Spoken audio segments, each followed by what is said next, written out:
of networking, a lot of many other activities, discussions, and all that. So I want you for a moment, all of us, I want us for a moment to, we've just walked into this door, and yesterday we talked about leadership, and we have to lead ourselves. So look at the screen and tell us, how are you showing up for today? Look at these images. Which of these images describes how you are showing up for our second day? You're there with the numbers? So identify where you are in all this. How are you showing up? The first scale of leadership is showing up. So you are showing up for day 2. Which number here represents how you are showing up for day 2? Take your number. Everybody take their number. All right, so let's get some responses how you are showing up. Where's my colleague with the mic? How are you showing up? And then you just explain a bit of that number, how you are showing up. Right over here. How are you showing up? What is your number? And then explain so that we can understand. Go ahead. Rise up. All right. Yes. Let's listen to him. We are showing up for our day 2. So let's see how we are showing up. Everybody have your number? For me personally, I'm showing up with number 2. Number 2, I'm at the best there below. I wish to push people today, give them more energy. I wish to radiate more energy in the room, give people the psych. You know, at times the room gets a little bit cool, bored a little bit, you know, but one person can be there giving us that smile, that energy, that push, you know, for us to have that momentum to push into the last day of this program. That for me today is pushing all of us as we go to day 2 and day 3 of this program. Thank you. All right, thank leadership in that. Let's clap for him, and he's taking leadership in that. Another number, somewhere in the middle here. Somewhere in the middle here. Yes. Just stand up and give us a number. Okay. Yeah, and explain. I think for me, I will take number 6. Number 6? Yeah.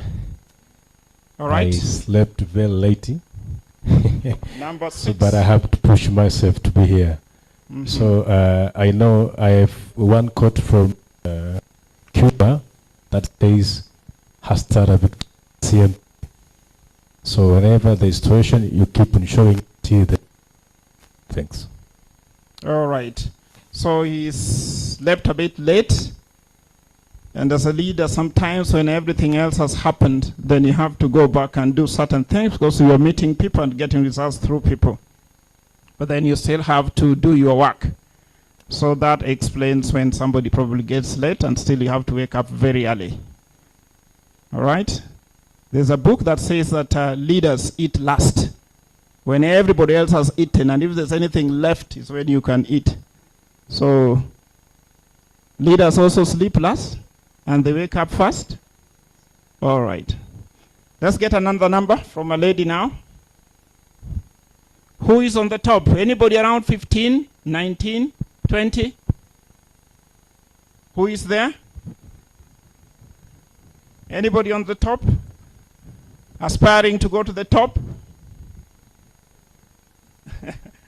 All right. Thank you. Good morning. Thank you so much. I can see me on different stages. I can be on 2. I am 11, 12. 11, 12. And 16. 16, 11, 17. So 12, and 16. I'm getting up. Supporting, not only supporting our youth delegates, just to network, to show up, to get something so that they can go back with something, some package. But also networking, 11, 12, giving hugs and discussing with people, 16, 17, supporting someone, supporting any who needs the support from me or from the group. Okay. Yeah. Thank you. Wonderful.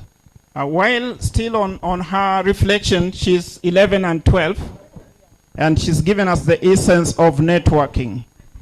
So how many of us made at least over 5 new contacts yesterday? Over 5, by a show of hands. That is number 11 and 12. You are holding network. That represents the element of networking.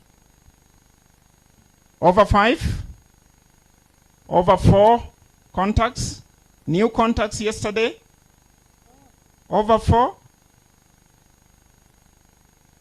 Okay, let me start. Over 5. Over 5. 1, 2, 3, 4, 5. Over 4. Can we have the over 5s and over 4 sit down? And those who are under 3 stand up. If you only did 3, you only did 2, you only did 1, please stand up. Everybody has graduated to 4 and 5. All right, so let's hear from the youths, those who actually made the highest number of networks, so that we can hear how that one went. Anybody tell us here about the networks that you made? The over 5s, over 4s? Are those numbers real? Huh?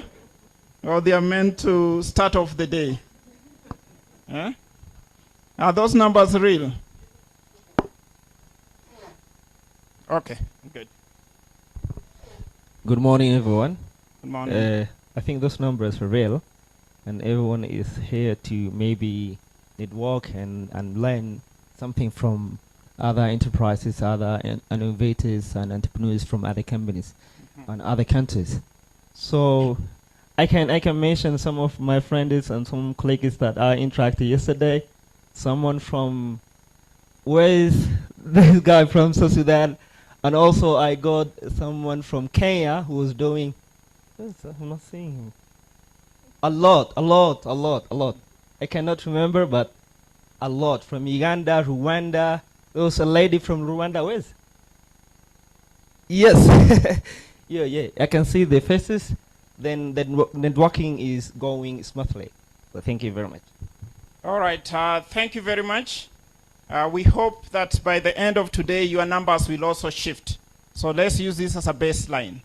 So we'll see how the shifting is taking place, and we'll have an opportunity to be able to talk about those shifts and what we need to do. All right, as we start off the second day, we had a very packed first day.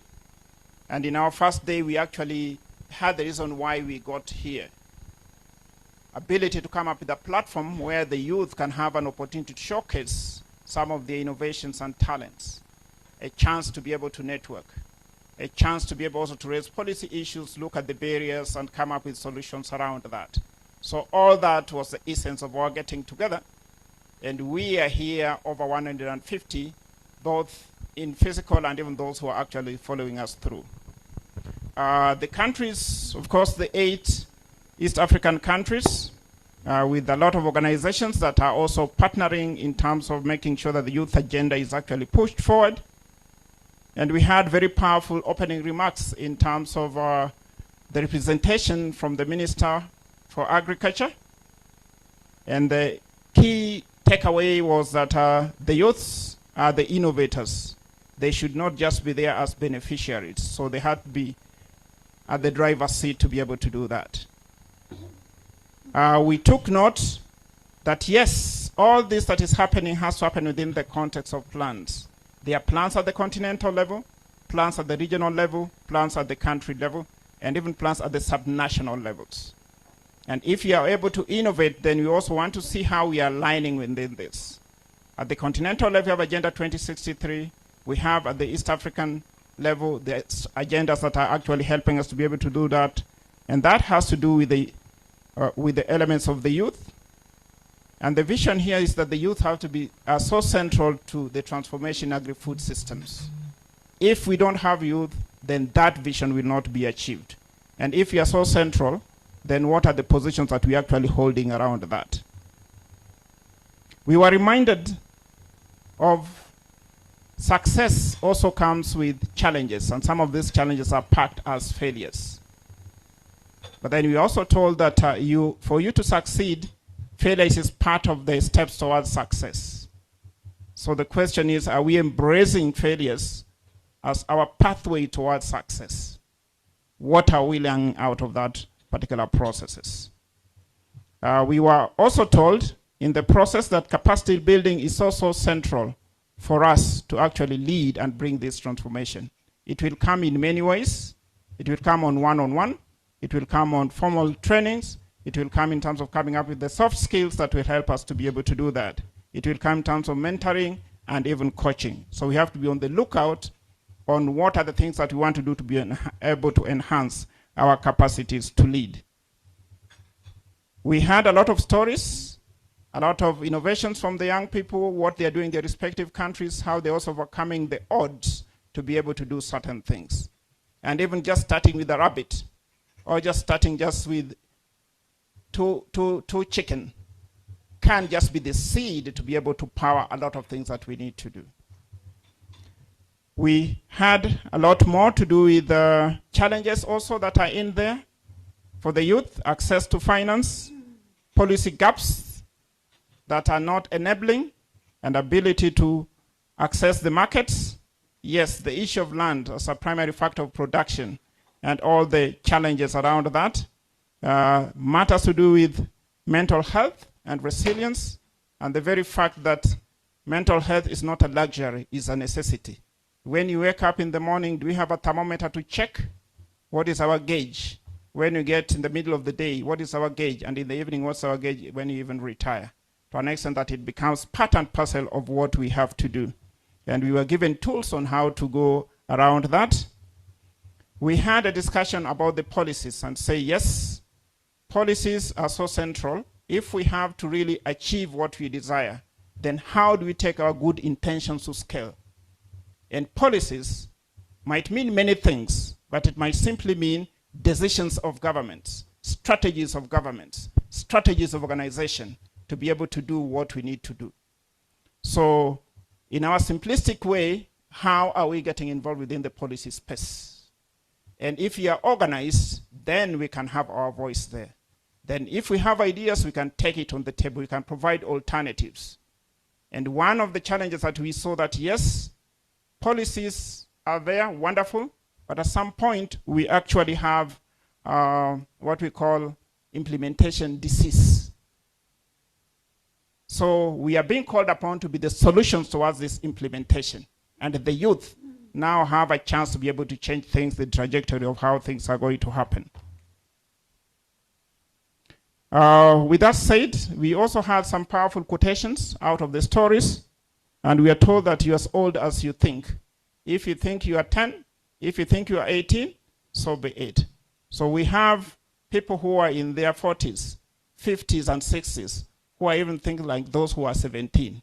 And we equally have people who are 18, 24, who are thinking like those in their 70s. So we are just as old as we think. A very good challenge to think about that. But change will only happen through the youth. So if nothing is happening, then now we know whom to point the fingers to. And we have to be very, very intentional about this. There are no accidents about changes, about transformation. We have to be very, very intentional in our own small way and how we bundle together as teams, networks, coalitions, and platforms, and then we are able to bring in the bigger transformation. Part of the stories that we had, and some quotations, that when the bush is on fire, the chameleon must abandon the walking style of their ancestors.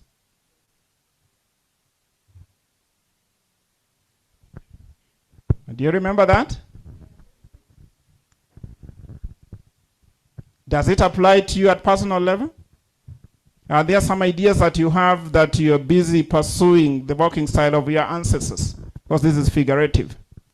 That based on the things that we saw from the exhibition, based on the discussion, they say, yes, that was my ancestors' walking style. I must do something about that and do something differently. So every day we can also have a check. What are the changes? What is the bush that we have? What style am I adopting? And this platform gives us a lot of things that we need to be able to pick up to really help us to be able to do that. And with that said, our challenges of today should not cancel our future. The challenges are there. The future is equally bright. Once we've defined what our future is, then every step we make should actually be taking us towards there. And this future is so bright that the young people who are here in this particular room, they are presidents who are going to come out of this room, the permanent secretaries, the ministers, the directors, the innovators who are going to be able to move the button of transformation in this particular continent. So with that said, we want to make a transition to our second day by looking at what we have, and we are going to look at more to do with youth innovation pathways. We did promise you of a study that was done as part of the joint sector review for the region, and we wanted to have that discussion so that we now also hear some ideas what is happening on the ground with respect to evidence. What are some of the options that are also available there? So that when you walk here out of this, you're just an ambassador. So some of these ideas will go and share with the other youths, and maybe they might get an idea to be able to do that. So we should be on the lookout on what we have for today to help us with that. We'll have a chance also to still hear more about the things that the youths are doing, their ideas, but we're going to look at the seed multiplication and job opportunities around that. So when you look at the entire value chain, starting from the inputs, the seeds, what are the opportunities that could be there for the youth? We'll continue with the exhibitions. A lot of ideas were coming up over there. Maybe some more new exhibitions have also come in. We want to look at that. The various technologies, the drones, the data, advanced air mobility, we'll have an opportunity for some of the partners to also share with us so that we can see the opportunities around this. Smart farming, smarter youths, so we'll have an opportunity for that. And I was reminded that if we have to transform agri-food systems, then also our farming will appreciate what our grandparents and ancestors do. But then we must move very quickly to adopt smart farming systems. And youth have got the solutions towards that. And all this should really take us to achieve sustainable food systems. So we'll have some panel discussions again. And we had you when you gave us the feedback that maybe the time was not sufficient to also interrogate. So what we encourage you also, if you have some ideas, anything that's disturbing you, please write it on a notebook. We'll take that and see how we are able to respond to all the concerns, the things that are still disturbing you, so that when you walk out of this place, you are fully equipped, and even with the issues that maybe were disturbing you and you really want to get a solution from the collective intelligence, the baobab that we have represented right over here. We'll also have the hackathon, an opportunity to get together, think through, come up with some of these innovative solutions, and we'll guide you on how to go about that process. So that's how our day looks like. We still have time for the exhibitions. We still have time for networking. And the youth, are you in the room? Are you in the room? Yeah. I didn't hear. DJ, let's see if they're in the room. Youth, are you in the room? Are you in the room? Let's check it. Are you in the room, youth? All right. If you're in the room, show me that you're in the room. I bring up the next speaker to take us through the study that was done on youth innovation pathways. And I wish to welcome Professor Julius Gatune to come and also now share with us this study that was done, and we see what we have to pick out of this. The youth, are you in the room? Yes. I can't hear you. I can't feel you. Are those friends of youth or the youths? Those who are clapping. All right. Thank you very much. Prof, come.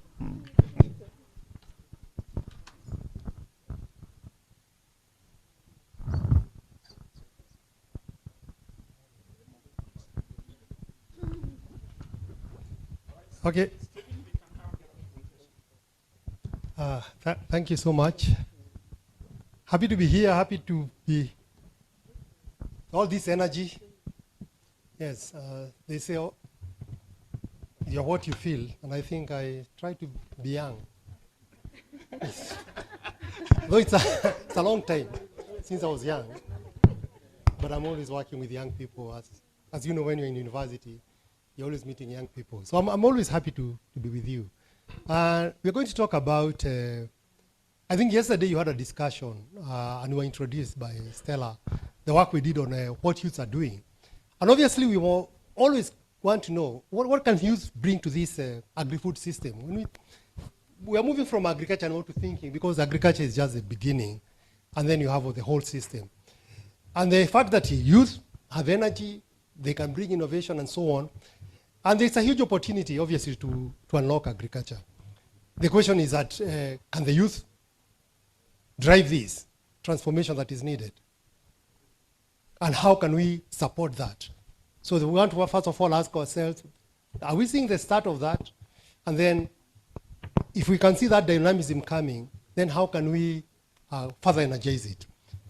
So as I say, I'm with Maastricht University. I'm also work with Kimathi University here in Kenya, and also with Africa Center for Economic Transformation, a think tank based in Ghana.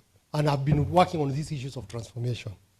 And foresight, basically, because one of the things that we really try to help is try to broaden, because when you try to say we are looking at the future, it's not about predicting the future. It's about trying to think of the future in a different way and trying to see how can we bring that better future. That's one of the biggest challenges, because we tend to be constrained. And I'll give you an example as we go of how people are constrained. So where do I point? Okay. So obviously youth are embracing agriculture.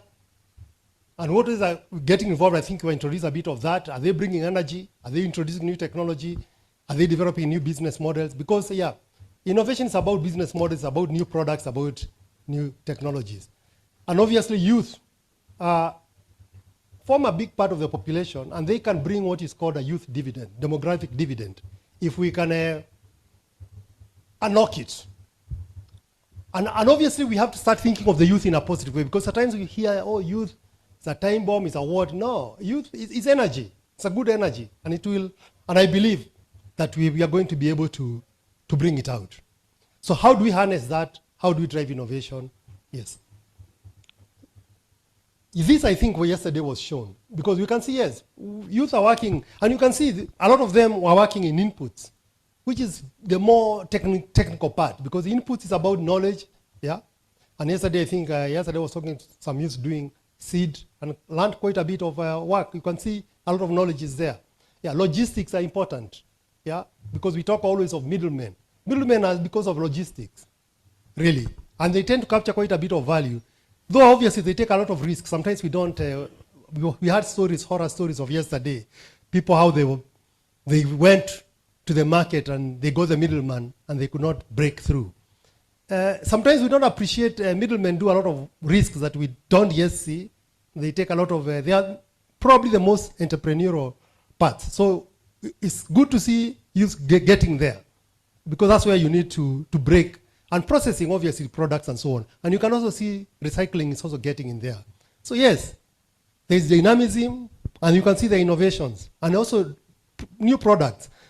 Especially, obviously, yesterday I had somebody talking about doing business in crustaceans. That was an interesting thing.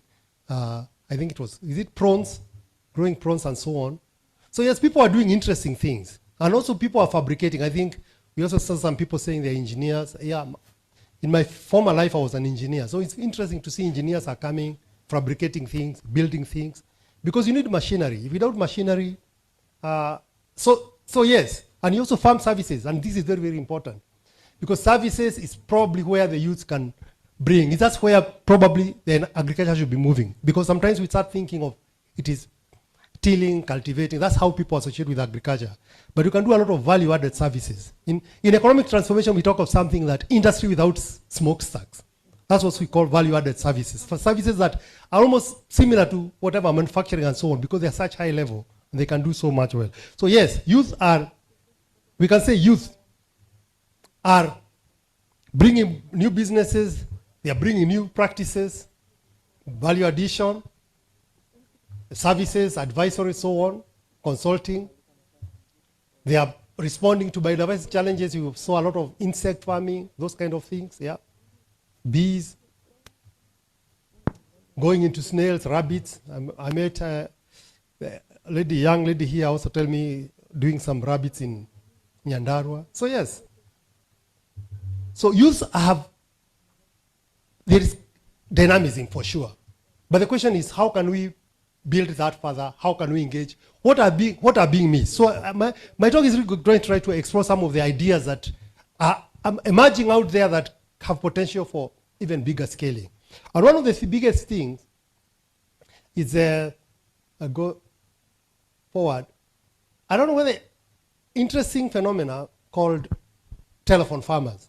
I don't know whether you've heard of them. Some of the older people of us here are all telephone farmers. They try. And they try. Oh, you call your uncle at home, and then before long you get things are lost. You're always getting problems. So as a telephone farmer, you even start fearing listening. The phone, when the phone rings, you almost don't want to pick it because yet another new problem has emerged. Yeah, yes. The goat has died. I think one friend of mine had a farm in Kisumu, and they ran out of stories to tell him until one day they told him the crocodile ate the cow. I don't know. They have to invent stories every day. Yet these people, and it's people like us. And you have created jobs for them. Yes. But the thing is that is not a way to do farming. You can't do farming by telephone. And yet these people, urban-based middle class, are the ones buying land. So the youth can't compete obviously with people who are well established in terms of acquiring land. So youth, yes, we want youth to go into farming, but they don't have to go and farm because they can provide services to those people. Yeah? So if, for example, but how do you do it? What kind of a model can you create? We have seen, I think you have given an example by Planto who is trying to do that. So if you want to do spraying, can you go and do spraying for me? And I think I was talking yesterday to Kenya Airways people who have some drone services. You can do that. You can do all kinds of services. The question is, how do you create a platform such that you can provide, you can unlock? Because a lot of these farmers actually stop. Because you always have the smallholder farmers, the medium-scale farmers, and the large farmers. Most of our activities is concentrated by smallholder farmers and large-scale farmers, people who are 100 acres and so on. The between 5 hectares to 100, most of those people, they are the middle class, the urban-based people. They have land, but they have soft farming. If you look at the production figures, big percentage, maybe 80, comes from smallholders. The other ones come from large-scale farmers. Medium-scale farmers is actually what you call the missing middle in Africa, because there is no model. The people who have the resources, yet they are very important to build that sector. And the way you can build that sector is through farm services. So how do you do it? You work with suppliers, create franchises, and we did actually this study. We did a study together. It was funded by the Netherlands government with Latia. There's a Latia Agribusiness Solutions. They are based in Kitengela, and they had all these farmers who are telephone farmers in Kenya who are put on that program. And the idea was how to make it work. So obviously they were training young people to become service providers at RRC.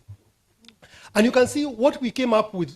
One of the ways to do that is to basically create a platform where you can go and order services, and then you have these ATVETs or agriculture training who can train people to provide services, equip those young people, and they become service providers. But you don't want me to contact you. What you do is you go to the platform, order a service, and yet then becomes what we call a franchise. So you find youths are equipped. They have a certain, what you'd call ecosystem that backs them. So that if I am sitting in my office somewhere and I want my farm planted or my farm cultivated, all I need is to order a service. And the franchise system will get used from that area and order. And I don't have to deal with the people because I don't want these stories of being called and being told something, what happened, this happened, this happened. So the franchise is the one who owns that. The same way if you go to Shell petrol station, usually it's not Shell that owns that petrol station. It's actually somebody. But that somebody is controlled. It's the same thing if you KFC and other things. Because a franchise model gives you the confidence that I'll get a service. I have somebody I can complain to. There is also a backup service. Also, you get provided all these back office services, so on, so that if you are part of a franchise, you don't have to worry about the systems behind. You don't have to worry complying with various regulations. And then also, I can also be guaranteed of quality because they do quality control. So that is one thing that that came up from that project. So you become you provide services only. And I don't know how many of you are doing that. Is there anybody who is providing services to farmers here? Sorry, Business. Yeah? what is the difference between franchise and contract? A franchise and a what? Contract farming. No, contract farming is different because contract farming is I give you a contract and you farm for me and you supply me. Contract is basically a supply, it's just another farmer. A franchise is I own. And even when a franchise owner comes to you, like when you go to McDonald's or when you go to KFC, you don't know the owner. You see KFC. And if you go to the US, you'll see KFC. And you go anywhere you see KFC. And you get the same service. So a franchise says these are the standards. There's a similarity because you offer certain standards.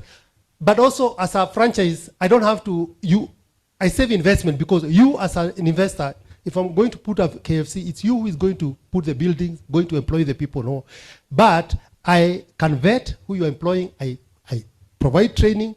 The services behind I provide. Even the product I supply. Because, for example, if you think of KFC, there was a complaint here, I think one time where people were saying KFC doesn't take potatoes from Kenyan farmers, isn't it? Because they require a certain type of potato, because they have to make sure the taste is the same. I think they get it from Egypt or wherever. Sorry, But, yeah. sorry to interrupt. Yeah. Just because I wanted us to go towards the direction where the youth here, Yes. probably, how can they get opportunities through those models, like the franchise farming? That's one. And then maybe this is to Douglas later, who is teaching us about leadership. Yes. He's mentoring us about leadership. I think the telephone model will address the challenge of access to land and access Yes. to capital. Yes. I am here. I'm in Nairobi. I have pieces of land in Tanzania. Yes. And I know there are youth in Tanzania who cannot do agricultural activities because Yes. they have no land. They have no land, yes. And probably they have no capital. Yes. I have both, but I'm fearing to be told lies about crocodiles. Yes. And that's why when you go to that, yes. So how do we train, how do we mentor the youth so that they can have ethics, business ethics, in a Yes. way that when you agree that I've given you land to produce, then maybe you pay me, you do whatever you are doing, but you give me $50 a month, they are not going to tell me stories. Yes. So I think we need to think about how to make sure that youth are trustworthy, because they are there, they have time, but then the problem is when they start telling you lies. And that's then why you the kick franchise them becomes out. important, because you don't hire the youth. You go to the franchise, the platform. The platform is, that's their business, is to make sure that you are supplied a service and you do it. It is for them to manage and make sure that quality control, because that's what you have a problem with. Because even if there could be a group of users there who can give me a good service, there could be those who may not, but I have no way of knowing. And they have no way of vetting. But if you look at the model that I had shown there, first of all, we had put at 80 vets being the first source, because you train them and they are given training and certain, then they're equipped.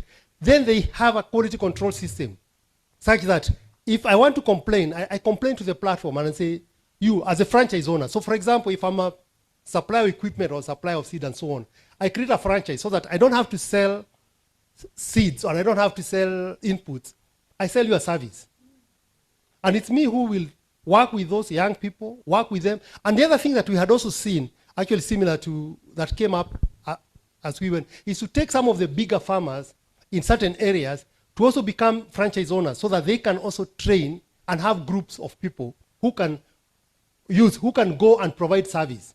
And again, the idea is to try to remove this idea of hustling, trying to talk to people, trying what happened here is for me. And then you can also have things like drones that can go and check. You can see your farm has been done. You can monitor it because you can go and take a picture and show this was done. Yeah. They have inspectors who can go and do something. And then you also have the technical service backup that can go, agronomists and so on, who are part of the franchise. So you have all kinds of service provider. You have an ecosystem that gives all the services.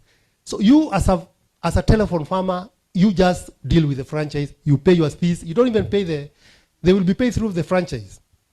So that becomes a different model. So you can scale it. And if you think of it, 20-30% of land now is owned by these people.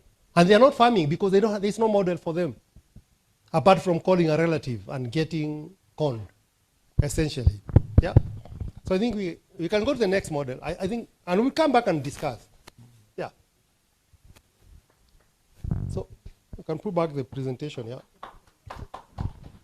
All right, I think they need to clap. So let me give you the space to clap. Okay. And as they clap, I think the call here is that there are people who really genuinely are passionate about farming. But because of what they do, they don't have the time to be at the farm. So can youth be the solutions to that?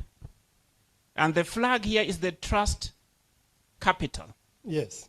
When M-Pesa started, and people were sending M-Pesa, then you send, then say you pay on this, and then they would quickly reverse. Yeah. You thought the transaction has happened. Then M-Pesa had to think through, and then they came up with another product that there's no reverse. Once you pay on that, what do you call it? Pochi. To deal with the element of trust. So how can we deal with the trust deficit in farming for these teams that actually want to farm? If you give Stella a proposal, I'm sure even on Monday, she'll give you land in Tanzania to go ahead and do that. Tanzanians in the room, are you there? Are you there? Yeah. Did you hear what I said? Can you rise up to the challenge? So yeah. Okay, go ahead. So yeah, we can go. That's one model that can unlock quite a bit. We're talking of 30% of farmland not being used because people don't have a model. So let's go to the next slide.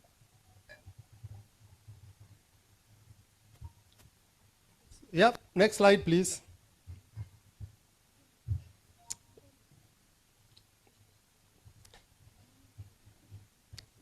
Okay, so this is also another model that we saw in Ghana. Actually, this one when I was working in Ghana. It talked about, just a minute. There are different models that I'm trying to think of. This is not moving back. Can we try to move it again? I don't know why it's not moving back. Yeah, but it's not. It was. Oh, okay. Maybe I was pressing the wrong one. Yeah. Sorry. Can I go back? Okay. Yeah. I think now I got it now. Bado mimi ni mzee. Poleni. I'm trying to be young. Okay. So when we see this is one model that we talked about. Yeah. So we'll talk quickly. Yeah. It's okay. Yeah, it's okay. Now I can. I'm now an expert. And our poster is also misbehaving here. So when we talk, this is one model. This is also another model that you see, where you have street food vendors being, this is Nestle is doing that actually in Ghana. And actually, I don't know who has ever been to Ghana. They sell breakfast on the streets with this nightstand. But again, this is also kind of a big corporation behind it. When you see these people selling in the street, there's Coco King, they sell breakfast, they sell uji. And also this is Nestle, where people go with, they sell cups. You can see going to marketplaces. Again, Nestle has a central kitchen and so on. So they are just upgrading street vending. But again, the challenge of all these models is that, for example, if you think of this Coco King, where they are selling porridge and other breakfast, it is women who started. But then when it became a business, investors came, people who have big pockets, and created a franchise. So in a way, sometimes the challenge with youth and women is you create an informal business.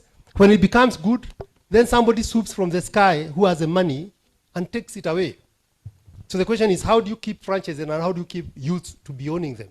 Because what's one thing we'd want? It's not that you become only a franchise owner, because as a youth, you can also become a franchise owner. And it's possible. Because if you think of yourself, this is one model that we try to think. If you have this, I think this one youth person who does samaki cookies. But I was just saying, for example, if you are successful as a youth selling food, why not think of a franchise that you can do? You can get other people if you have good and you create a brand. Again, you can do the franchising where you do a central kitchen, you have various people supplying you with inputs, and then you have also people who are doing home retailing, people who are doing selling to the streets and so on. So again, when you look at all these street food that are there, there's an opportunity for you to start franchising and see how you can supply them. Because the street food vendors, and actually food away from home is a very big, huge market. Quite a number of people now eat away from home. But every street food, kibanda, they has to go to Marikiti or whatever, or the market, buy, do the peeling, do all this work. But who said you can't do a central kitchen and supply them with pre-prepared foods that they can start? Then all they do is just order and they sell. Because their business is just selling food. It's not preparing and so on. So it's potential for you to start providing. Again, it's a way of providing services and creating a franchise model. So that's one way. So how do you create? And franchise, they always depend on brand because brand is what sells. Yeah? Because anybody can sell, because KFC charges a lot because it has a guarantee of quality. There's guarantee you'll get the same thing every time. And that's why they can charge you a premium. So franchising is an important way of how even you who are here, if you become successful, how do you start franchising? I've just met a lady from Rwanda who is doing coffee. And if she's successful, one way to grow is not to establish as many cafes and many schools. It's to say, I have a brand, can I build a brand, can I build systems, and can I help people establish under the same name? Because again, I say you don't have to invest. It helps you not to invest. Because you just develop your brand, you build your brand, and then you build the system behind it. And this is one way you can grow, because that's how you scale. Because a lot of times scaling is about money. And there are innovative ways of scaling. Because once you have a strong brand and you have systems, sell the system, sell the brand, and let other people join you. And yeah, so you don't have all to compete. You can work together. So the other thing that I saw is a lot of artisanal processing happens because a lot of people who are youth are more in what you call artisanal processing. You're not really formal because it's hard to be formal because formal is expensive, you require equipment, you require what. And this is what I saw in Ghana where somebody was selling, I don't know, are you familiar with gari? Who is familiar with gari? Gari is common food in West Africa. It's cassava. They grate it, and they make it into a kind of powder. Sometimes even in Cote d'Ivoire, they make it into a kind of a grain like rice. You might think it's rice, but it's basically cassava. They do a lot with cassava. In East Africa, we are actually quite, in terms of food, and in East Africa, we are quite conservative. We don't do a lot. In West Africa, they do that. They do. But what happens is that if I'm making gari, because now gari has gone international, there are a lot of people, even West Africans who take gari out there in Europe, in America. Rather than me going to look for cassava, grate it, do all this work, I will go and find people who do artisanal. I will train them, and they will just supply the bulk product to me, and I will just take the bulk product, package it, and brand it, and take it out there. So you find that everybody does what they are good at, because the women farmers, the processors, they are good at supply because they are farmers, they are they can get supply of cassava. And you also don't want to bring cassava to a processing center because cassava is like 70% water. I don't know whether you know that, 70, 80% water. A lot of food is that. So when you transport food from the rural area to the city to process it, you're basically transporting water mostly. And water is very expensive. So even if you bring a lorry of cabbage here, it is basically water that you're transporting. Yeah. So again, here, you can start thinking of, can we have rural processors who provide you a product, they dry it, they do what, and they cook it, and then if you have a food industry in the city, you don't have to do all that. You parcel it, and you just get a bulk product, you just make sure it's quality control, because that is the other thing. Train them, provide them with the right equipment, let them do processing, and let them supply your bulk product again. Yeah. So that's the franchise model. There is also 3D printing now. You hear there are some people you can print equipment. There are people who are doing manufacturing of equipment here. This is an area that you can start thinking of because you can make a lot of farming because you need equipment for processing, for farm, for logistics, and so on. And you don't have to be now a big industry to do it. In 3D printing, a lot of things can be done. I also seen somebody in Uganda doing mobile processing where they have a whole factory on a truck, behind a truck. And they go around I think they do juice processing. Again, rather than go and bring all the fruits to one center, they move around in a truck. Take your juice, process it, make the juice, and then they go around. Again, different models. It's possible to get a small truck, to put a whole factory inside a small truck, and then you move around. Yeah. Again, you save a lot of in logistics, different models. Seasonal workers are also coming up. Europe, people are requiring farm workers. I think some of the young people, I think Bukura College and what, are taking students to do seasonal farm work. But you get new skills because it's a high level of agriculture. Yeah, you get managing greenhouses, managing certain things, and you come back with skills. So again, you can also energize those kind of models that are happening. Yeah, create a relationship with European Union so that you take young people to work 3 months, you get some money, come back, you get some skills, and then you can come back and establish your own enterprises that way. So this is another model that can be scaled up. Again, also cross-border. I don't know, you are from East Africa, from all countries, but how many of you work together? It is potential that if you are good in an input, you are good in production, you are good in certain things, there is potential for creating regional businesses. You don't have to be in any region. The question is, who can handle border logistics, who can handle certain things? So you can also have a network like this, where you have youths from different parts of the region doing certain things, moving products, solving logistics, doing certain parts of the nodes. Again, this is something that is potential. When we looked at this, I didn't see anybody doing, but you could see there's somebody doing something interesting in one country, another person interested in one country, and we have a whole market, and it's potential to do this kind of a cross-border logistics and so on. Yes, innovation is also big, and actually open innovation. We need to have what you call regional innovation platform, because innovation is what is going to drive all this. And we did a project here, and Giotto is here, it was part of what we are calling an innovation platform that we did, so that companies bring problems and you solve problems. Because sometimes we try to innovate to create new products, but all these companies that are there, they all have all kinds of challenges, and you can provide a solution. So you can become an innovator. Nowadays, even if you go to Unilever, if you go to their website, they always give problems there and say, we have a problem, because if you're going, even multinationals going to new markets, they don't understand. You have a certain knowledge that even multinationals don't have. They put a problem there and say, this is the problem, what I want to do, can you solve it? We worked with one company that was in Mombasa, in Kilifi, and all they wanted, because they want to go to European market, they wanted a traceability system. And they brought the problem to the platform, and some young people created a solution for traceability. So this is another way. So working with existing companies that are there, but you working as an innovator, providing solutions. And this is where universities can also come in. Yeah, and you can, and I say sometimes, rather than say, we give people solution, like do hackathons and say, okay, let's have the innovation. Why can we not challenge companies to create a challenge fund, and we say, we are going to put this challenge here, we are going to pay for it, but you bring a problem as a company and let's solve it. Rather than solve problems that we think are there. Because people who are in business is hard to establish, because people who are in business need to grow. And the small businesses, SMEs, don't have the capacity to do R&D. But you people with your knowledge, you have certain knowledge that you can bring into it. So that's also another way. And this is the most interesting thing that we came up with. Actually, part of the work that we were doing with innovation and students. And I went and worked with some women and young people in Nyandarua, yeah? And we were trying to think, how can they think of a different way of doing dairy? And we came up with some solution where you had a dairy boarding, you create a small area, one area where every farmer there brings cows to a boarding school, where you bring cows. You bring your cow, you take your cow to, because taking a cow is expensive. So bring it there, it will be managed properly. Then you farm for feeds, you take the feeds there, and because of the same time you have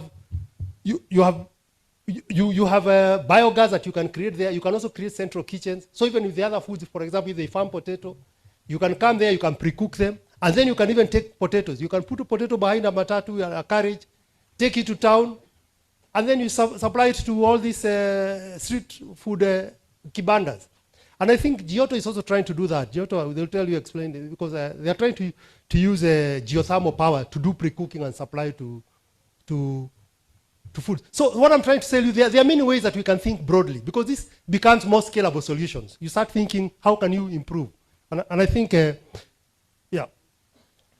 So you can say, yes, your youth are educated, innovative.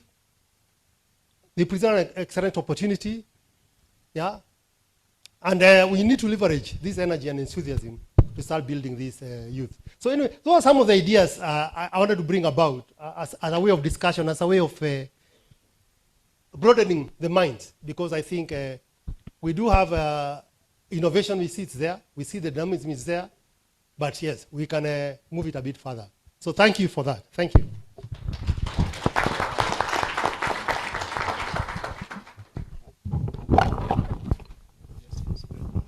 All right, thank you very much. And part of the feedback you gave me yesterday is that you also want to interact with some of the presentations.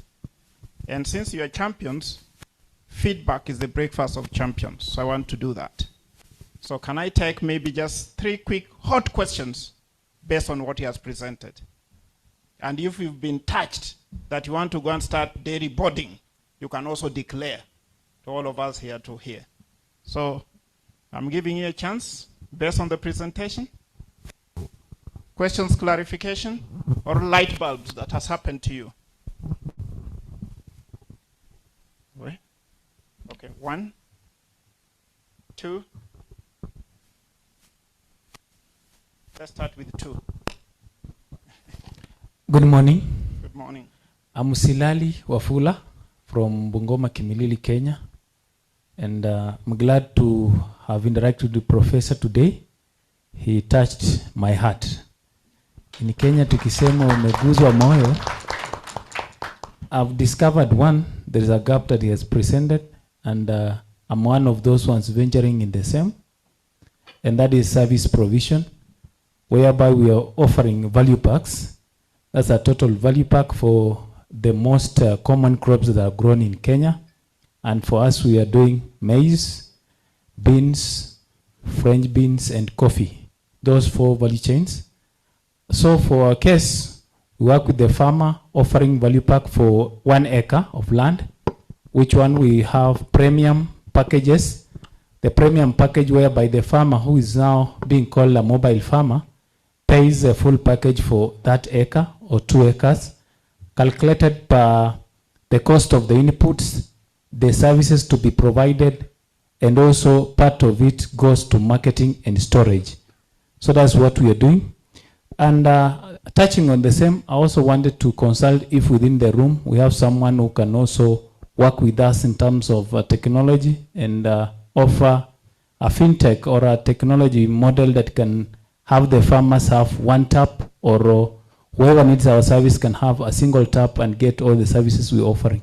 Thank you very much. Number 1. Number 1. Another bigger clap to Professor Gatune. Prof, that was powerful. And from an academic point of view, that's the way. At the franchise level, Madam had asked you there, she has land in Tanzania and all that. So if there are mentors here who are really willing that young people get up, if you have a land service, for instance, get you onto that platform and say, I have land, I'm providing land. Other incentives are, there is water, there is security, there's this and this and this, so that a young person can be attracted to practice farming at your land. So that they also don't start doubting that you've provided land. What are other things that you will also be helping to make sure that me as a young person, as I come there, in my own incapacity, I can also benefit from. And lastly is onto the dairy farming model that you've well expressed in handwriting, which was to me very touching, that you didn't go at the computer level to now start bringing in a PNG car or tractor and all that. You did it with your own hand. And it touched me in a way that traditionally, back at home, anyone who had big land and wanted people to come and farm or later to use it would ask people to come and take small pieces of that very land. And what they would do on that land is that people would grow sweet potatoes. So you cut your own small land, so that you'll be so many in one big parcel.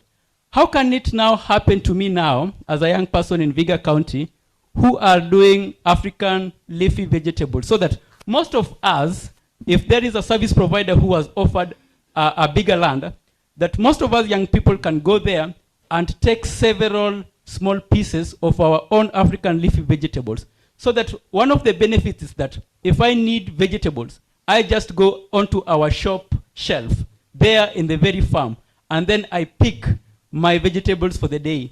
So it is a model that, to me, I believe it's inspiring and it can work. Thank you. All right. I gave 3 chances. 2 have gone to the male. 1 more chance to the ladies. Who has been touched by that presentation? The lady now. 1, 2. Otherwise, that chance is going to go. 1, 2. You've not been touched here on this table. You've been touched. All right, here you go. Tell us how you've been touched. Yes, thank you so much. I'm Assumpta Nakalema from Uganda. Thank you so much, Professor, for the wonderful presentation. Personally, about franchise, I think I would really want to discover more.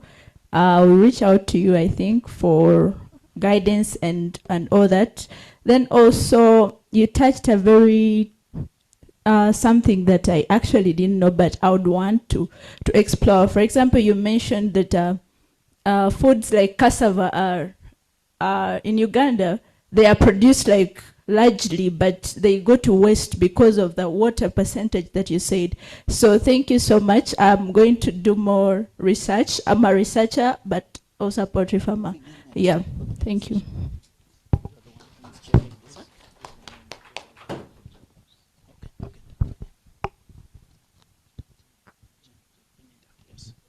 All right. So, Prof, you have the right of reply, and your parting shot based on what has been said. Okay, I think most of them were comments, and I'm happy to hear that, yes, you have managed to expand boundaries and also to see people are also doing some of these things. The question is, yes, how can we do, we have to actually start thinking how we can do farming a bit differently. You have to understand, yes, our parents are there. They are, because of health, they are going to be there for a long time. Eh? We are not going to live, if you are going to wait for them, and we don't even want them, we want them to be there for a long time. So you have to find a way, how do you then participate? And that's the other thing that maybe we never brought.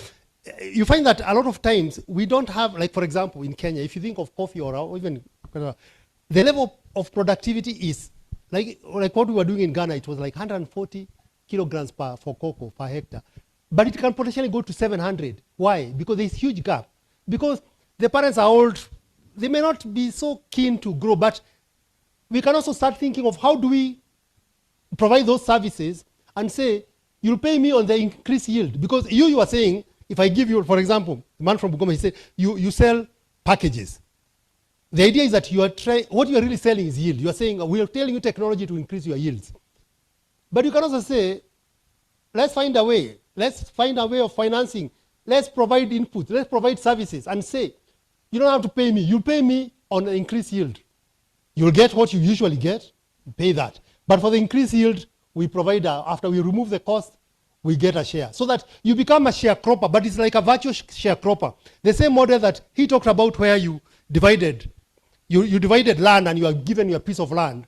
It's now like we are going vertical. We are saying, we lose the same land, but we know this land can produce this much, and we always complain there's no yield. You can go there, you can provide technology, you can provide inputs, you can provide services, and you can take yield from there to there. Can you get a financing package that can help you that and say, if we increase yield, we do sharecropping? Again, this is just a virtual sharecropping. So what I'm trying to tell you is that the possibilities are there, and there are many ways of thinking about this. And I'm happy to continue this discussion. I'm sure we'll continue these discussions with AGRA and so on, and try to see how we can make some of these models come alive. So yeah, thank you so much. All right, let's a clap for that. And a clap for Clara, because when this was presented at the EAC, we said that this message must go to many more youths within the region. So Stella, thanks so much for that. So the message needs to continue, and you also need to take it to the rest of the youths who are actually not here. Stella. I just want to remind you what we discussed yesterday. We talked about joint sector review. Do you remember? So agriculture joint sector review. I would like to acknowledge Josephine Love. She's the CADEP focal point for Kenya. I can see her here, yes. Thank you so much for coming, madam. So the CADEP processes, and you will end up calling us CADEP. So the CADEP processes include what is called mutual accountability. So remember I talked about monitoring and evaluation, joint sector review. Joint sector review is you do it like annually, and biannual review process for CADEP. Those processes are supposed to create learnings. You remember I was talking about collecting data. So data is not just one data point. When Professor was showing us about the franchise model in Ghana, how do you make youth be involved in agro-processing, service provision, that is still data, is information. And you are using it for the purpose of learning, but also informing business development, informing policy development, etc. You get it, eh? So that's why we are encouraging you to be involved, like the gentleman from, the gentleman from Western Kenya. That is data, but you have it yourself. That's why we are saying, this platform that we have created today, let's be open to what is it that we are doing, because you might find someone who wants to invest on your area, but if you are doing it in your own corner by yourself, no one will know it. If you hear that at the county level, we know that even at the county level these days they do biannual review processes or joint sector reviews, monitoring and evaluation data, you know, please ask for data to be youth disaggregated. Information to be disaggregated in terms of even men and women, young women and men, in terms of people living with disability, Coach Robert. The data of youth who are living with disability and what they are doing, we need to have it. It needs to be somewhere. Like in Kenya, we have, this is a CADEP focal point. She needs to have that data. So how do we make sure we become leaders ourselves, so that even if we are doing our work individually, but there's a way we can communicate, not necessarily a cooperative, even just groups, even WhatsApp group, communicating what we are doing. So I just wanted to stress that point, that you have seen all this learning, we have been able to get it because of data that we got from youth and other places. So let's keep sharing data so that we can all continue learning. Thank you. All right, clap for her. So we want to move on and also have some discussion around the seed multiplication and opportunities around that. Looking at the entire value chain, where it begins and where it ends. So we are going to have a panel that will help us unpack this. And I'm going to call upon the panelists. Mohammed is going to moderate this particular session. The panelists are Dr. Jane Ininda and Mr. Geoffrey Shege. Geoffrey? Okay, fine.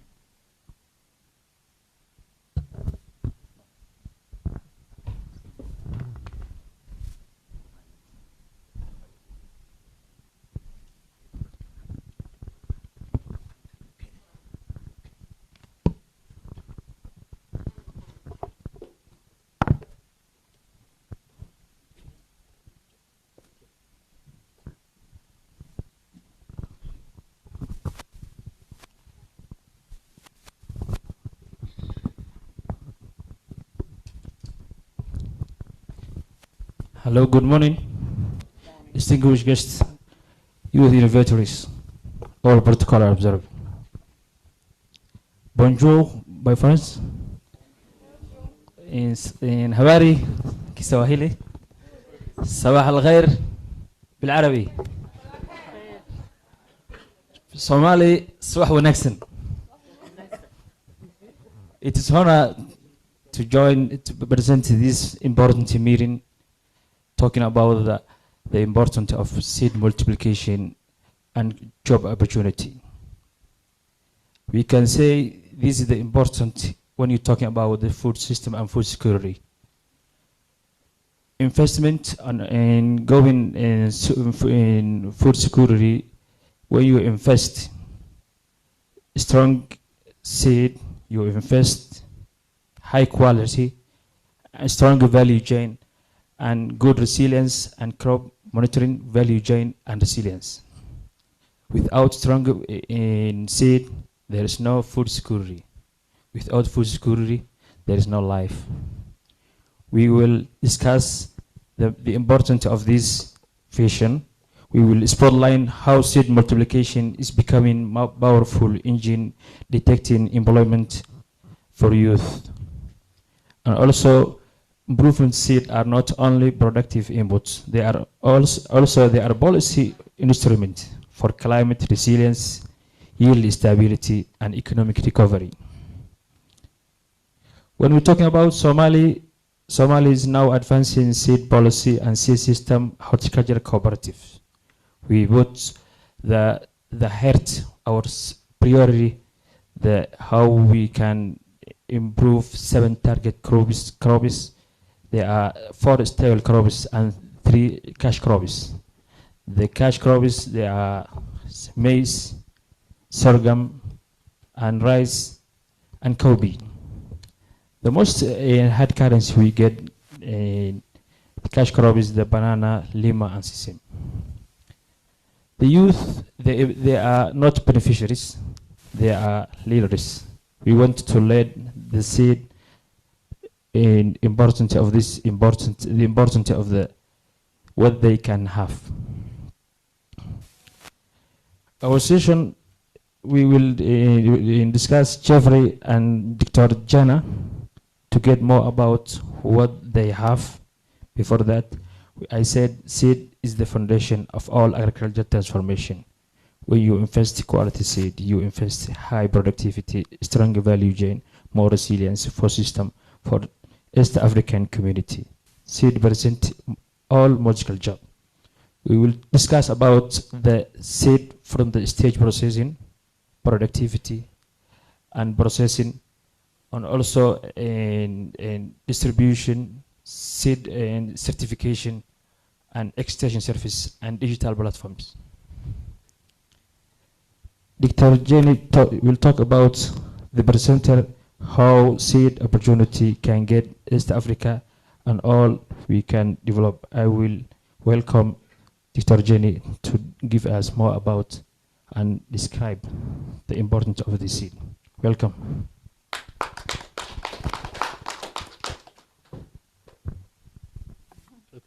Okay, thank you very much. I don't know whether you stand or... Actually, I had a presentation. I don't know whether it's able to... Yeah, last minute, 10 minutes. You can speak on the... So I had a presentation, but my name is Jenny Nida. I've been working with ANGRA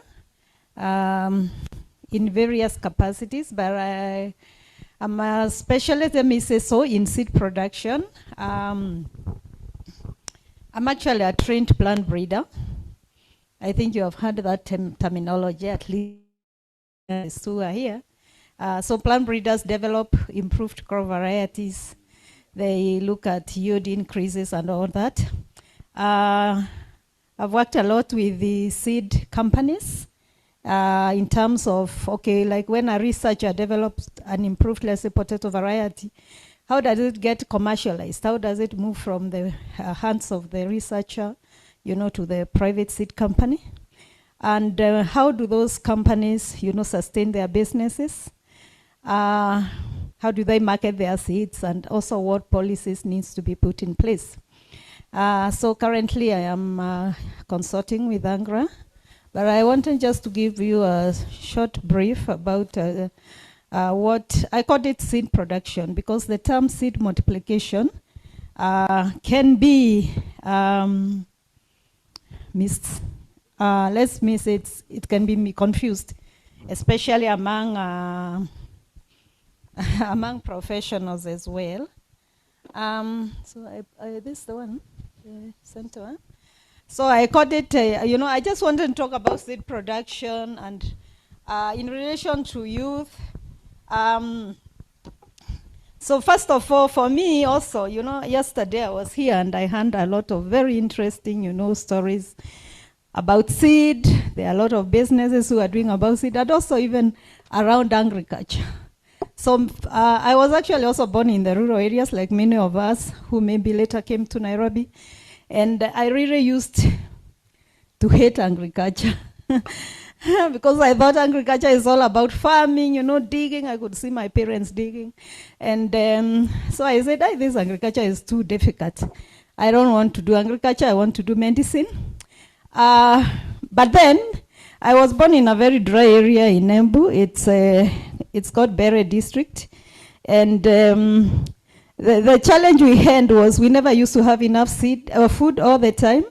And it was like a question. For me, I wanted to get out of the place because I had a question in my life, how can we get enough food?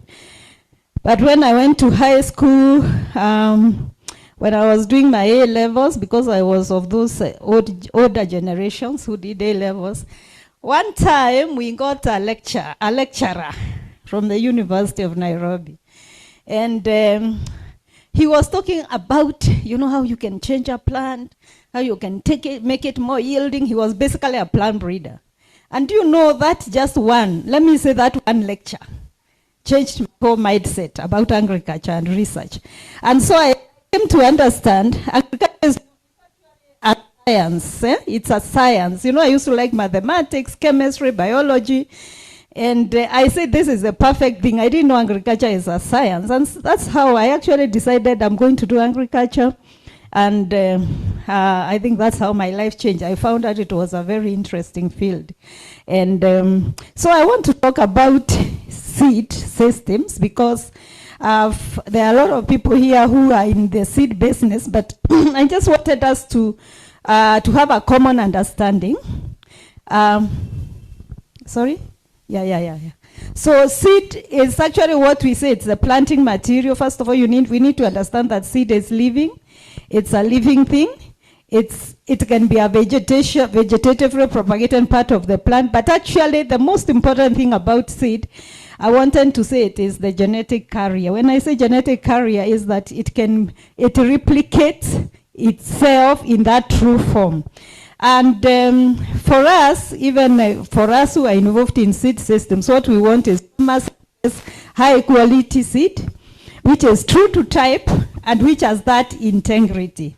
And so what I wanted just to highlight here is, first of all, when we talk about seed, it is very important because it's the first ingredient. It actually contributes 40% of the total plant productivity. So if you don't have seed, your business will just not make it because you have already straight away lost 40% of your total production.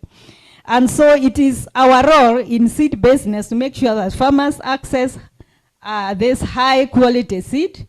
And it is also inclusive, including youth, including women, including men. And it should also have that diversity. We have heard about potatoes, maize, beans, all that diversity of crops. Now, and I'll go very quickly because I have very few minutes. I just wanted to show this slide.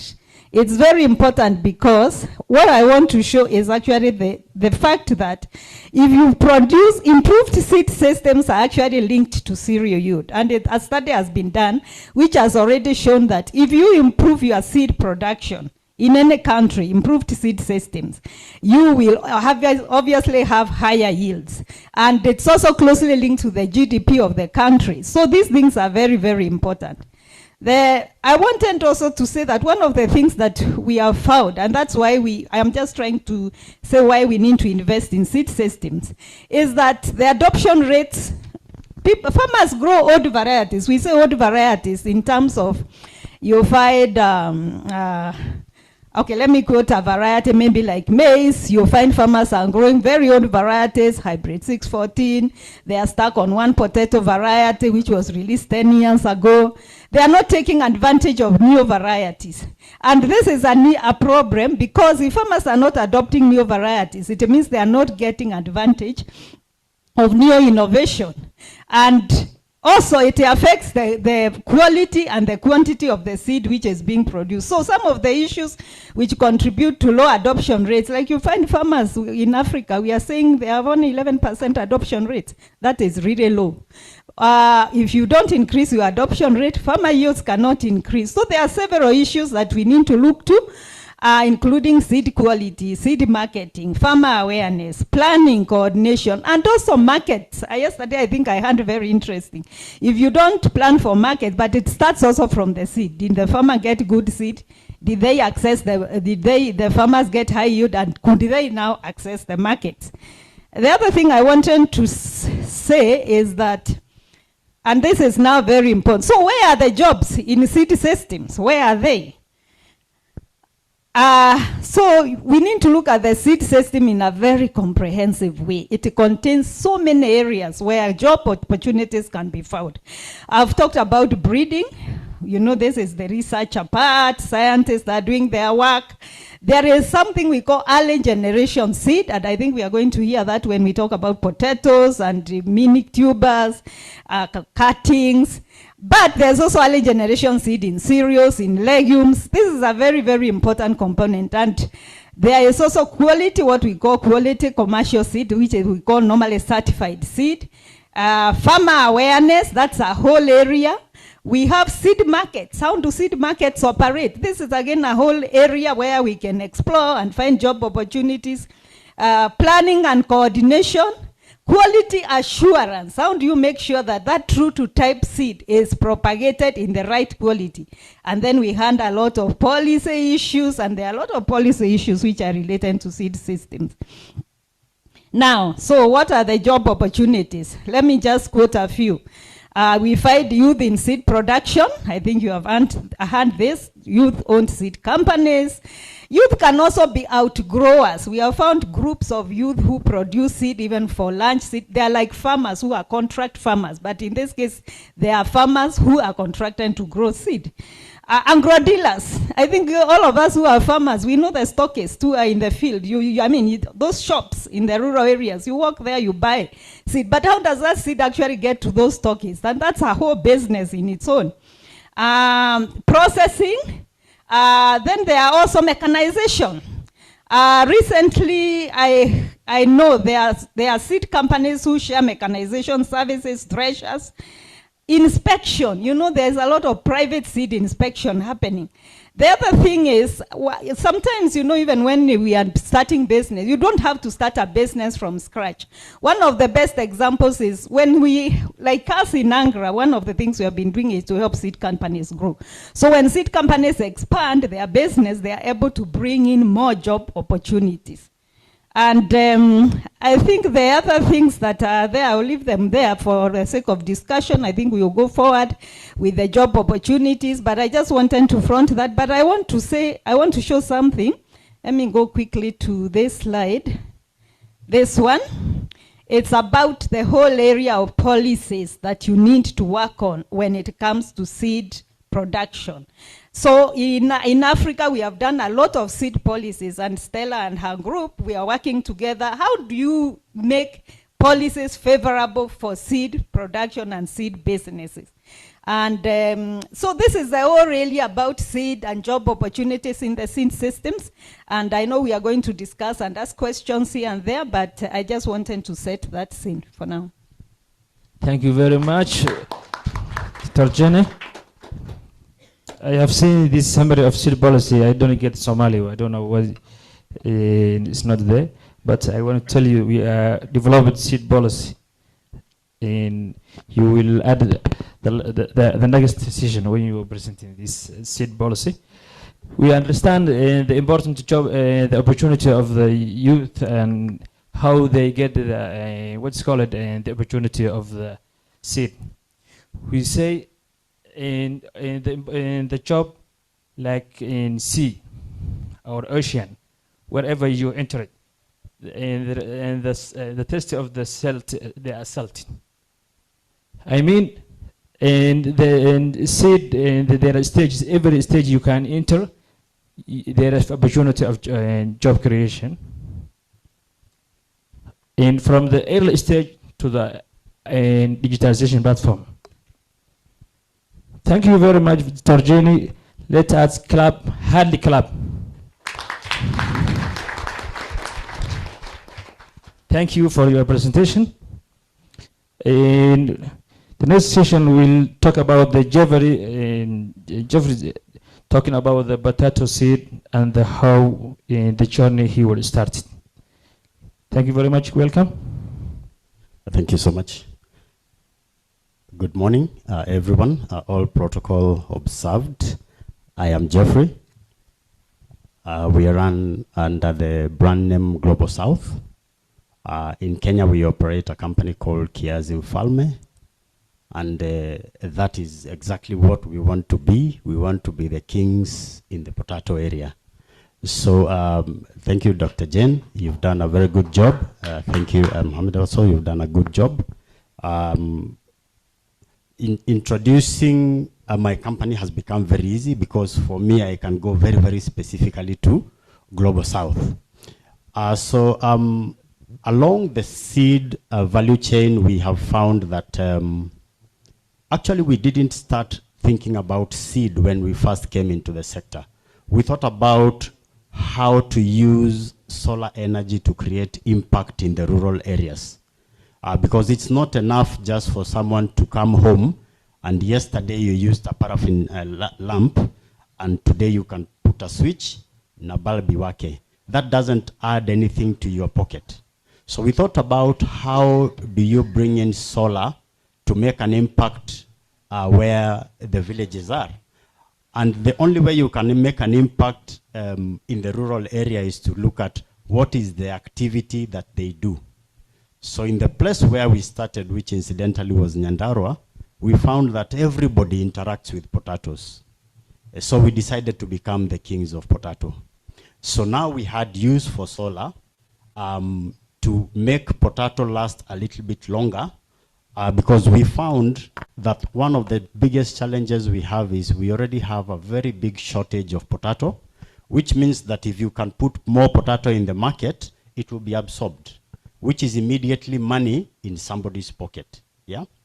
So we got into that, and that I would say went well for us. But we very quickly shelved the idea of building big cold houses. Because what did we discover just shortly down the line is we don't actually have potato to put in those big cold houses. We had a very nice design. We had everything done. We'd figured out that we need about a 3,000 metric ton cold house. It needs this much cooling. And we'd started talking to the right people. But where is the potato? It's simply not there. So when we looked at the dilemma that we are facing, number one is obviously we have a lot of post-harvest losses. So that was going to be solved by the cold house immediately. Because what happens is when you look at the issue of post-harvest losses, it actually starts all the way back in the farms. Why? Because number one, either it's an infrastructure issue, or sometimes when you take, like we had yesterday, 2 stories or 3 of watermelons, and maybe this is traumatizing for somebody, so I'll mention it very quickly and move on.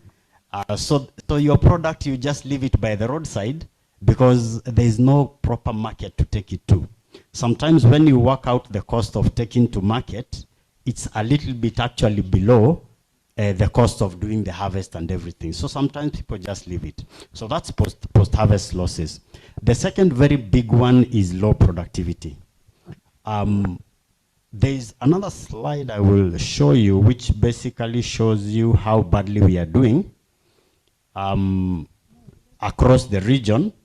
So sorry, I scrolled all the way. So across the region, we have come down from a competitive or a standard of around 20 tons per hectare.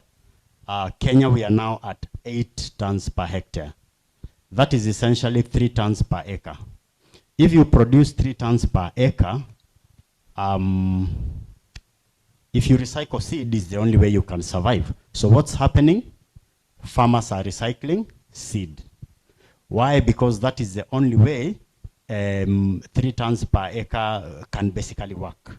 And even with those 3 tons per acre, farmers sell to the market, and because you all harvest at the same time, the brokers will only take the very big ones, which appeal to everybody. All of us who go to the market here, if you find the smaller warus, do you pick them? Very rarely. So most of the time, for everyone else, I think the translators are doing a good job, so they know aru is potatoes. Yeah, so if you find the small potatoes in the market, you rarely pick them. So what happens? Farmers are generally selling up to as low as 30% of their produce. So if you're producing 3 tons an acre, how much are you selling? Maybe a ton, maybe a ton 0.5. And I think this is something familiar. So those losses are heavy. So low productivity is a big problem. And what's one of the biggest challenge with that? Of course, unstable incomes. And we have a population that is doubling. And that is across the region. And yet our food production is going down.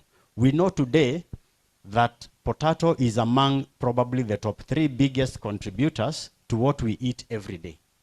And I think that applies literally across the region. Yeah. So of course we have challenges of climate risk. I'll move on very quickly. So why potatoes? Potatoes because of how much we are eating them. As I said, I think everybody here, if you are 2-3 days you haven't had a potato, you know, it's, unless maybe you have some dietary restrictions. So across the region we are seeing, for example, in Kenya we have about 35 kilos per capita. So you are eating a small bag of potatoes every year. In Rwanda, it's a big bag because it's 125 kilos per person, basically per capita. So if you are in Rwanda, you just buy your big gunia, like, or 2 of them and just keep them in storage. You'll consume them across the year. So with that, and with the amount of contribution that agriculture has across the country, and this is basically data, and thanks to TechnoServe, you can see, for example, that Kenya is doing 21%. If we're doing 21% and we need 35 kilos per person, you can work out exactly how much we need. That right there is an opportunity. Now, what is the shortage looking like? So in Kenya, for example, let me just talk about Kenya because I have data for Kenya. We have a requirement of around maybe a demand of 2.3 million tons. And this is 2022 data. We are able to somehow produce or acquire around 1.8 M. But we are also losing 0.4 million tons, which means we have a shortage of almost 1 million tons of potato. That potato is your opportunity as young people. It's our opportunity as Global South. And of course, the demand is going to grow with the population. So if we are talking about 7%, you can see how far that takes us to. So the biggest problem with production is actually seed. Now, Dr. Jane mentioned about seed and its contribution to the production. With potato, the cost of seed is usually above 50% of the cost of producing a kilo of potato. But also, that easily doubles your overall production and also improves the quality of your tubers. And what that means is you can see as much as 4 times in revenues by just using quality seed. So what is our current penetration for quality certified seed in Kenya? Let's start with Kenya. In Kenya, we are at 9%. This number could be improving towards 10%. And maybe I think it's Global South that is helping. I think maybe we are the ones who've come in to put that up to maybe 2%. Because last year, and it was our first year producing seed, we were voted the 3rd best seed producer in the country by the National Potato Council. And guess how many acres we had planted in that season? Just 22. So you can see exactly how deep the problem is. And I'm talking specifically about a potato. So let me move on in the interest of time, but you can see we are talking 9% across. Maybe in Tanzania we are talking about 4% actually, because in Tanzania the situation seems to be worse. In Rwanda we are still talking similar problems, and you can see the kind of yields we have because of this problem. So in South Africa, they are producing 38 tons per hectare. We here are at 8. Yeah? Maybe we are at 10. In Rwanda, they are at 8. So you can see across the region that we have a very significant problem. So enough about the problems. What are we doing? So we are looking at seed production as a key anchor to solving the problem of availability of potato. So we are intervening in the seed business because there is no potato for us to put in our storages if we build them. So we start with seed so that we can start building volumes for the sake of where potato, because where potato is what you will eat. Seed potato, the farmer will plant. Yeah? So we are intervening in both areas, and then now we can eventually get to the cold storage. So let me just quickly move on, because now I need to talk about where the opportunities are. So the way we've thought around our solution is doing what we call agri-hubs. So an agri-hub ideally is like a center of excellence, and within that agri-hub we house our cold storage, and we house potentially a value addition entity, so that you can bring your potato to us, and maybe if the market needs it peeled, it can be peeled. Why are we doing agri-hubs? Agri-hubs because they are a focus within a small area that can very quickly build a lot of jobs. So there are opportunities within the agri-hub. But before we get to the agri-hub, there is an opportunity in seed production. So what we are doing today, for example, we have seed on the farm today that is grown from the early generation. So we had apical cuttings. Apical cuttings essentially come from the lab, so they're 100% disease-free. And the inspection is usually very thorough by CAFEs. So again, most of the inspectors I find are fairly young people, educated quite recently, very well versed with exactly what they need to do. So we started with apical cuttings on 1 acre. The apical cuttings on 1 acre gave us enough tubers, which are now called breeder seed, to do about 7 acres. So we have 7 acres of breeder seed now. And mind you, you cannot plant potato seed on the same parcel twice. You have to rotate 2 years because of diseases. Because if you start with diseased seed, you'll have diseases all along, right? So the opportunity for us is now in the multiplication part. Because the science part happens in the lab, and Calroy is very good at that. And so we take the material from them, and then we multiply it. So these 7 acres we have today will give us enough seed for 50 acres. And these 50 acres will give us seed for about 500 acres, which still needs to be multiplied before it goes to the farm again on about 5,000 acres. So do we have 5,000 acres? We don't. So what do? We partner with those who can be able to either access land or who have the land already. Okay, thank you. And then we are able to do that multiplication. We are by default your off-taker. And more than that, we actually support you through the process. So the young people that we have in our company, they come into us, some of them even straight from university. And what we are doing is we are taking them through the learning process so that they can become experts in that field. And what essentially we are looking for is organizations that support youth to come in, because we have capacity to negotiate with people who have big parcels of land. So that now what we need to do is support these young people to grow the crops. It costs about 150,000 plus to actually do 1 acre of seed. So it's a big cost. The farmers that we are working with today happen to be the owners of land, and one of the things we know about land is the ownership is generally our parents, right? So then you might miss out the young people. So what we have put in as a program for our young people is we are going to negotiate with bigger landowners, and then when you come to us, we provide you a full package. So we have land that you can basically be allocated, and we make you what we call an agripreneur within our network. And this way we think that we shall not need to sell off any early generation material because we don't have land or people to look after it. You will come to us, we will have the land, we will have the early generation material, we will give you the inputs you need, and you will be able to actually start up your own business within our network. So that's the opportunity that we are offering. So of course, we are already in discussions with AGRA, and we are also talking to a few other agencies just to be able to support our youth do as well as possible. So that's all from me, and thank you very much for listening. And I look forward to engaging with you later. Thank you very much. Let's him big clap.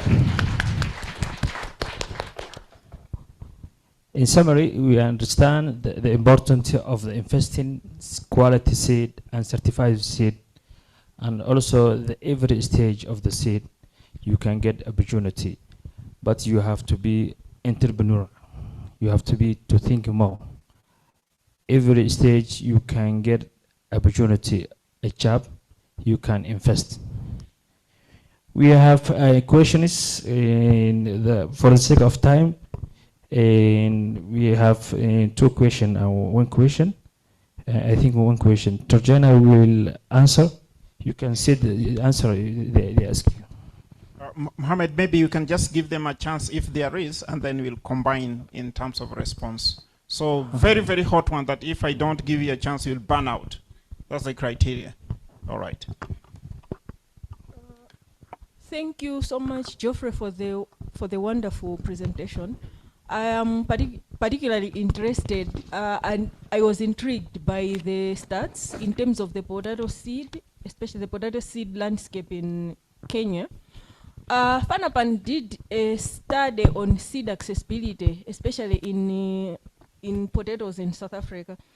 I saw there is a huge contrast, but from South African's perspective, the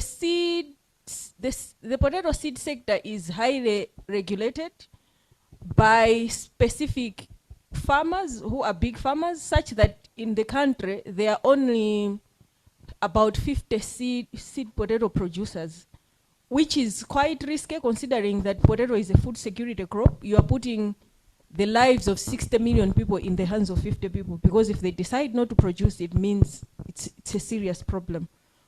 But they are able to produce and meet the market demand.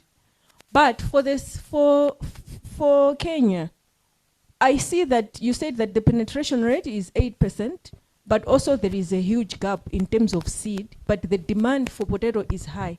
What are the regulatory issues that Kenya as a country is dealing with as far as having more seed producers is concerned? What can young people do to penetrate that market? Thank you. All right, thank you, Rachel. So quick. Thank you so much. I guess I'm the first person to try Irish potato in South Sudan, and it actually failed. It failed. I have the evidence all in my laptop, and that cost me almost $100 per 2 bags. And then I get nothing. I don't know whether the soil is bad or the procedure I've took is bad. So I need an impact in this in this part whereby if I'm wrong in some part, I need to be corrected so that in order for me to be the farmer of Irish potato in South Sudan, I need really help. This is what I can say. All right, thank you. Right over here. Thank you so much. My name is Elizabeth Kawakoyo from Uganda. My question goes to Jane. He has represented that in his work, you're supporting the development of policies. And I've been following about the national seed policy for Kenya, though I'm based in Uganda, because what affects Kenya directly or indirectly affects Uganda. My question is about how the policy is that it stops the sharing of our native seeds. That is a crime to share a seed. Moreover, if I have my grandfather or my grandmother in Kenya, in rural Kenya, he cannot share a seed to a neighbor to plant. How are we going to do that, though the court ruled against it like 7 days ago, so that really we can protect our own rather than promoting other things that don't belong to us as East African. Thank you. Hello everyone. I think today's session is more interesting because we are listening some interesting maybe seed and also the more that Dr. Julius was already explaining earlier. My question is coming from drought conditions in East Africa. For example, Somalia, we're having 4 consecutive of rainfall failure. That means we are in drought condition. And I think other parts of East Africa also experiencing the same way. So I'm thinking, what are the farmers doing? Because they depend on rainfall. When the rainfall is missing, what are our farmers are doing? So I'm thinking about the accessibility and availability of drought-resistant varieties of crops. So my question is, also when I look back the city that we have in Somalia, it is not drought-resistant or drought-tolerant. So what's the role of Accra and other developmental partners in East Africa doing to provide us drought-tolerant, disease-resistant, or maybe from the malnutrition perspective, we have seeds that have maybe nutrients. Maybe we have rice that have vitamin A, right? Also, how can we leverage availability of that kind of seeds and also certified seeds in East Africa? And addressing on the question of my friend from South Sudan, where he tried potatoes, Irish potato in South Sudan, and he failed. How can you support on investing young entrepreneurs to maybe make master degree in plant breeding or in seed science? So if he becomes, or if someone from Sudan get a scholarship in seed science or plant breeding, then he gets his answer, and he will not complain again. So what is your role and what is your take on that? Thank you. Thank you very much. Dr. Jen, I really like your presentation. But you said that it starts with seed. But in Uganda, there is a problem of access of genuine and high quality seeds. There is this problem which you talk about, fake and counterfeit seeds. You did not elaborate fully about it. But the problem is, this is an area where why youth is also running away from agriculture. Because imagine you plant a fake seed. First of all, it is adulterated and you buy it very expensively. So in Uganda, we are trying to fight. We are trying to fight the fake seeds. But you see, they are ahead. Those people who are dealing in fake seeds, they are ahead. Because at times, they develop the package. The real, even if you see the fake and then the genuine one, you cannot, it's very difficult to differentiate. So I want you, with your vast experience, how are you doing it maybe in Kenya here to fight or to eradicate or to reduce the amount of fakeness of seeds? Because it starts with seeds. Thank you. Thank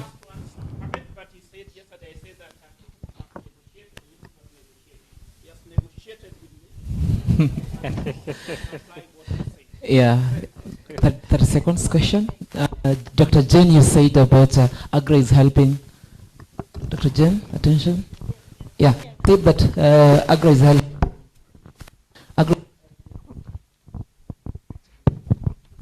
Agri is helping seed companies to grow. Please highlight further how Agri is helping for companies to grow, also youth companies to grow. And then what are some of the policies that could change significantly the involvement of youth on issues of seed multiplication? And lastly, how can these youth-led enterprises, be integrated furthermore into the national or regional companies? Those are my 2 questions. I like more about seed companies. How does Hagra help seed companies grow? On issue of policies, how can which policies can make youths be involved more in seed multiplication? Lastly, to do with young enterprises be better involved in regional research and whatnot. Thank you so much. Thank you very much. All right, before you pick, this negotiation is going very fast. I have an online negotiation from Rwanda that also wants to put in a question. So from Rwanda, online. Leodegard Dusenge from Rwanda would like to know, how can we ensure that certified Irish potato seed becomes affordable and accessible to smallholder farmers in rural areas instead of benefiting mainly large-scale farmers? Thank you very much. Over to you, Turjan. Yeah, okay. So thank you very much for those questions. So let me start with, Somalia. So I think the question that you're asking is, there's a lot of, the weather conditions. There's not a lot of rainfall. There's a lot of droughts. And how can we move even these drought-tolerant crops? And so actually Somalia is an opportunity country. Angra had the privilege of recently doing some work in Somalia, particularly in the interventions on seed systems. And we are also very glad to know that the government of Somalia is really supporting agriculture. I think they have a very big program that they are starting, focusing particularly on access to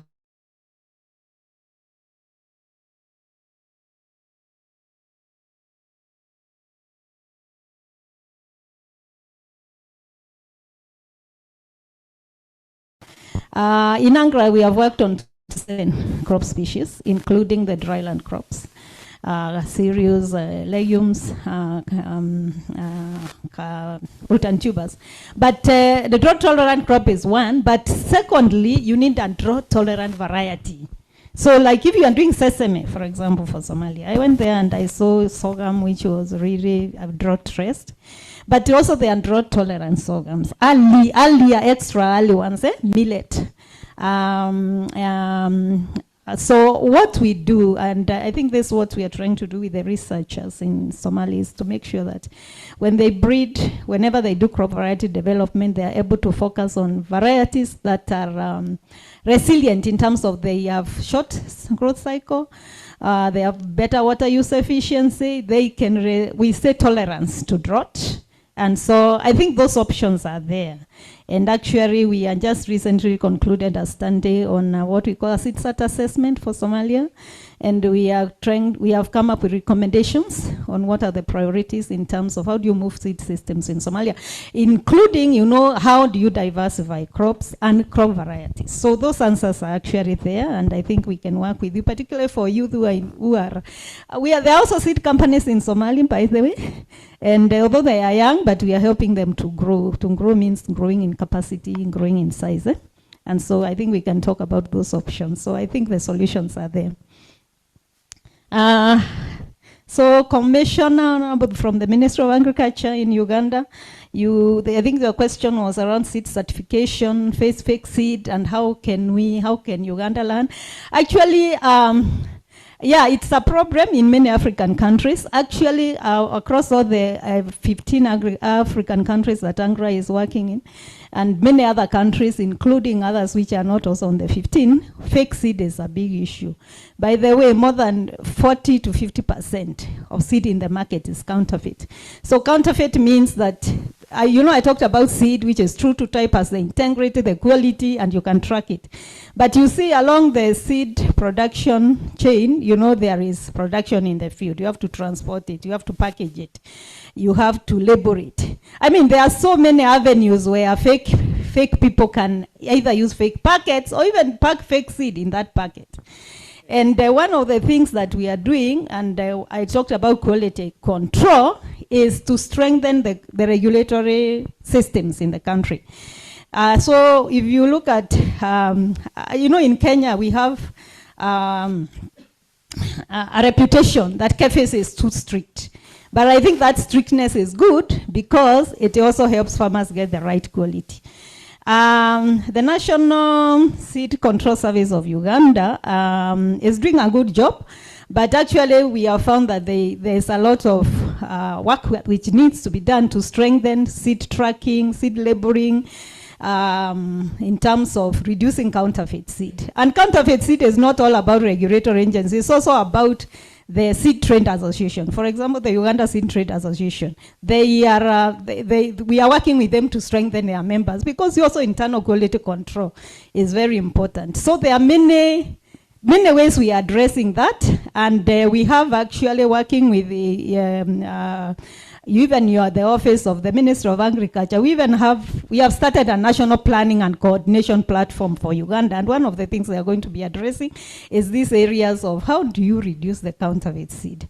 How do you do the seed labeling? How can the farmer trust the seed? So it's something that we recognize that we need to address, and as I'm saying, with a fake seed of more than 40%, I think that is too high, because we are saying of every farmer who is buying certified seed in the market, 40 of them out of 100 are actually not getting the right quality seed. So what do? We need to do something, and this is why we need to work with governments to invest in seed systems.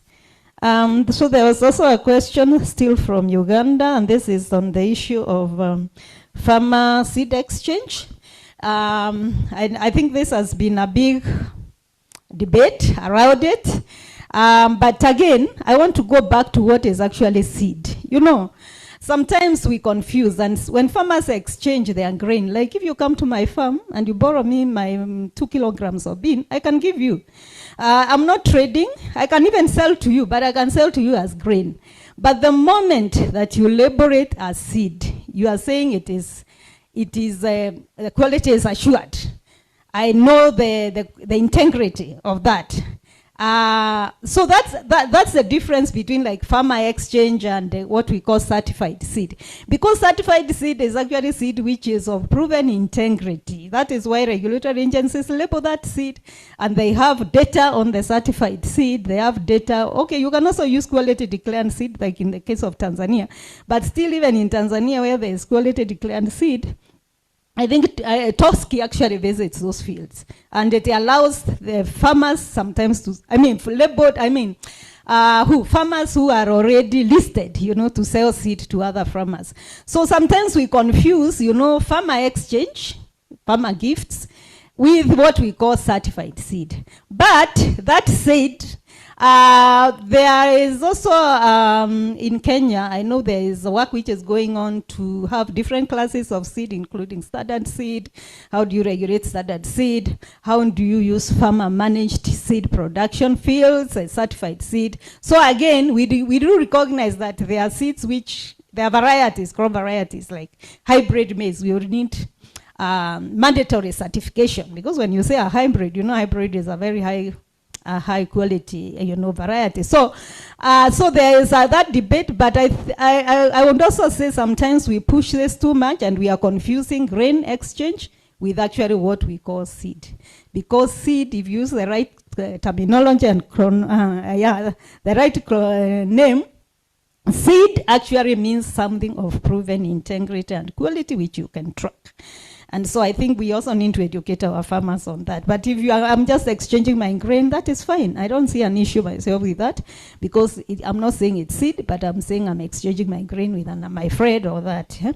But I also do recognize that not all crops are at the same level of certification, because if you talk about what we call, these days we call them opportunity crops, pumpkins, mung beans, beans. There are some crops which seed systems are not very. So there are all these different classes which actually the regulatory agencies are trying to see to come up with systems that address all these classes of crop species. I think the other question that was there was on youth and ANGRA. How does ANGRA help seed companies to grow? By the way, ANGRA has invested in 119 seed companies in Africa. And it's not just investing, it's actually establishing, investing, and helping them to grow and to advance. So I can quote, out of all those 119 seed companies, which have been operating in the last 10 years, They have not dropped. 95% of them are still operational. What are some of the things that we do? We help the seed companies to grow. We have started with seed companies who are only producing 20 metric tons of certified seed per year. But now there are 10,000 metric tons. If you look at the capacity of that company, by growing, and that was one of my slides, when a seed company grows, they can actually employ more youth. The youth will be in seed production, they will be in processing, they will be in marketing, they will be in laboratory quality assurance we are talking about. So whenever you help a seed company to grow, you expand the business. It's the kind of a model where these very large companies, they can now actually even work with that. A lot of outgrowers will come in. And when we help a seed company grow, that's our work. How do we help the seed companies to grow? There are different models. We give them business development service. We actually invest with them, like maybe give some grants to expand into a new product or even to expand into a new area. We help them access processing facilities so that their operations can be faster and easier. So there are many ways, but we have different models, including how does a seed company access financing? If you go to a bank like now as a small entrepreneur, the bank turns you away. But we have models. How do you finance seed company? Because seed business is not like, it's a different business because you are dealing with life material. And we have a lot of them who are owned by the youth. By the way, I had several slides of youth-owned seed companies who are operating in Rwanda, who are operating in Tanzania, who are operating in Nigeria, Uganda, and I had several of those slides, but I didn't have time to show. And these are young. Actually, one of the best examples I have, which I can quote for my friends in Tanzania, I think they know Kinemo Seed Company. Kinemo Seed Company was, the CEO used to work for Meru Angro. Meru Angro is now at 10,000 metric tons. We started with them at 200. But we took the employees of Meru Angro through our center of training here at the University of Nairobi. And where we train seed company staff and professionals to go into seed business. Kinemo used to work for Meru Angro, but they were able to, one of the staff was able to start their own seed company. So a lot of these seed companies, they expand in business, they start other companies, so there are so many models. Finally, I had a question on genetically modified organisms. The question was, what is my view? So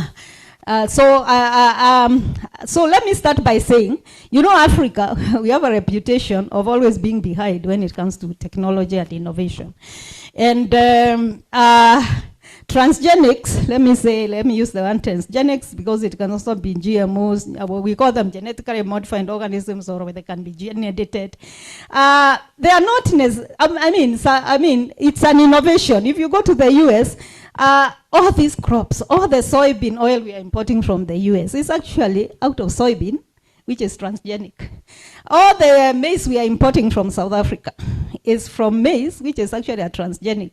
And so I think what we need in Africa is not to reject the technology, because otherwise we will keep on importing food, but to find modalities to incorporate it into our farming systems. I think what we need is to come up with those systems. How do you actually manage a transgenic crop? How do you manage a gene-edited crop?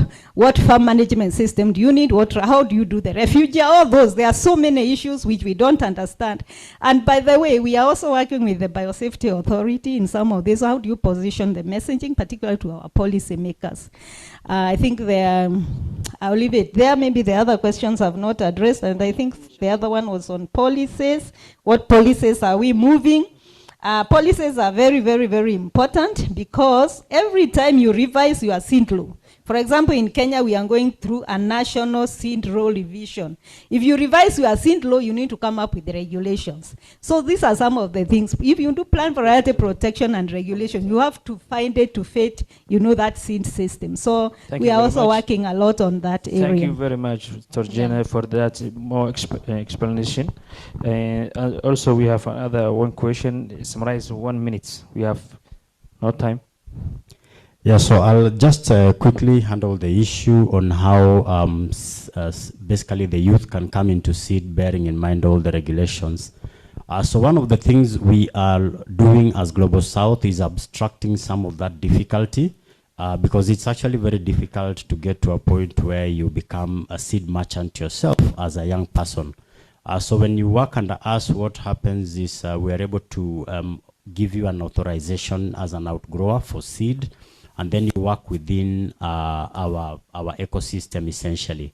So CAFIS will still be thorough, and as Dr. Jen said, that is very good, but we will also be there to help you ensure that you comply with what they need, so that their thoroughness will not necessarily hit you in a bad way. So this is a model we feel that should be able to enable us to produce more seed. Because even one of the things that I noticed the other day is I had a discussion with one of our biggest seed producers, and they said to me that there's no competition in seed because the penetration is so low, so the market is very big. So please, let's interact. This is something we can be able to do. Thank you very much. Let's just give us a clap. Why don't you? This was the most important session, because when we're talking about the seed, we agree to invest in the seed, climate resilience, drought tolerant seed, and also you have to invest certified seed. Every section or every stage you can invest. Youth, the owners, they are not leaders tomorrow. Thank you very much. Let's keep in touch. Thank you. All right, let's appreciate the team. You can do a better club than that, the one that can pass threshold. Wonderful. I heard from you very silently that you need the slides of the youths that are owning those seed companies. Did I hear right? And then I also heard Jen telling me silently that those will be provided to you. Jen, did I hear right? All right. And let me give Mr. Fahari to make some clarification or some point of information. Yeah. Thank you very much, Douglas, and thank the panelist and the moderator. I think that was a very interesting topic. I just want to give you an information on seeds, what EAC is doing on seed harmonization.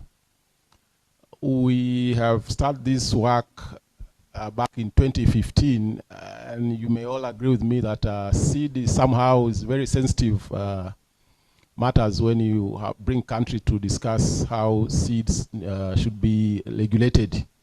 So we have the what we call the seed and plant variety bill, which is now at the advanced stage.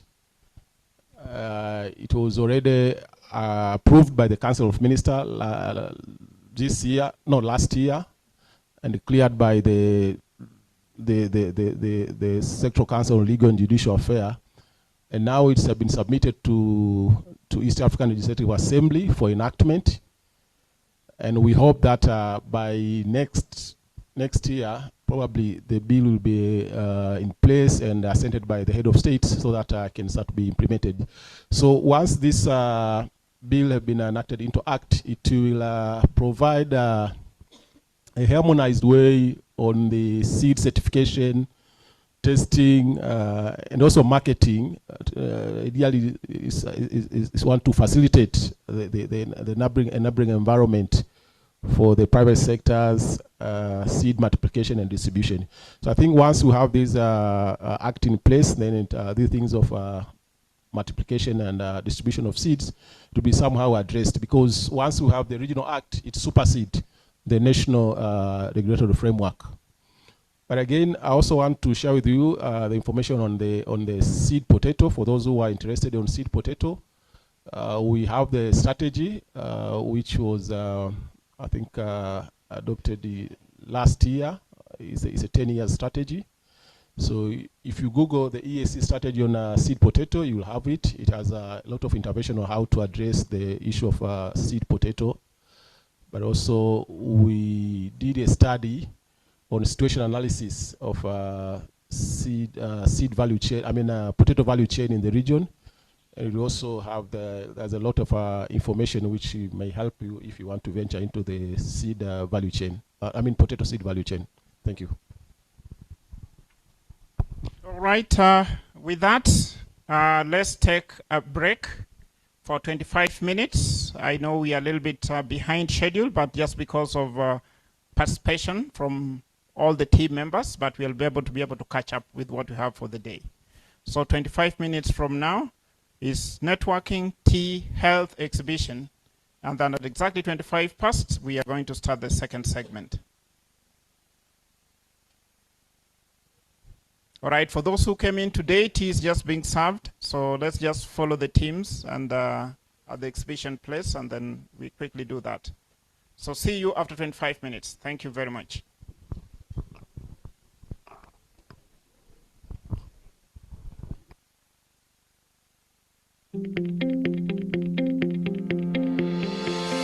My name is Aikadi Nkini, and I'm the Safeguarding Officer in Agri-Tanzania. So we just had a breakout session with youths who are farmers, but they're also agripreneurs, and they're involved in avocado, they're involved in horticulture, but they're also processors. So we had a discussion on how we can learn from each other. So we talked about our challenges, we talked about our barriers, we talked about our biggest achievements, what we inspire to do. So what was my biggest aim from what I expected to see from this discussion is getting real insights, getting the stories on how their journey started in agribusiness, in being processors and being farmers, but also on what they want to see and how they've been able to overcome the challenges. And what key takeaway is that they have big dreams. They are very courageous and they do not give up, but also they are willing to learn, and they are going to be champions of agripreneurs and agribusiness. But also I see that there's so much potential in the youth that were part of this dialogue, because they have big dreams and also they're willing to learn, which is a good aspect for youths that want to see in agribusiness. And another thing that a big takeaway for me is that these youths need to be more empowered with knowledge, with more platforms like these ones, because they will inspire other youths to get into agriculture.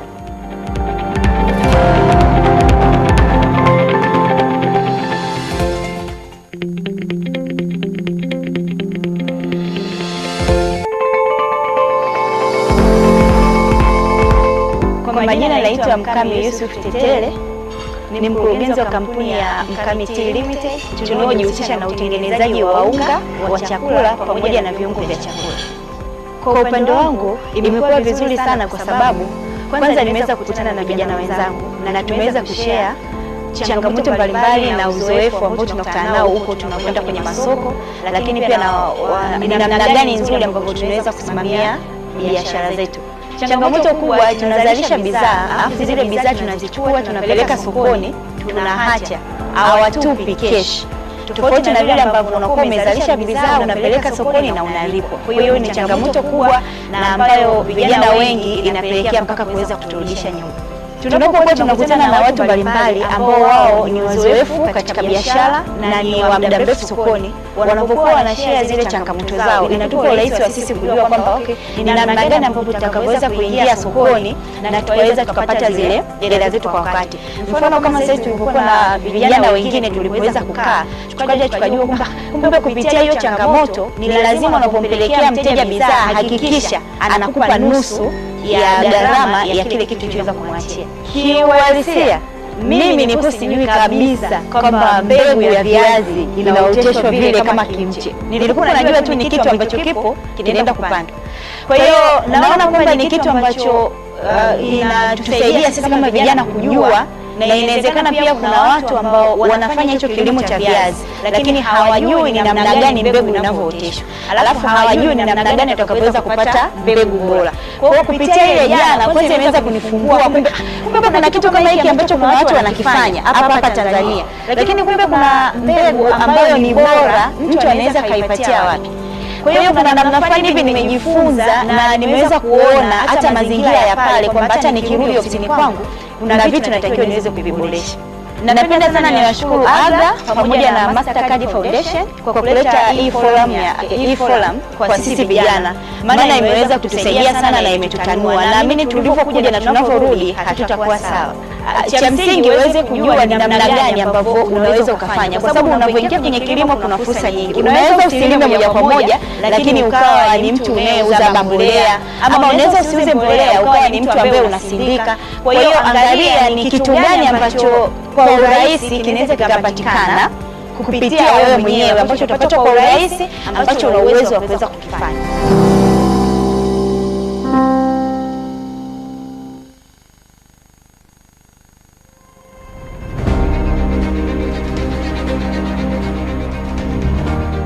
So here at Agro, we've got an advocacy agenda, and we tend to actually call out innovators, somebody who goes out and finds one new thing and really gets it going and becomes the go thing, or a resilient person who finds a resilient problem and creates a solution that makes you bounce back.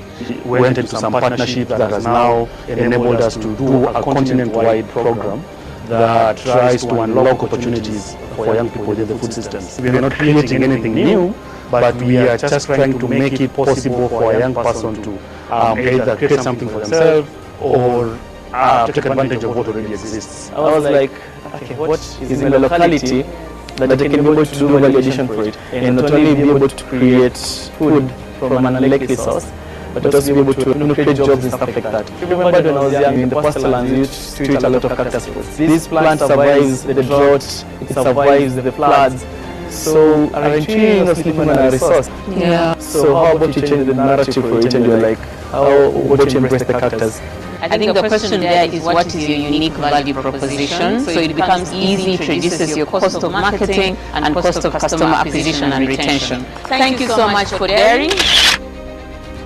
In an effort to really create a platform for young people and make sure we are telling your stories, but also understanding the challenges you're grappling with as you build these social enterprises, or build the businesses that are going to solve our problem in sub-Saharan Africa, we started a podcast that is called Banter with Dr. Kalibata, talking about these conversations. Specifically, it's a space for young people to come and share their experiences, but also make an ask to either governments or policy makers or other private sector actors to solve the problems faster rather than later. We will be launching it today.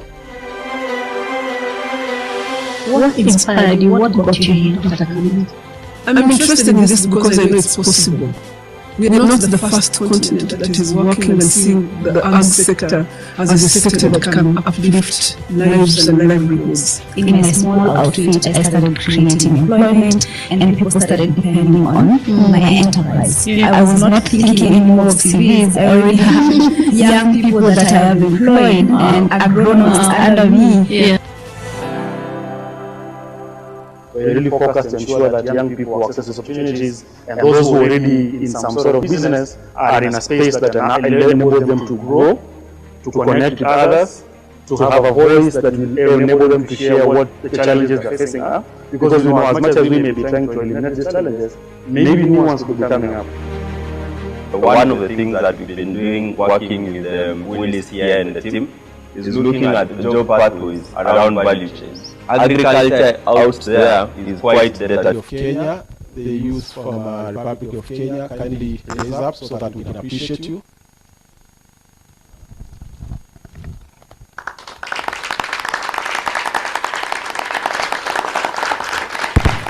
Thank you very much, Republic of Kenya. Youth from Federal Republic of Somalia.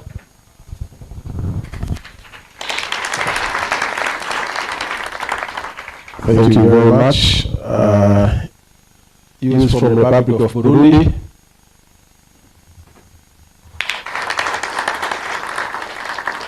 Thank you very much.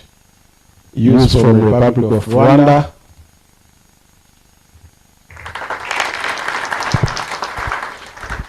Thank you very much. Republic of South Sudan.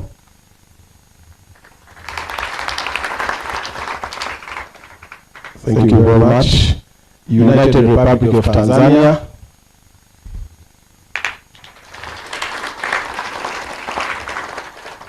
Thank you very much. Democratic Republic of the Congo.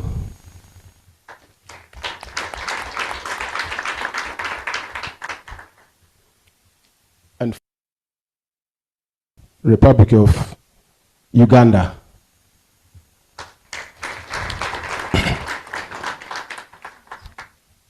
Honorable Deputy Secretary General, distinguished guests, allow me also to recognize our partners.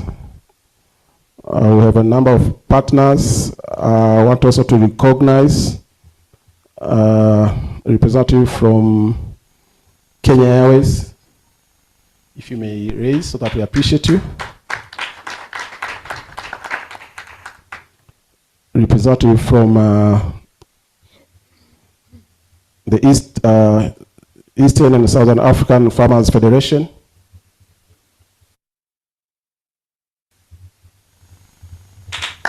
Thank you very much.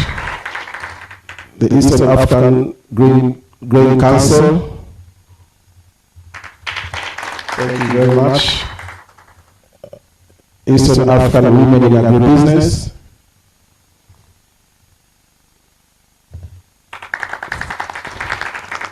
Thank you very much. You lead. Oh, she's there. Thank you very much. The KCB, Kenya Commercial Bank, and then representative from KCB. We also have our partners, representative from the Global South. Anyone from Global South? Thank you very much. The Equity Bank. Equity Bank. Thank you very much. Probably they will join us later. We have a representative from GIZ. Thank you very much. The ECO and the B Care. But we also have our major partner, AGRA, the Local Fellow Foundation, and FAO. So later on, they will have an opportunity to give the welcome remarks. So having said that, Honorable, our distinguished guest, allow me now to invite my colleague Stella, just take us through the program of these 3 days and the objective of this event. And then later on, I'll come again to invite our distinguished guests to give their remarks. Thank you.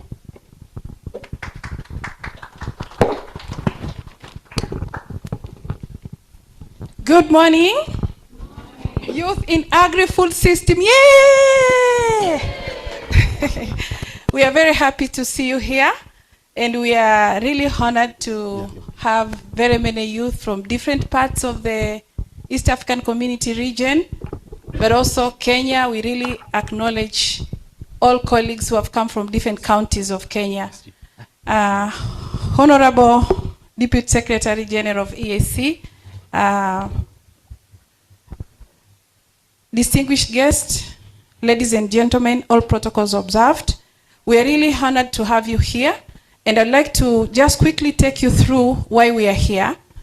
As you know, as a continent, we're implementing the Comprehensive Africa Agribusiness, the Comprehensive Africa Agricultural Program, CADEP, but we're also implementing EAYAS. Is there any youth who know what is EAYAS? Africa Agribusiness Youth Strategy. So, as a continent, we have ambition to ensure that we improve our agri-food system sector, because this is one of the ways through which we can get to ensure our food security. But we have also seen that this is going to generate employment to youth. And sure enough, we have seen many youth are working in agri-food system. So the continent has policies and strategies, and they focus on inclusivity. So we know the Kampala strategy has prioritized inclusion of youth in the agri-food system. And in order to cascade what the heads of state agreed in the Kampala Declaration, the regional economic community, like East African Community, is also implementing that at the regional level. So we have the Regional Agriculture Investment Plan, which will soon be revised to become Regional Agriculture and Food System Investment Plan.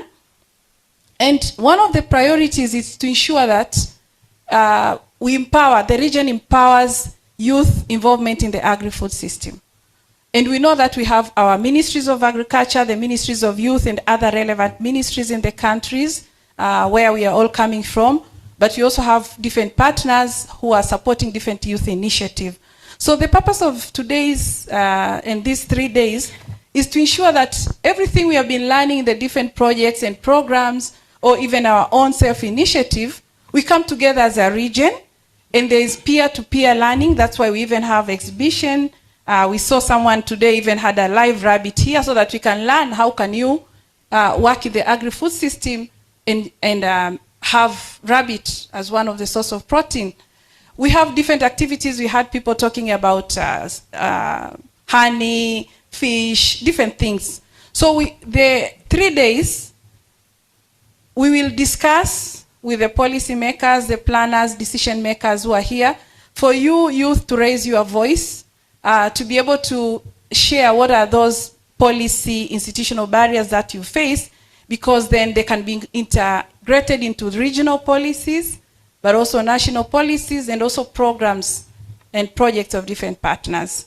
So today's session, it is really blended. There's quite a bit of hearing from youth as well. That's why after the official remarks by our guest of Hannah, which will follow soon after me, then we'll get to hear from youth what they're doing. Then the rest of the day we'll have other activities, which includes getting to know about our mental wellness. You know that the world has a lot of challenges, and sometimes we are stressed. So we have also incorporated a session where we can get to hear from an expert who can advise us on how do you navigate through different challenges. And then on the day 2, we have a session that goes into deep dive or different innovations. You remember we are here to learn? So cross-country lessons and experience sharing, getting to know maybe which policies or institutional frameworks has worked in one country, which we can also, other countries or can borrow from those models that have worked. So we have that, but we'll also have discussion, deep dive on access to finance. That's why we see financial institutions are here. And you know that regional integration is extremely important. And it's important not just to produce things subsistently, as we did 50 years ago. We are working so that we can also trade across borders. So regional integration, it's extremely important. You know that there is a continental framework called Africa Continental Free Trade Area. We really want you youth to produce in a way that you can also trade across the region, but also across the continent. So the 3rd day is going to focus on trade. Having introduced that program, I'd like to really thank you for being here. And over to you, Fahari.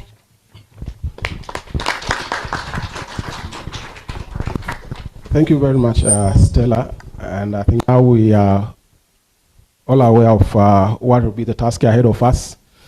And so now it's time for me to invite our distinguished guest to give remarks. And before I invite our distinguished guests, I want also to recognize the team of experts, the facilitators and mentors. We have a team of facilitators who will be mentoring the youth for these 3 days.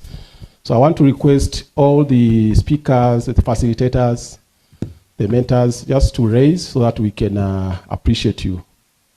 Wherever you are, kindly raise so that we appreciate you.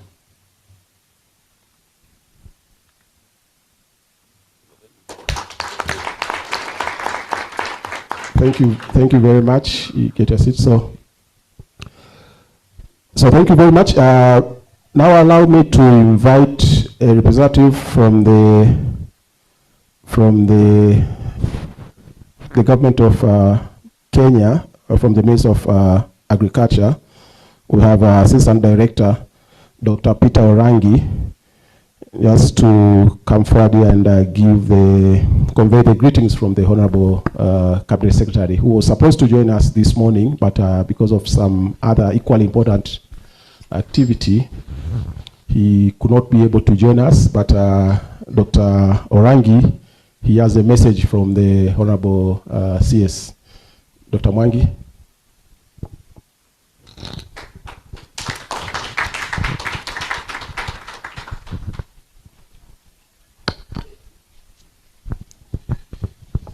Good morning.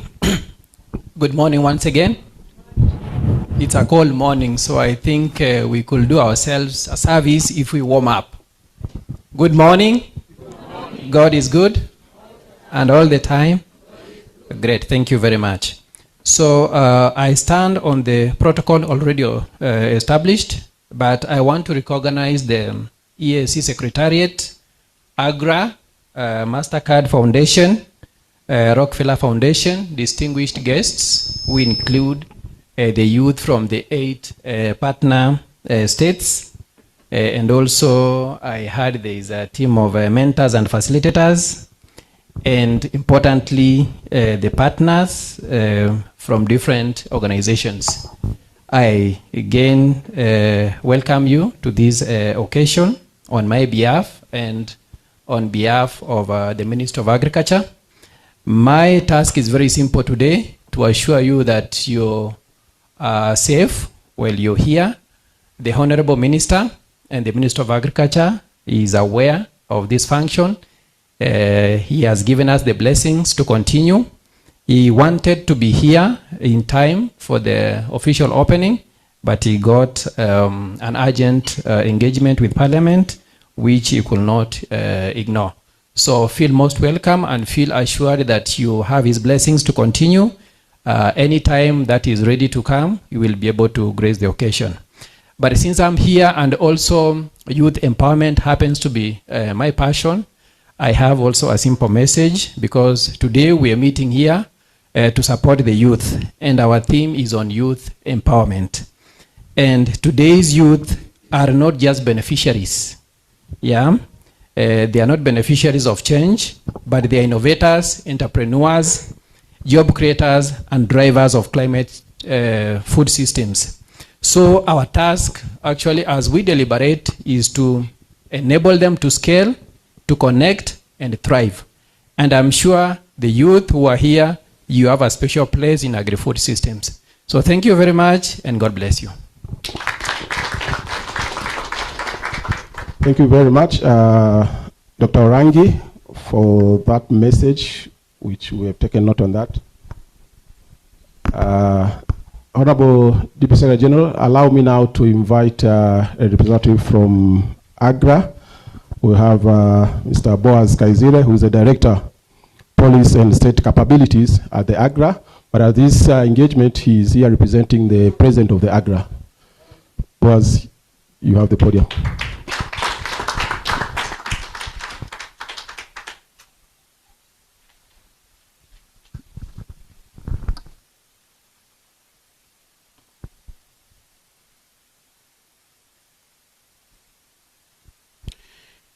Thank you so much. Good morning, ladies and gentlemen. The Honorable Deputy Secretary General from the East African Community, the representative of the Minister of Agriculture or the CS Agriculture Kenya, the technical partners who are here present with us, all the protocols observed, including the youth. Let me start by a very most recent quote that is almost 3 minutes old. The youth, you have a home in Agri-Food systems. And I really like it from the representative of the CS Kenya. Let me start on behalf of the AGRA President to appreciate the East African community for the very wonderful work that you've been doing historically and until today. And my appreciation is informed by what the report that we always get every year. And this report is always generated by the United Nations Economic Commission for Africa, combined with the African Development Bank. And it rates all the regional economic communities on the continent in terms of how, especially, they are performing around the critical agenda upon which they were established. And the very critical indicators is around the integration agenda, how you bring respective member states together to be able to deliver the intention upon which they were established. East African community has been consistently performing better than the rest of the regional economic communities when it comes to really bringing member states together. And of course, that is really based on the type of leadership, the commitment, the technical expertise. So that is the basis for my appreciation of you, the East African community, of the work that you've been doing excellently. Of course, with the support and engagement with the other technical partners. I also want to appreciate you, and as you heard Stella saying earlier, the domestication of, I hope the domestication word is not too technical, but basically bringing to the member states the decisions and commitments that leaders, our heads of states, commit at continental level, to bring it in the region, but also take it to your respective member states. That's basically a simple definition of domestication. But I think EAC has been also on the forefront of bringing this particular work down to member states. And we see this happening in terms of engagement, representation, and thank you for even helping us to know how many member states are here. So you've been really doing a great job. And this is just a few of the examples that we know that you are leading. I just wanted to highlight that. I also want to appreciate the technical partners who have put on the resources but the technical expertise in advancing the youth agenda on the continent. I specifically bring out my dear colleague Betty, who represents the Rockefeller Foundation. I think you in particular, let me just start by Rockefeller Foundation, but you in particular, I know you have a very strong passion, and you are yet to hear from her, by the way, a very strong passion on making change happen in practical reality. And of course, she carries the brand and the heart of the Rockefeller Foundation, and I want to thank you for the excellent work that you continue to do. I also want to appreciate FAO. You have been a very strong leader in the youth agenda. Everybody knows the Food and Agriculture Organization, a UN body that advances developmental goals the whole world and in the region. And I also appreciate the MasterCard Foundation that has invested in various elements that drive the youth agenda. And I know Shira is not here, but she was supposed to be here, but I really appreciate those institutions, and I'm sure, Marwa, you'll agree with me that they have been doing an excellent job. So as I try to end my message of appreciation and thanking you, I want to really just highlight some of the things that I've been getting. Mr. DSG, I tried to find out, and I know you may have your own numbers, the EAC, when we talk about the youth, how many people do we have? And I was just beginning to read, and I found that we have over 133 million young people based on the African Union definition. And I'm glad that when they were representing and trying to show us, I think this is almost 99% youth in the room. Of course, with a few outliers like some of us. But you are as old as you feel. So if you want to use that definition of the feeling, I am actually youth. Thank you. I am actually youth. So you are as old as you feel. The way you wake up, the way you walk, the way you eat, the way you run, the way you think defines you. That's very, very critical.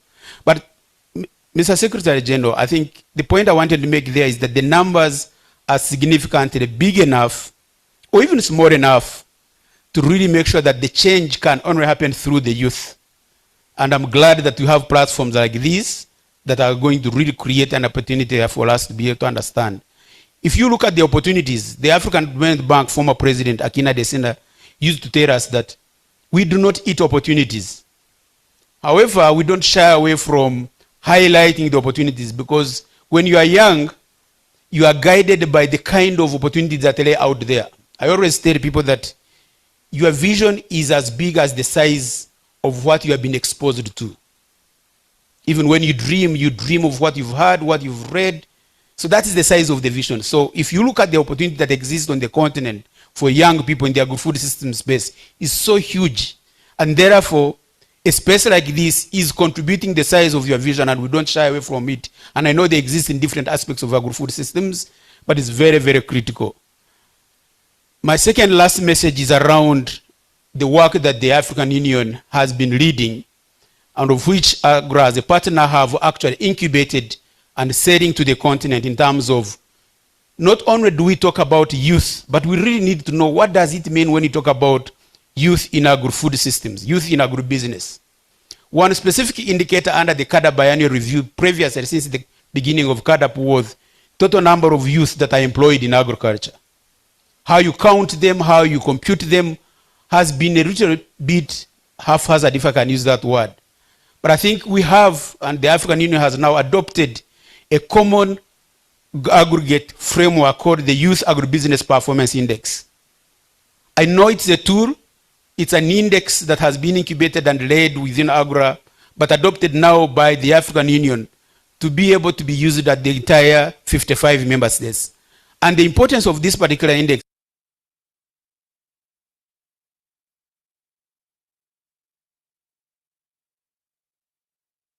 come on.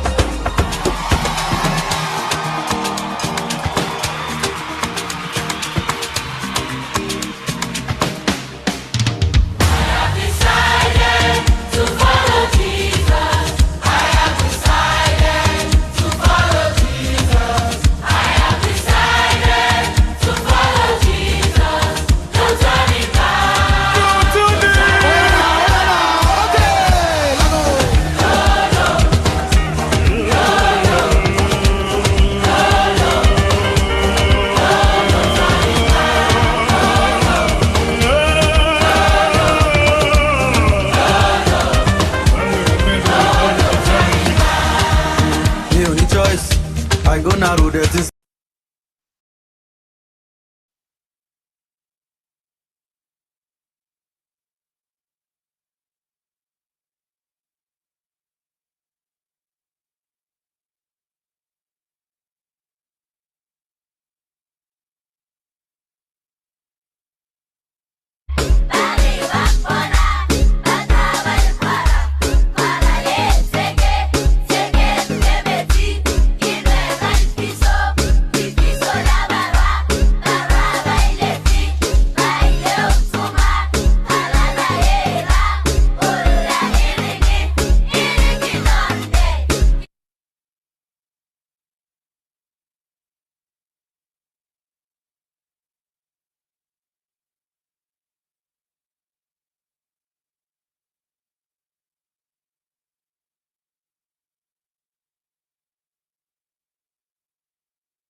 much, specifically in Kitui. Kitui is an ASA land where we receive slightly below 500 millimeters of rainfall in a year, and to some areas even below 250 ml.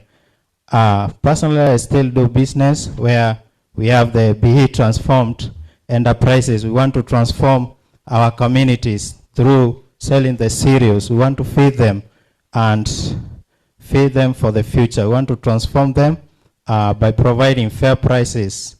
How many have ever been exploited by expensive prices? Yes, thank you, thank you. So we want to change that narrative. We provide fair price, quality commodities, and also we serve them in a timely manner. Sometimes we have these people who have served us in like the other day, juzi naenda kwa shop, mtu ananiambia siharakisha kusema kile unataka uende. So it's like, hi, my goodness. So I think the translators translated. Okay. Yeah, like that guy was like, you do hurry up. What you want, mention it in a very fast way so that I be done with you. And I knew there's a gap which needs to be solved. So guys, we should solve such issues. And God has graced us. That's why we are here today to solve. So, are we good? Yes. So, maybe we can move to our neighbor. We have Uganda. Wasuze Otia. Mtu ana reply aje? Okay, so Willy Katumwa, where are you? Okay, thank you. 3 minutes. Thank you very much. My name is Willy Katumwa. I'm from Uganda. I have a very big passion for fish, but as a software engineer, this has helped me so much to grow my passion. I grew up in a village where we are surrounded by very many fishermen, but they have been chased off from the lakes because the government has, a plan to restore the ecosystem. That fish has declined by 13.3%, so some fish species are getting into extinction. So when I got a chance to upgrade with my master's that I had in technology, innovation, and industrial development, I basically had to pursue my passion that I had in fishing. So normally, still farmers still just throw feeds when they are feeding their fish. They just throw feeds onto the ponds, tanks, and cages, but this is wastage of feeds because they don't know whether the feeds will be actually consumed by the fish. So this leads to pollution of the water and high production costs, especially now that feeds take over 75% of the entire production cycle. So what we did is we developed an automated solar fish feeding machine. It feeds fish basing on the fish appetite. As long as the fish is ready to feed, the machine dispenses the feeds. So you will ask me how it does it. We're incorporating artificial intelligence to detect and monitor the swimming patterns of the fish. And it is able to tell whether fish is in normal condition to feed or not. And we're using an AI camera, of course, also to detect how the fish is behaving. And not only that, we have a mobile application that the farmer is just able to monitor the feeding normal operations. And we have a mechanism that we're calling it a shutter. We program that if it is the right time for the machine to feed, if it looks at what the farmer had stocked, how much fish he had stocked, what is the growth stage of the fish, and with all those parameters, it is able to accurately measure how much exactly it has to dispense for the fish to feed. Not only that, we incorporate a water quality monitoring tool that is continuously monitoring the water quality parameters. Note, if any water quality parameter is unstable, fish will never feed because it will be stressed. Thank you. Thank you. Thank you. A loud applause. You can do better. You can do better. Yeah. Thank you. Thank you. Thank you. Thank you so much for that artificial intelligence about fish. How many have consumed fish?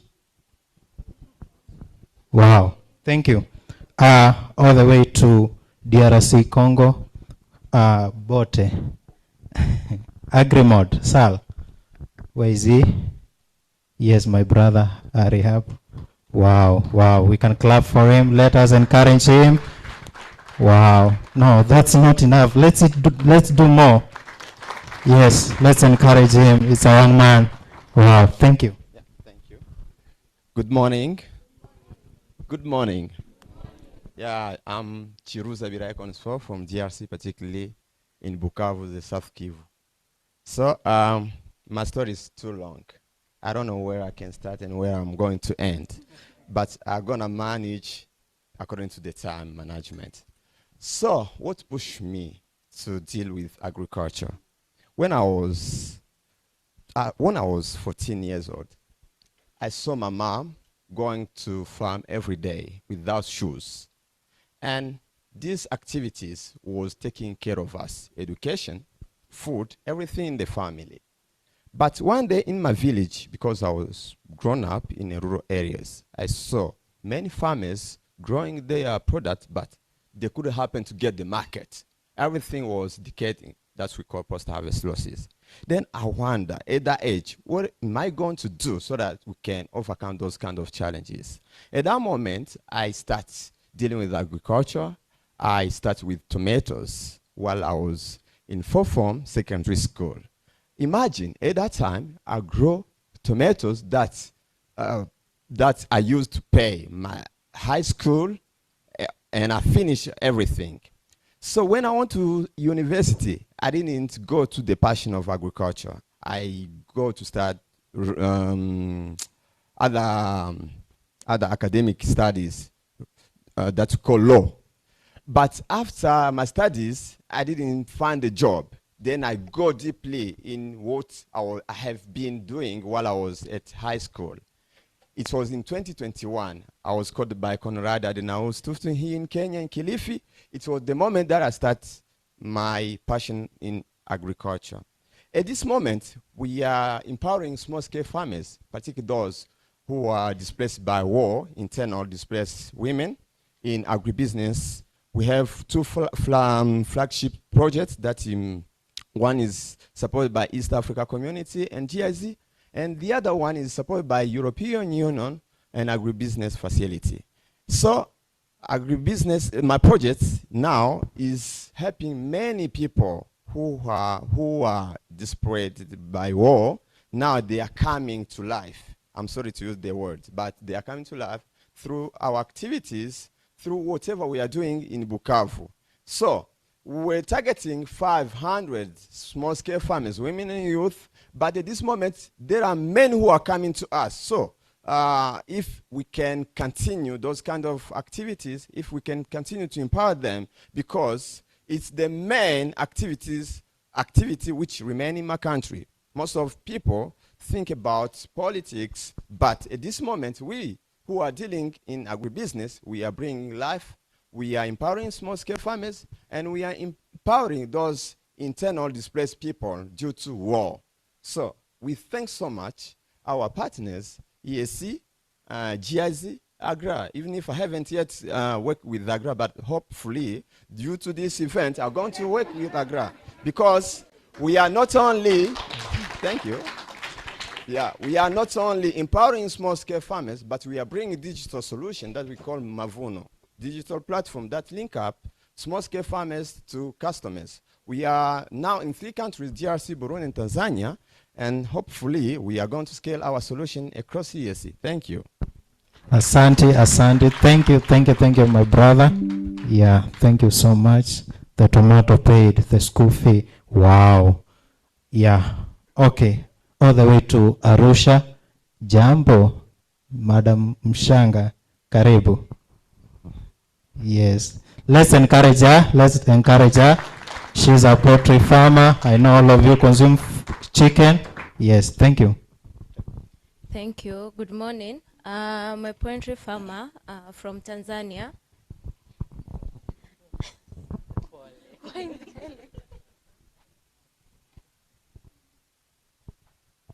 Good morning. I'm a poultry farmer from Tanzania, and recently taking care of chickens and layer chickens, more than 200.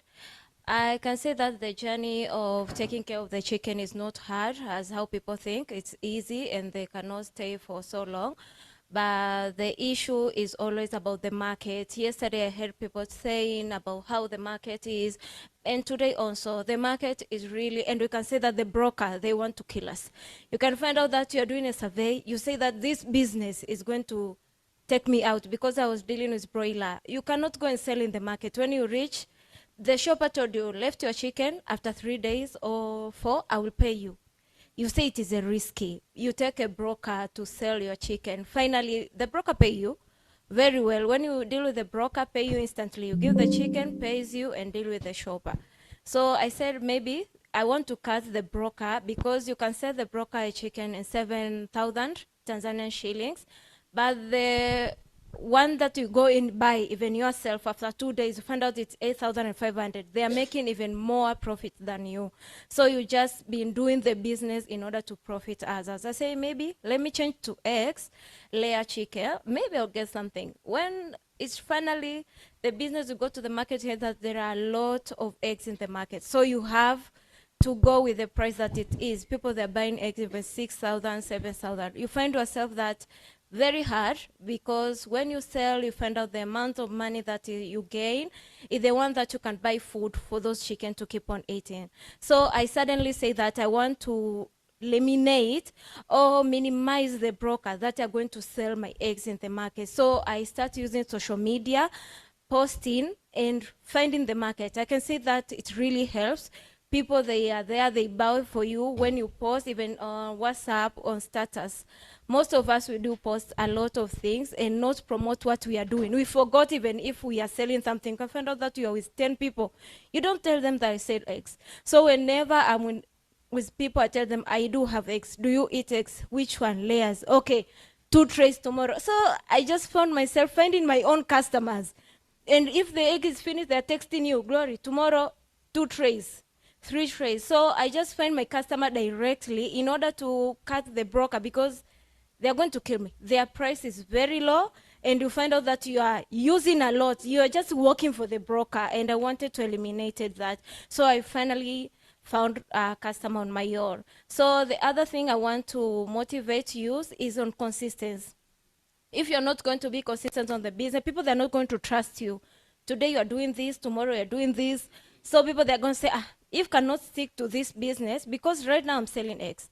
Imagine after 2 weeks, someone told you that I want 3 trays, and tell them, right now I don't sell eggs. I do, for example, I sell potato. That person will be like, are you serious? Do you really need to get something? So yesterday I gained a lot. Success doesn't come quickly. We have to take challenges. You have to take, it is a long road. But if we are consistent with what we are doing, it's going to help. And let's use the social media good. Madam Stella yesterday said, a lot of us are going TikTok. The network, when it is down, we're just thinking of who posted. But we don't sell our products online. Let's use the network on our benefit. Let's use the ChatGPT on our benefit. Everything is going to help us if we use the internet very well. Thank you. Thank you so much. Thank you so much. So we all consume eggs. Thank you. Yes, back to Kenya. Jambo, Sam Warui. Let's encourage him. Sam. Wow, let's encourage him more. We can do it better. Yes, Sam, welcome. Yeah. Okay, good afternoon. Well, I think I'm the oldest in the room. I'm an 18-year-old Kenyan innovator, and I'm here with a company called Bean to Platter. Thank you. And we deal with recycling food waste, organic fertilizers, and hazardous materials. And right now we are running a campaign known as Brightest, where we are fighting against a lead-free future. And as we were doing our campaign, we found out that one of the main challenges that is causing more of lead poisoning in the world is how expensive the detection materials, the detection devices are. And since I've always had the passion of doing research, I talked to the owner, who is my cousin, Daniel Maina, at the back. And he gave me the opportunity to do the research, and I did my research, and we found a way that we can develop a device that's more cheap for detection of lead, and we are open for collaborations and more advice on the device. So thank you. Thank you so much.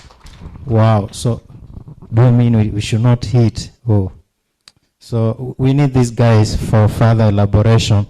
So please document your issues, post it, and to us we learn more. Thank you so much, Beatrice. Yes, thank you so much. I'm humbled. Round of applause for the moderator. All right. I see there's a hand. Am I allowed to have a hand before one? Okay, great.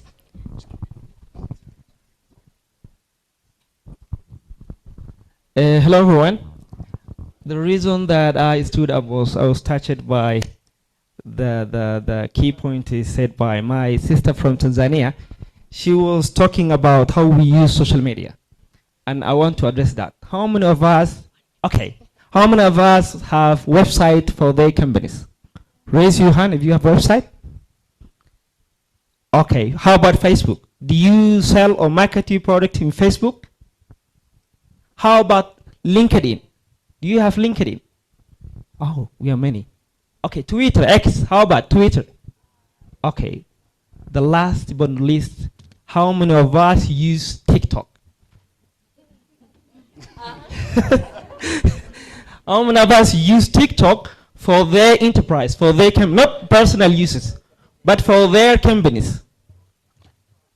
1, 2, 3, 4, 5, 6, 7, 10. Let's say 10. Out of how about 100? How many of us? 150? 10 are using TikTok. Do you know the power of TikTok? TikTok even doesn't need to maybe promote it. For example, you're using Facebook for your product, it needs some sort of budgeting, you have to promote, you have to reach that kind of customers. But TikTok, you are using the trending songs, and it already, boom, reach many people. That strategy we have discovered 5 months ago. We was using Facebook, LinkedIn for their engagement, and Twitter for development partners, but mainly we were using Facebook for customers. Then we have identified TikTok can reach more than Facebook without even promotion, without money. So guys, think about TikTok. TikTok is the main one. You can go live, you can use even trending. TikTok needs trending music. Then you can add your products and add trending music, and here it goes, and many people can see it. So I would like to address on that issue. Thank you very much. Thank you, thank you. So less passive scrolling and more intentional posting on TikTok for your businesses. Great. I would like to hand over to my colleague for the next sessions. All right, let's appreciate the team for that particular session. Does it meet the threshold of clapping? They did a wonderful job. Innovations, 18-year-old presenting to us, a founder doing research, asking for more collaborations. A lot of wonderful things happening. Great. Now we are shifting on. Yesterday when we went to the booths, we saw a lot of technologies. So we want at this point in time also to bring some of our colleagues to help us understand how we can do smart farming.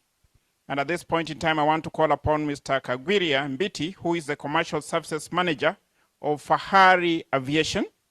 Fahari is a subsidiary company of the Kenya Airways. Mr. Bahari is not you, but he probably later will tell us whether you're also part of the owners of that. You're the shareholder. Wonderful. So he's going to talk to us about the drones. We saw the drones. We've heard about the use of AI in feeding fish. So at this point in time, let's hear about this and also tie it up with the exhibition that we saw. And maybe not all of us had a chance to. For those who came in today, we welcome you. We didn't give you a chance to introduce yourself, but you will at some point. So just join the floor. Over to you. Good afternoon, everyone. My name is Kagwiri Mbiti from Fahari Aviation, a subsidiary of Kenya Airways. There's a presentation I wanted on screen.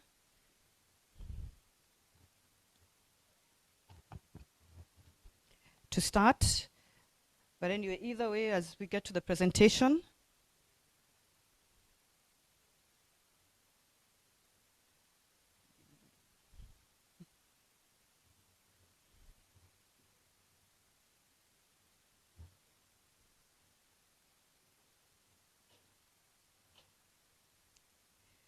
I guess the presentation will catch up with what I have to say. So Fahari Aviation is a subsidiary of Kenya Airways. We're one of the younger subsidiaries, and we mainly deal with drone technology. So our mission is to transform African communities through sustainable technology, and our vision is to lead in creating the future of living. I think it would be, if we could get the presentation up, at least you'd be able to get some of the ideas of what I'm going to be putting through.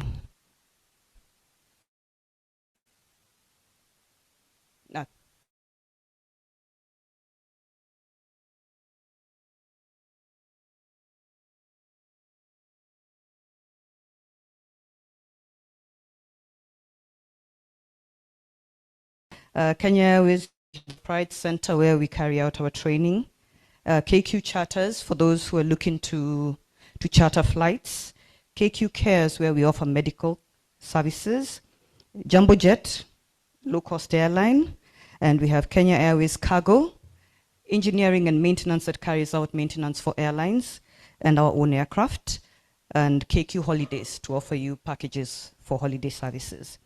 So if you can go to the next slide.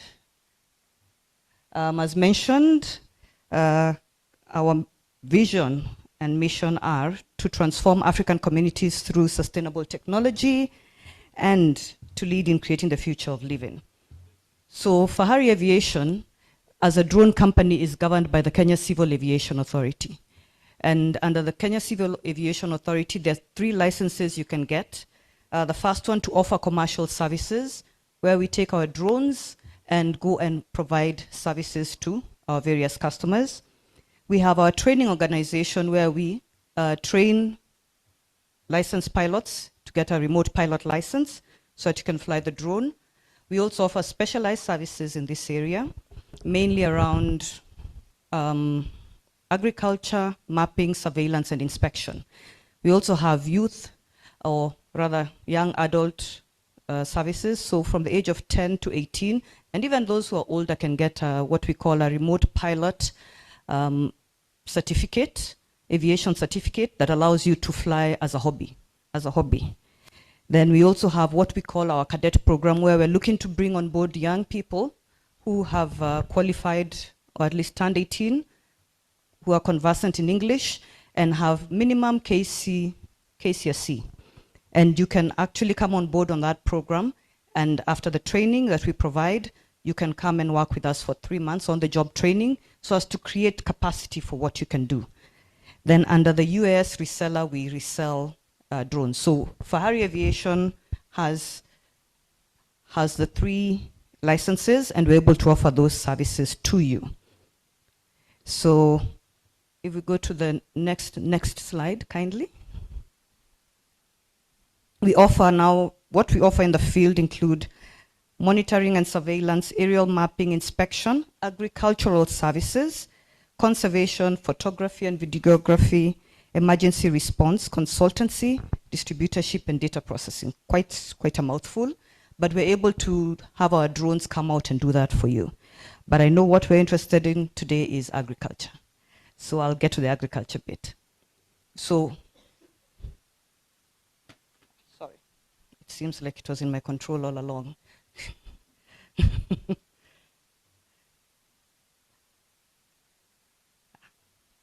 So we get to the agricultural bit. So what we're looking to do is drive sustainable agricultural growth, enhance farmer livelihoods, and implement homegrown solutions. So what are these services that we offer? So one of them is, I think you've been to our stand outside, the Kenya Airways stand, and there's a big agricultural drone there. That drone offers you the opportunity to do what we call application of certain inputs. So whether they're liquid or solid, we're able to do it using the drone. So for that, you're able to manage your crop nutrition by applying foliar fertilizer or granulated fertilizer, and then any liquid applications for pest and disease management. So what are the benefits of this? Reduced chemical usage by up to 40%, lowering input costs for farmers because of the level of accuracy that we're able to give. Cost effective by reducing labor and time for manual scouting. So as we go through this, I will have different applications and how data and AI integrate to the data we have. And then environmentally sustainable, though reduced chemical drift, and improved biocontrol efficacy and precision distribution. Now, the drones, the first one I've talked about is the one that applies the inputs. There's another one that we use that is a multispectral drone that we actually collect data of the plants, your crop, or your pasture. And through that, we're able to now process the image. What you can see there is an NDVI image. And through that image, we're able to narrow in on where your crop is doing well and where your crop is stressed. Then depending on the data that is captured thereafter, we're able to use the drone to give you what is called variable rate application. So we're able to apply fertilizer at different rates across your farm. So for the areas that are stressed, you will put a bit more fertilizer, and where it's healthy, you'll put what you consider recommended. I know a lot of farmers currently simply say, I do 200 to 250 kilograms of granulated fertilizer on their farm, or they do maybe 20 liters of different inputs per liter per acre. But that doesn't mean that your crop actually needs that. The good areas may need less, and the areas that are stressed may need more. So we're looking at now having that technology out there to help you, give you precise agricultural solutions. So one of them is you can carry out your soil analysis to determine soil composition and determine your fertilizer rates. Fertilizer optimization, where you use it just where you need it. And lastly, if you have an even crop growth across your farm, you're then able to identify where you need to maybe do better seeding.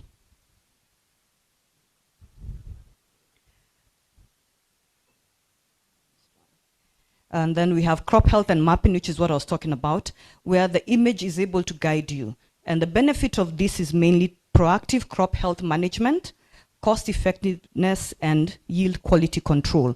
So this all ties into what the drone is able to capture. Because at the end of the day, data is only as important as to whether you end up with actionable information to make decisions.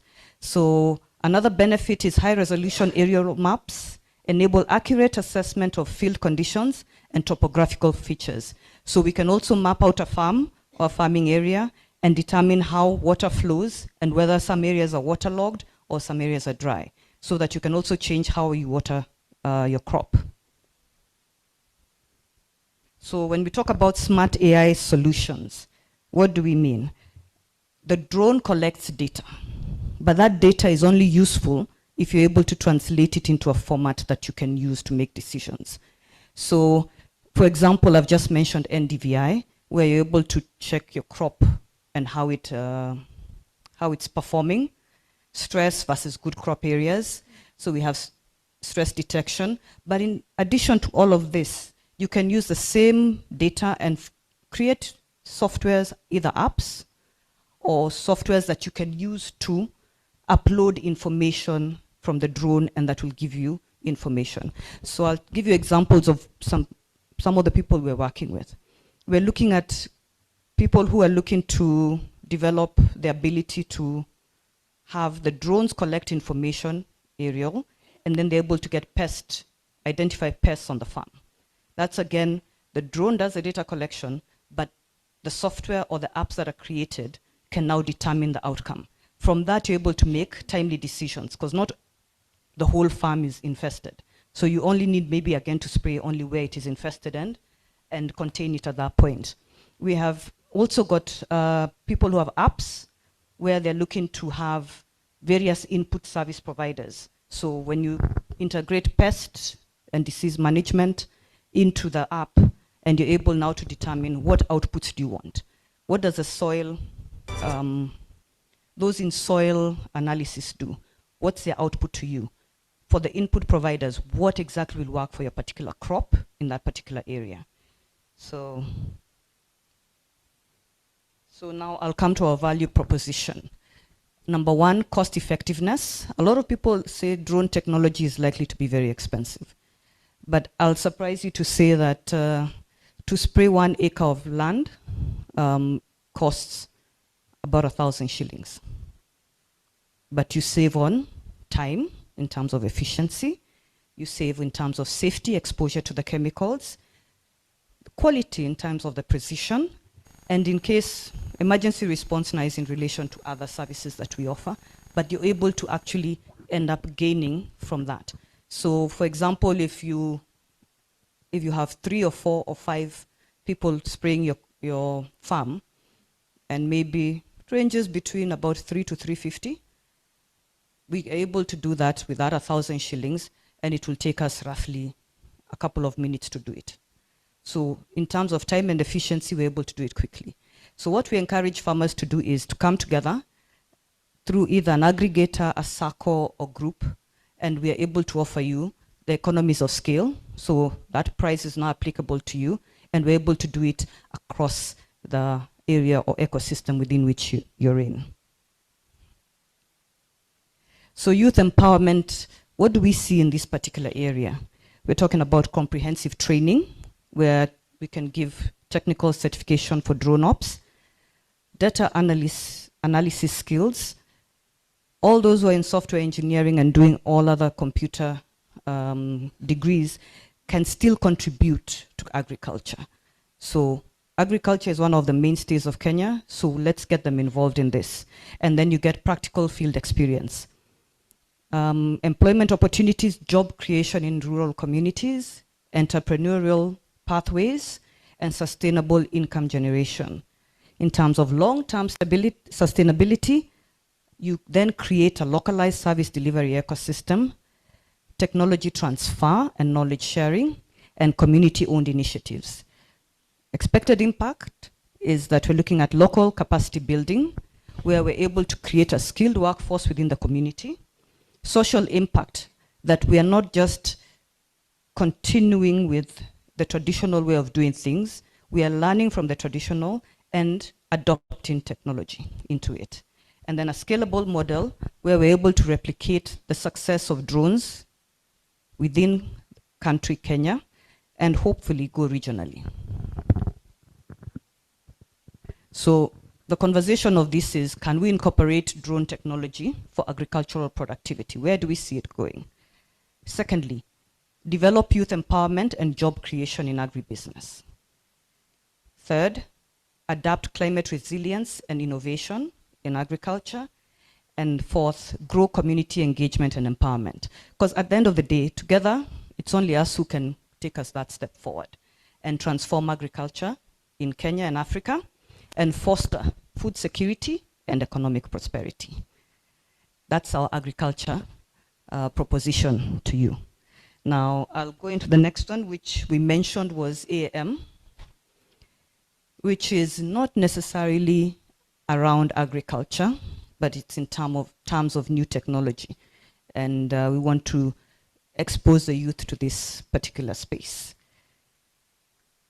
So advanced air mobility is an innovative transport framework leveraging cutting-edge aviation technologies to transform how people and goods are moved, particularly in urban and regional settings.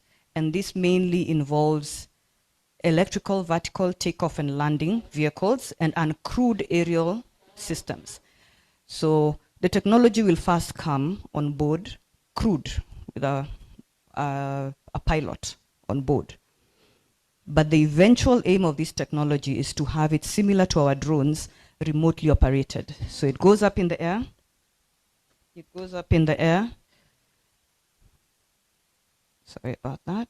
It goes up in the air and essentially will carry passengers with no pilot on board. So I'd like to ask, how many of you would actually be interested in that technology? How many of you would get on board that plane with no pilot? We're doing it with taxis in Dubai, in the US, in China. By a show of hands, how many of you would try it?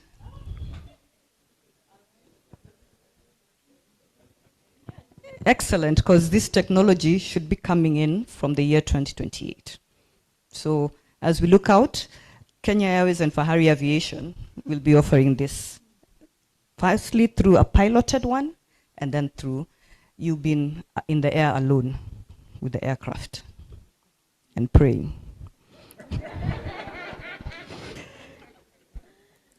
So the fundamentals of this are eVTOL aircraft technology, urban air infrastructure.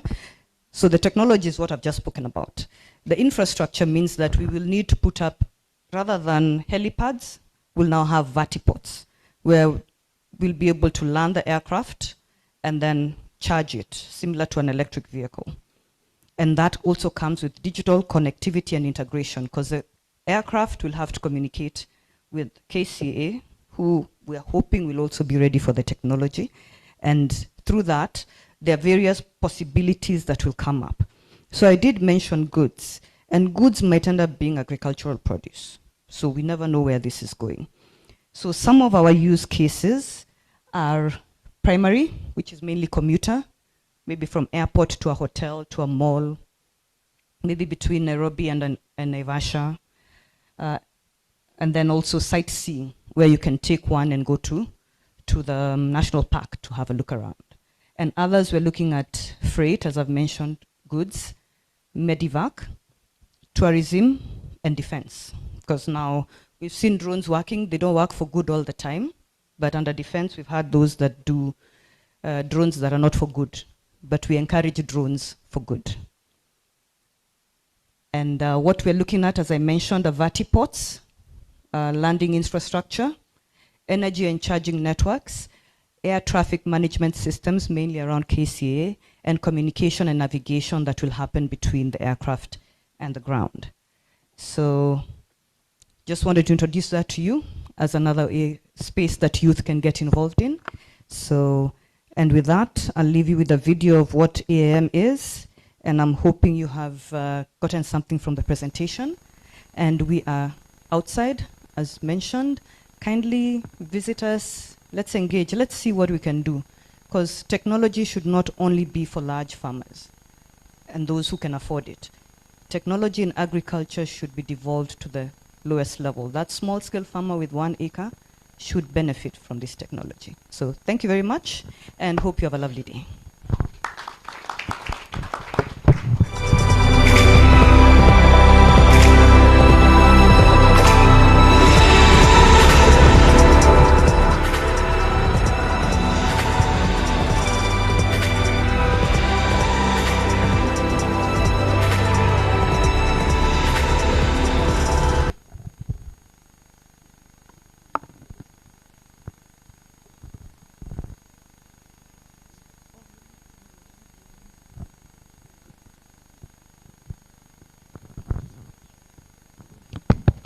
If we could have the video.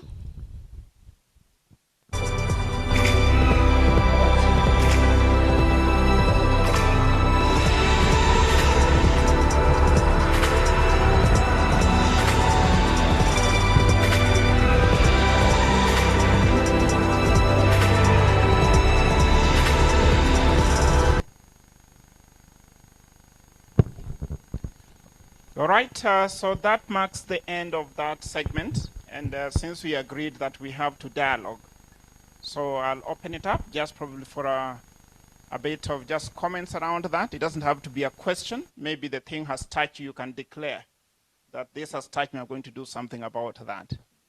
It could be that if this is okay, how do we take it to the rural areas?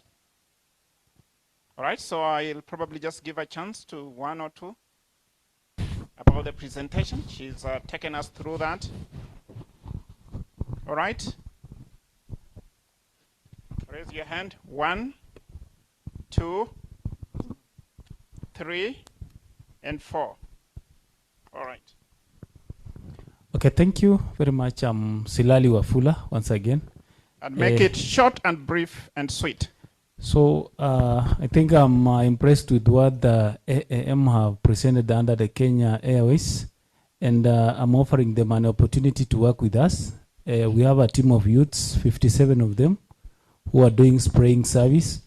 And then in Mount Elgon, we have another team of 67, culminating into a total of 114. So I think Kenya Airways will work with us to see how we can train them in the technology of drone, if at all it is doable. Thank you. All right. Next.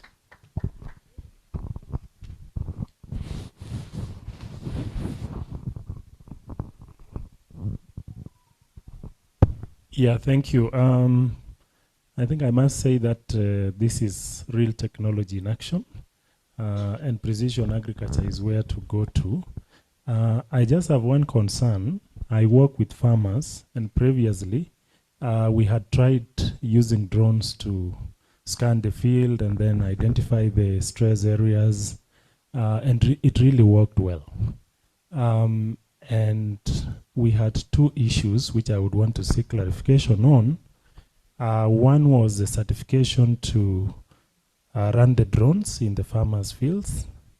And then the second one was the sizes of the farmers' fields. So I would want to find out how does it work, because in most cases, farmers have very small pieces of land, and there is no uniformity when it comes to the cropping system. So you find a farmer, another one is doing maybe maize, another one doing beans. So how is that amalgamation to then have these working? Because it seemed to work on plantations like coffee, tea, and such crops. So I think that's the submission I had. All right, thank you.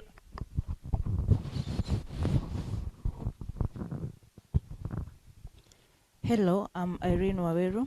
So my question was, actually it's been said, it's about the factor that most farmers do intercrop.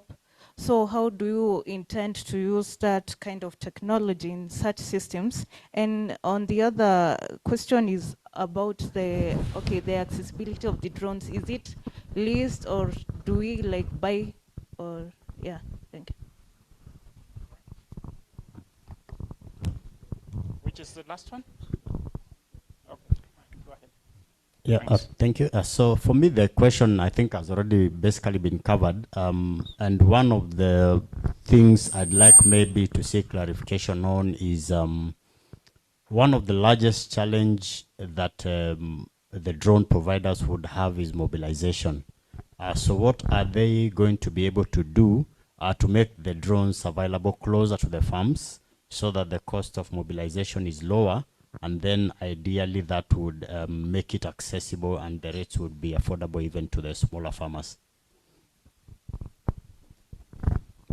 All right, she'll respond to some of this, and then maybe the other further discussion will take place at the booth. Huh? To who? Yes. You can give your... Yes, thank you. A nice presentation. For the current interested farmers basically in the fish farming sector. So my advice, try to think more about this drone for fish feeding. So to reduce the risk, because sometimes when the weather is changing in the lake, fish does not make a feeding in the cage, especially technology in cage farming. So when you think more about drones to take feeding for landing, then to feed automatically through the drones, it helps us to reduce the risk. Yes, so that is I want to think more to invest in drones for fishery sector, especially for cage farming. It helps for farmers. Okay. Yes, just a question in regards to that. The fish feed is in pellets. Yes, in pellets. So it's easier to take it and pack in the bag, then it's make a feeding in the cage direct. Yeah. All right, since you're a shareholder of Fahari, I'm giving it to you. I thought that question was supposed to be asked, but I just want to understand on the costing. You mentioned 1,000 per acre. Does that also include the, to mobilize the equipment to the farm, or there's another additional cost that is only for what I can say? Just cost only start at the farm, but there might be another cost which a farmer has to incur to transport that facility to the farm.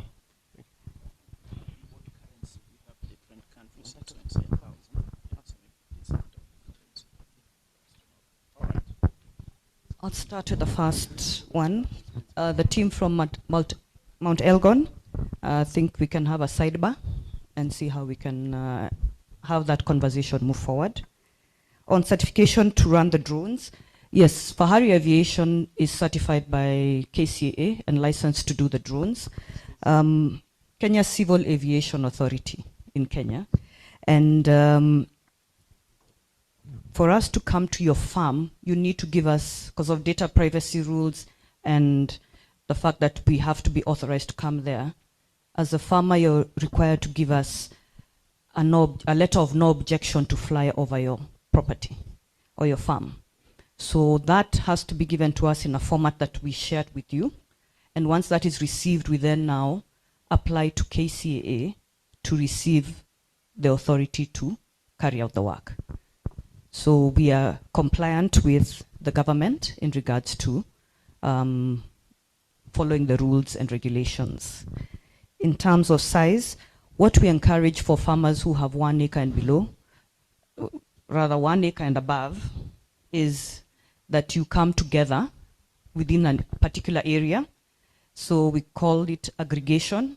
And through that aggregation, we're then able to, if you're doing similar crops, which makes it easier, we're then able to come and spray your crop during that period.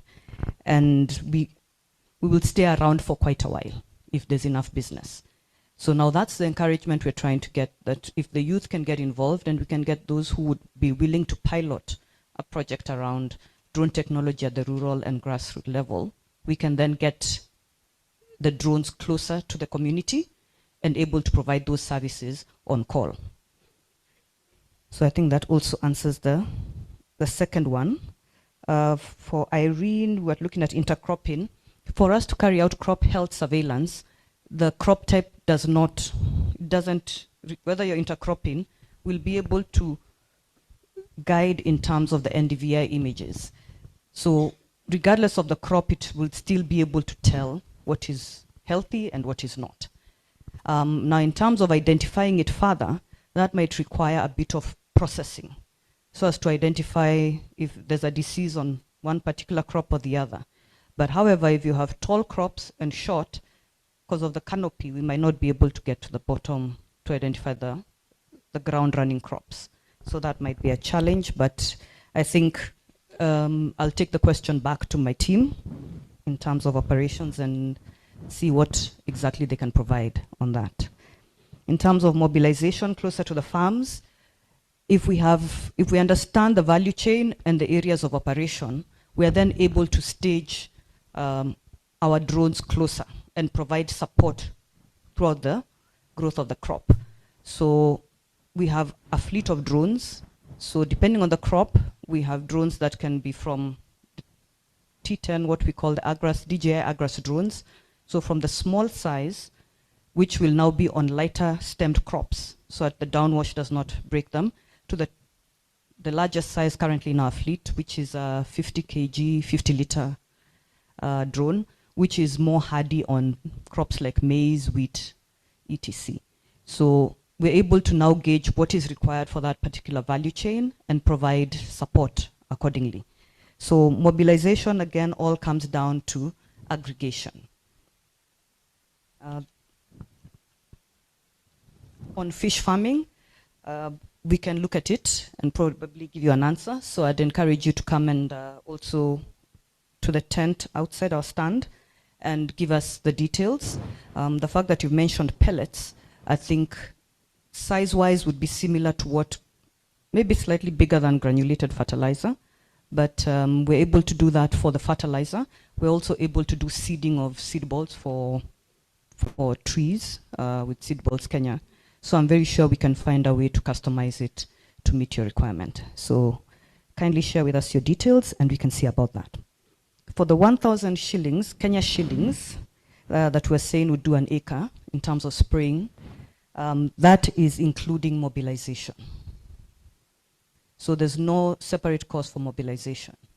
But what we encourage again is aggregation, because only through aggregation are we able to provide that price and offer the service to a larger number of farmers. So, thank you.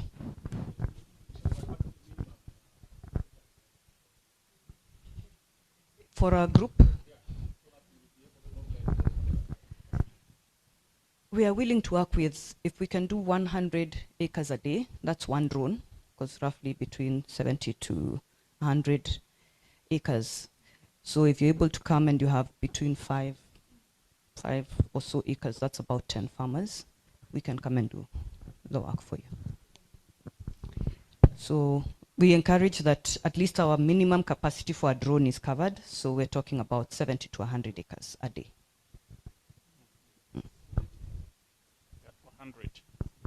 70 to 100 acres per day. 70 to 100 acres, so that if we deploy one drone, it's able to manage and move to the next day, do another 100. But if you have larger numbers than that, we will deploy more drones accordingly to cover those areas.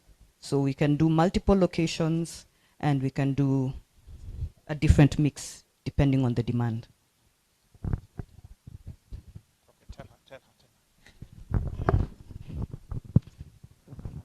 All right, we are summing up that segment, and as we sum it up, we are going to move to the next segment, and we are going to have a TED Talk. Kenneth Kabui, are you in the room? So Kenneth is going to talk to us about smart farming requires also smarter youths. So what is the link between smart farming and smarter youths? If a youth is not smart, it means they not do smart farming. So he'll help us to unbundle that. To actually see again in the area of these technologies, artificial intelligence. So in a short while, Ken just be coming as she's making some last minute comment. I've been asked about challenges, and I'd say one of them is, of course, the cost of the equipment. So we're always looking for innovators who would want to develop or make the technology local. So definitely cost of equipment. Second one is regulatory. It is due to the nature of drones and the restrictions they have, it becomes quite expensive to get authorization every day you get off the ground to fly, because it costs money. So if we were to have KCA relook at some of those charges to make it more accessible, and that means that the price that we end up offering would definitely be cheaper. So that, and I'd say the last one is awareness, where we are going out into the market to encourage people to understand drone technology, understand that it's not that expensive, and secondly, that it is not there to harm them. So I think those are some of the few challenges that we do encounter out there. Thank you. All right, with that, let me assure you we'll still have session for the exhibitions tour. Again, at the end of the day, spare some time so that we can go and wrap it up. So with that said, let me hand it over to him now to tell us about smarter youths who are required to do smart farming. Thank you very much. So I'll just briefly introduce myself. My name is Kenneth Kabue. I'm the CEO, co-founder of a company called GFI by Farm Sour. And essentially today, I want to speak to the now and the future. And these are the young innovators. These are the Africans who work day and night. This is for the 18-year-old who came here and was bold enough. So thank you for that.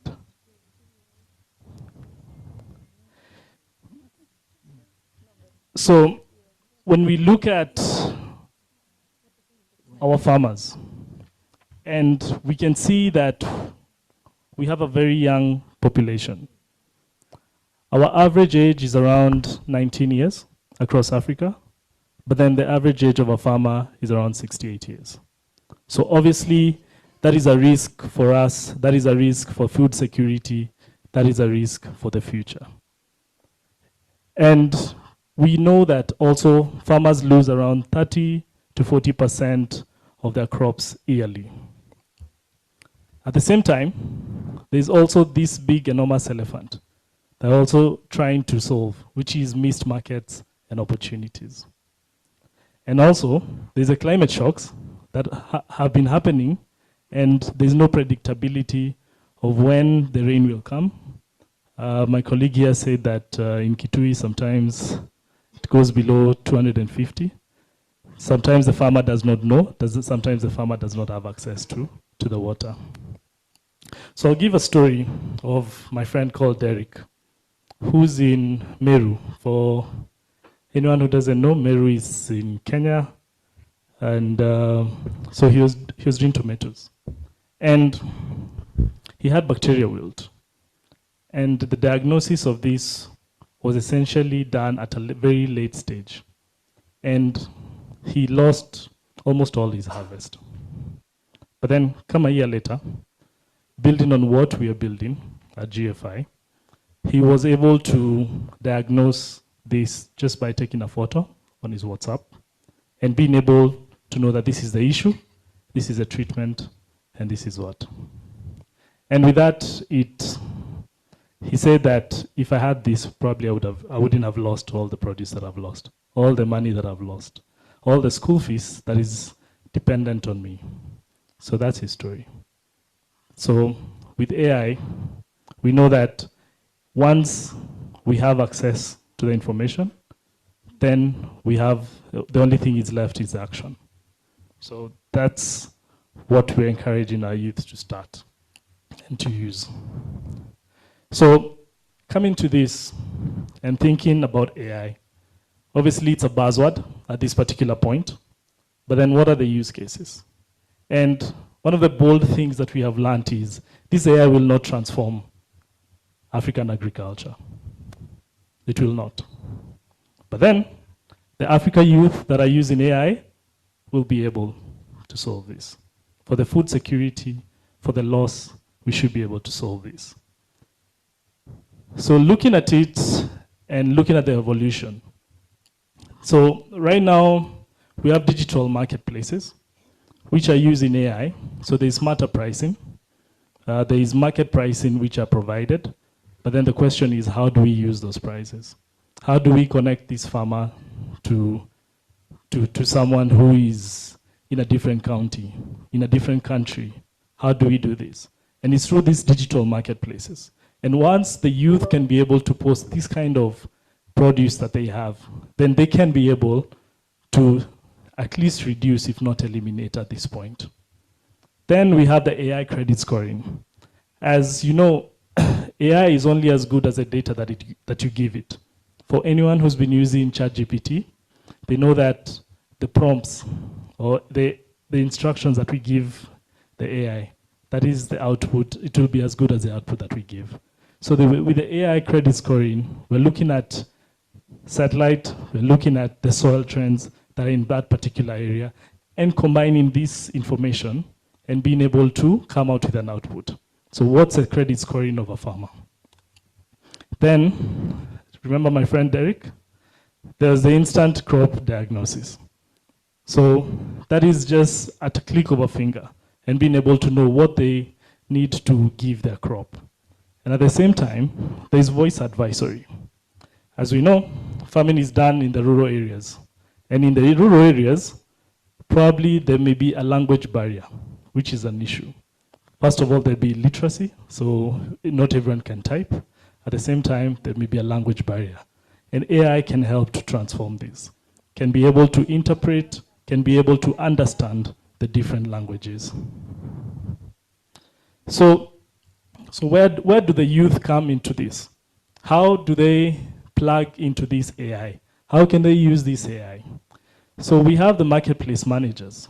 So these are the technology that have been created, working with the digital agripreneurs who are already there, and being able to leverage and work as the managers in these marketplaces.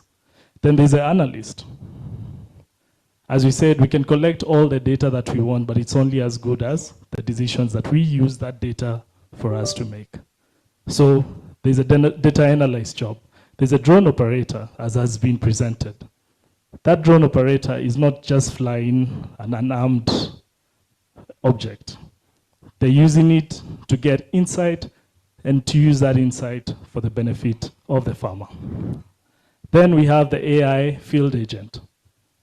Because of the literacy level and not being able to access all and be able to use this, we have the digital agronomist. So having a phone and using your agricultural knowledge is what will transform this particular sector. So for us, right now we're piloting an AI credit scoring, which we're combining the satellite, the farm photo, the soil trends, and historical performance to generate a credit score. Every farmer deserves a credit score. And this credit score can only be as effective if it's done on a daily basis. And that's why the satellite and knowing where the farm is what is going to transform, and for them to be able to present this particular credit score to financial institutions. Then we have the instant crop diagnosis, which we've done for almost a year now, and we can accurately get around 600 diseases accurately to the point of localized treatment solutions. Then we have the voice advisory, which I spoke about. So, what does this mean for us, Africa? So imagine a farmer in Tanzania who can speak Swahili, someone who's in Kenya who can speak Kamba. They can just speak to their AI and can be able to diagnose the crops and disease and all this with technology. The youth cooperative. We are the ones to transform and help these farmers. Why don't we just form a cooperative in Rwanda, in Uganda, for us to be able to have all this help that AI provides? Finally, is a financial protection. Remember the AI scoring that I was talking about? How can we assist this? We have safeguards for farmers from unpredictable climate impact. And I come again and I ask the youth in the house, and I say that AI won't transform African agriculture, but African using AI will. For the government, for the institutions, for AGRA, for the support, for the investors, kindly support us in this journey and support the African youth. Thank you very much.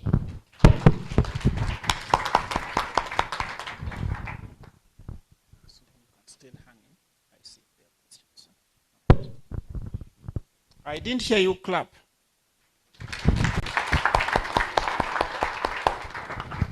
All right, so let's interact with this presentation. He has told us that AI itself will not transform, but African youth using AI will transform agri-food systems. All right, so comments, it could be question clarification, or it could be this has touched me, I'm going to do something about it. Do I have youths in the room? Friends of youths in the room? Friends of youths are there. What about the youths? We just have friends, huh? All right. Any comments? All right. Hello, everyone. My name is Wilkista Cheno, and about AI, I think we as youth, we should follow the trend as the generations are going, and AI is the way, because we can see that it's through data annotation also, it also makes work easier. So I would encourage every youth, though we have that problem, or some of us have that perception of using the AI tools are much expensive, but through the presentation by the Fahari Airways, we've seen that there are some things that are affordable. So I encourage each and every one of us, let us not fear technology. We always say that agriculture and technologies are not on the same line. So we see that it's something that they are not, they are in line, and we can also use them and incorporate it in our agribusiness activities. Thank you all.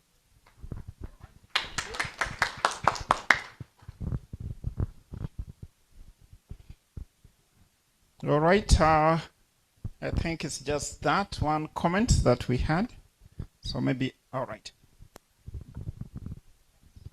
Okay, thank you so much. My name is Juliet Kakosima from Tanzania, and I took a bachelor's degree in crop science and technology, but the technology aspect was mostly theoretical. But now coming here and really seeing the practical aspects of it makes me see what opportunities that I can actually tap into, because I always wanted to be now in the precision agriculture part. And I really liked the presentation because you really showed what opportunities are there that I can actually tap into. Now knowing, for example, like knowing how getting into the data analysts space. So really knowing how do we actually get to interpret the farm data and make informed decisions, but also seeing that even with the digital marketplaces, youth have the opportunities to be the marketplace managers. But even if we get into the fields, we don't just get to be like the normal field agents, officers that have been there, we get to leverage AI. So this shows that how we get to actually view and bring these technology aspects into agriculture. That's a great opportunity for youth. Thank you so much.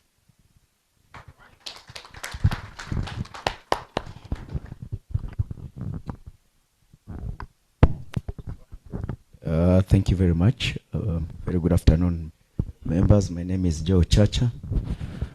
Ken, you have done a good presentation. I like what I'm seeing. I wanted to find out if there are specific tools that are recommended that can be integrated or rather recommended in the agribusiness, unlike using the generic chat GPT, Gemini, among others. That's one. Number two, I've quickly tried to peruse through your site, and I've figured out that you are mostly communicating with the stakeholders via WhatsApp, where they throw in concerns and AI is able to pick the questions and respond and react accordingly. The question is from your app, which I can see is more of a WhatsApp group. There is a free trial. Then the question is there a paid for service for that? Thank you. All right, so we turn it to Ken, and Ken, as you respond to that, there's also just the challenge that some of the institutions that are helping the young people, they go in, but the institutions are also trying to catch up. So what would be also the role of the youth to also learn, even when the institution is not providing what they need to? So that personal responsibility to learn some of this, really to be at the edge. You could also speak to that. Thank you. All right. Thank you. So yes, we do not use ChatGPT. That is for us as a business. So we use ChatGPT as a brain for it to know what the actual user is asking for. I don't know whether I can get more into more detail. So as I said, the AI is only as good as the data that you feed it. So for us, we give it data that is only collected by us. So it is trained by an agronomist, and this agronomist's role is to ensure that all the information that we give the farmer is accurate. Yeah. So as I said, we can do around 600 diseases accurately. Horticultural, coffee, just by taking a photo, and you can be able to get treatment, prevention, and also what the problem is. Yes, so we currently use WhatsApp. We find applications a bit difficult for a farmer to use. And WhatsApp is a tool that I'm sure, if not all, but maybe 99% of us, even in this room, have. And we realize that the farmer who is around even 60 years can be able to use our platform without much of an issue. The same way you send a photo is the same way you send a photo to a friend is the same way that you send a photo to a WhatsApp bot, which goes to our system and can be able to retrieve data and give you the right solution. So for now, so we give a free trial to start with, and then we start charging a subscription. So essentially, we give this to institutions, and we give institutions probably financial partners. We give it to market access players who'd want to support their farmers for anything other than for any advisory support where they can access advice on a large scale and on an easy way. We also have other products like weather intelligence, not just giving weather, but then telling the farmer based on the crop that they have what they should be wary of. If it's raining, probably there's a risk of fungicide that may come into play. So we also give weather intelligence, and we also give even market pricing for them when they would start to access the market. I think for institutions who are looking to catch up, I think the best way is to work with players like us who are already in the field. And at least we're still young, so we're also very flexible. So we're happy to also talk to institutions, consult, and also tell them what we have learned over the past 1 year of using this particular solution. And and doing a collaborative kind of system. We cannot be siloed, so we'd want to work with institutions. All right, thanks, Ken. Maybe just one last more. How are you, everyone? My name is Lilian Cheptioni. I'm so happy to be here. I'm a mother of an engineer girl, a friend of a retired staff of Kenya Airways, but I used to work also for KRA, and I like the motivation being in the first world agriculture business. My daughter works in a flower farm in Naivasha, and I know AI will help her, especially when she's going around the farm and she will want to know which pipe is spoiled, and she needs to apply the AI technology. I just want to say, even my son works in the bank and is an engineer as well. He did mechanical, but also it will help him so much. And the field of agriculture, it's way to go, because we need food to support our nation. We need the youth of near future. You need to know, in the near future, where will you be, especially with food? The other day there was drought, but if AI technology was there, it could have helped us so much. I just want to say thank you for the entire organizers of this function. May God bless all of you. May you have a Merry Christmas, and let's study hard. And all right. And study hard to know more about agriculture. Me as a mother, I know it will help me as well, because I don't want to remain back. I want technology to take me ahead. And I want to Thank call you very upon much. everybody. Let's clap for Kenneth. Kenneth, stand up as we clap for you and take him back to the seat. Thank you very much, Ken. Let's continue those discussions in the exhibitions. Allow me to invite now Helena Teklu, who will also now just help us understand sustainable development. When you look at it, that big concept within the farm, what does it mean? As a way of also just deepening our discussions about this. So, Helena? Yes. Okay, thank you. Thank you very much. Hello, everyone. Ndamano alachu, habari yako. My name is Helena Teklu. I am from Ethiopia. I'm an architect by profession. I wear a few hats when it comes to academia. So yeah, I'm an architect by profession from Addis Ababa University. I've also went to KU, Kenyatta University, for civic leadership. I went to Purdue University in the US for business entrepreneurship with agriculture. And I also have a higher certificate in entrepreneurship from South Africa, Durban Regents Business School. So yeah, I run a company called Seed Balls Ethiopia, and today I want to show you how nature-based solution and how sustainability can go well and the involvement of women and youth when it comes to the agriculture sector. Next. Oh, sorry. So yeah, to tell you a bit about myself, I'm an Earth Champion for Climate Change from East Africa by EGAD. I have won 2 awards for Ethiopia as well through the EGAD nomination. I am a youth ambassador for earthday.org. You can find me on TEDx. I've been representing Ethiopia also on different COPs. And in Dubai, that was on a high-level presentation. I'm part of the Tony Lumulu Foundation. And there are a few local and international magazines that I've talked about myself, international medias. And when I was in the US at Purdue University, I've managed to win the Sahalab Innovation Award for the project that I do for seed balls. And through BRICS, I have won the second place for the climate innovation. So yeah, one of the things when we started working with seed balls was, as an architect, I didn't have much knowledge about agriculture. So what we did was first try to understand what the problems were and how we can solve them. So one of the problems that we have in Ethiopia and what matters to us is land degradation, because for us 85% of our agricultural lands are degraded. Also soil erosion happens a lot in Ethiopia, and it's declining our fertility, and we're losing our biodiversity. So no matter how much we're trying, even with the green legacy, we keep losing our biodiversity. And also there's high cost for us to plant trees. So we're trying to figure out a way where we can make it simpler as well. The other thing that we noticed with climate and food stress is always there for us, because there's erratic rainfall in Ethiopia. For us, 80% of our economy depends on agriculture.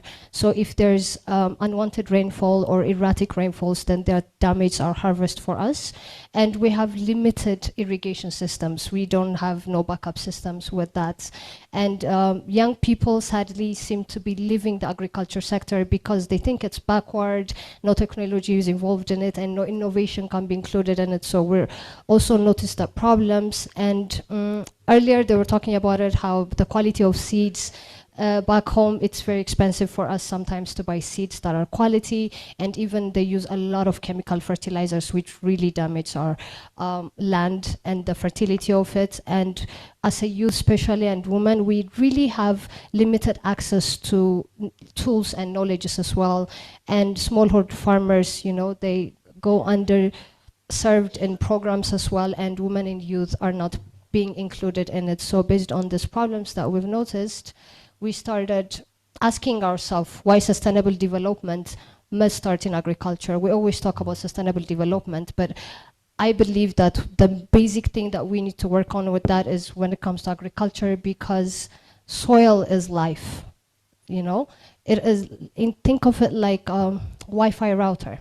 You know, if the Wi-Fi connection is lost, then we have no internet. That's the same with soil. If it's not healthy, then we can't have good quality vegetables, trees, and the like. So, and we're trying to see how can women and youth be part of this and focus on the soil, the quality of it, so that we could actually change it and work together. So I came up, it's not I came up with it, there's a product called Seed Balls. I'm sure Kenya has it, Seed Balls Kenya. Kenya Airways, they were talking about the lady that was presenting. So seed balls are marble-sized ball of clay. In Kenya case, they use charcoals and biochar. In our case, in Ethiopia, we use soil because there are around 22 types of soils in Ethiopia. So we are using that and compost as well. It's like a marble-sized ball of clay, which is made up of different types of soils and compost, and inside them are the seeds. So one, when you know the whole process of seedlings, you have to incubate it, and the whole process, even if I want to just plant it somewhere that's inaccessible for human beings, it's not easy for me to do that. Or what I have to do is use aerial seedling to spray the seeds. But with seed balls, we protect the seeds from being eaten by birds, insects, and the like, so there's no loss of seed. It's very easy to carry. You can put it in your pocket and walk, and it's very convenient and efficient planting because there's no need for digging, there's no need for tilling. If this is the top of the soil, all you have to do is just put it there. There's no need to touch it after that, especially if it's rainy seasons. You just let it be, it cracks itself and grows. And let's say with seedlings, a Swiss chard, for example, if it takes 3 months, with seed balls, it takes maximum 2 months and 15 days. And we make sure that the composition that we work on increases seed germination, we extend the shelf life, and it's very cost effective because we use local available materials that are right there, and we just change it into the seed balls. And we also conserve soil and water through this product. So yeah, when it comes to the seed ball production, so when I was introduced to this product, it was in 2018. An old friend from Germany, he brought it with recyclable papers, a seed ball made with recyclable papers, flower seed balls. So it was, for me, I guess it was love at first sight. I saw it and I just knew it was mine. I can't explain it. I always say it's God's calling for me. So the moment I saw it, what I did was, I live in Addis, near the airport. So for me, it's not easy or convenient to find different type of soils, different type of composts to plant trees, flowers, vegetables, and the like. And also, I'm an architect. I know about soils when it comes to buildings, not when it comes to agriculture. So what I did was, I decided to leave everything I had in Addis and move to the rural areas in the southern region. One, so that I could understand the farmers. What's the problem that you're facing that I could actually help you solve? So I went there for, ideally, I wanted to go there for 3 months. You know, I thought everything would work out and come back. But it took me 2 years to even find the seedable composition, and another 2 years to find, for the trees to grow, for the vegetables and everything to grow. So all in all, I stayed with the farmers in the rural areas, no water, no lights. For 4 years with them, and I understood the problems that they were going through. One of them was females. You know, before when I was in Addis, I thought the male were working more on the farming aspect of things in the rural areas, but then when I went there, I realized it was the females that were going through the hurdle and everything that happened there. So I was like, okay, how do I make this planting easy for them? What if they just put it on top of the soil? What if I play with the coats, as you see on this image, these coats? What if I play with them, these coats, with the mixture, with the NPKs? What if I play with it and make it easier for them to plant? So one thing was seeing how they were going through it, so like easy planting. And also one of the things was, there's, of course, Ethiopia, we have a huge resource and huge land, but people like me that live in Addis, we have a very small land. So I was even back in the rural areas when I was there, I was thinking, okay, how do I plant a large amount of products in a very small space? So what we did was, how many seeds should we put inside the seed balls? So when it comes to the vegetables, so like, let's put 4 seed balls, 4 seeds inside it and see how it works. For trees, we put 1. For flowers, 5 or 6. And for fruits, we put 2 in it. So the more we experimented on it, the more we did that, we realized within just a 3-meter square land, for example, we can plant around 80 vegetable seed balls. I mean, yeah, with 3 meters square, we can land around, 20 seed balls. 20 times 4 means 80 vegetables can be grown in that area. So as you can see here, even in these pictures, this is just a small area, but we've managed to plant a lot of vegetables and provide it for the Ethiopian people. And what we do is we focus on women empowerment, especially in the rural areas. One thing I understood was, the more I pay them their monthly income, the more they earn income, the more they don't want to leave their place. They don't want to leave their mothers. They don't want to leave their families. So I was like, okay, through seed balls too, I can actually fight in a very mini way with migration as well, if we're able to provide them the money that they need. Then they don't need to go to the US or to the Middle East or Europe. Maybe it might be an opportunity for us to create a job opportunity for the youth and women in Africa if we actually work together. And that's one thing that Seed Balls taught me. So in the rural areas, we have created for 12 people. For 4 years, I have hired 12 people and other 10 people under contract. So around 24 people were working with me, and I've managed to work with them for 4 years, and they've managed to stay with me there, which I'm very grateful for. So for example, for the indigenous trees that you see, that's when we planted it. At the end, you see here, it's just within 3 months that this has grown. And when it comes to the vegetables, it takes again 2 months, the wildflowers, and we make sure every seed ball that we do, we don't put it out in the market before we try each and every seed that we have. So one thing, again, through the process that I understood was, okay, women and youth are not part of the agriculture sector. Why is that? They're not part of the dialogue. They're not part of the policy. Why is that? Because for me, lucky me, I have opportunities to go around the world and represent Ethiopia through climate policies, climate dialogues, through COP as well. But there weren't much women and youth, especially from Africa, that were representing themselves. So what I did was, okay, Seed Balls is here. We're actually working on the solution for it.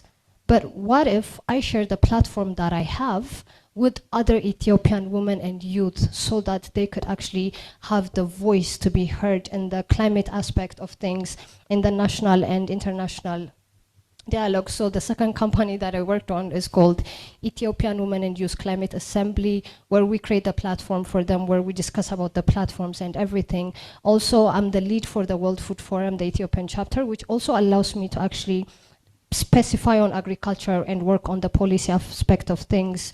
And also with the problem that we saw is, how do we create awareness about seed balls? How do we create awareness about the climate policies? How do we create awareness about agriculture, innovation, and everything else, especially to the rural areas? So we're like, okay, why don't we use art? What if we show it through painting? What if we show it through music? What if we do it through podcast and everything else? So we're trying, it's a different sectors that we're trying to work on, but me personally, I focus on the policy aspect of things and the innovation aspect of things, and try to create awareness for the Ethiopian people, especially the youth, so that we could wake up and use all the natural resources that we have.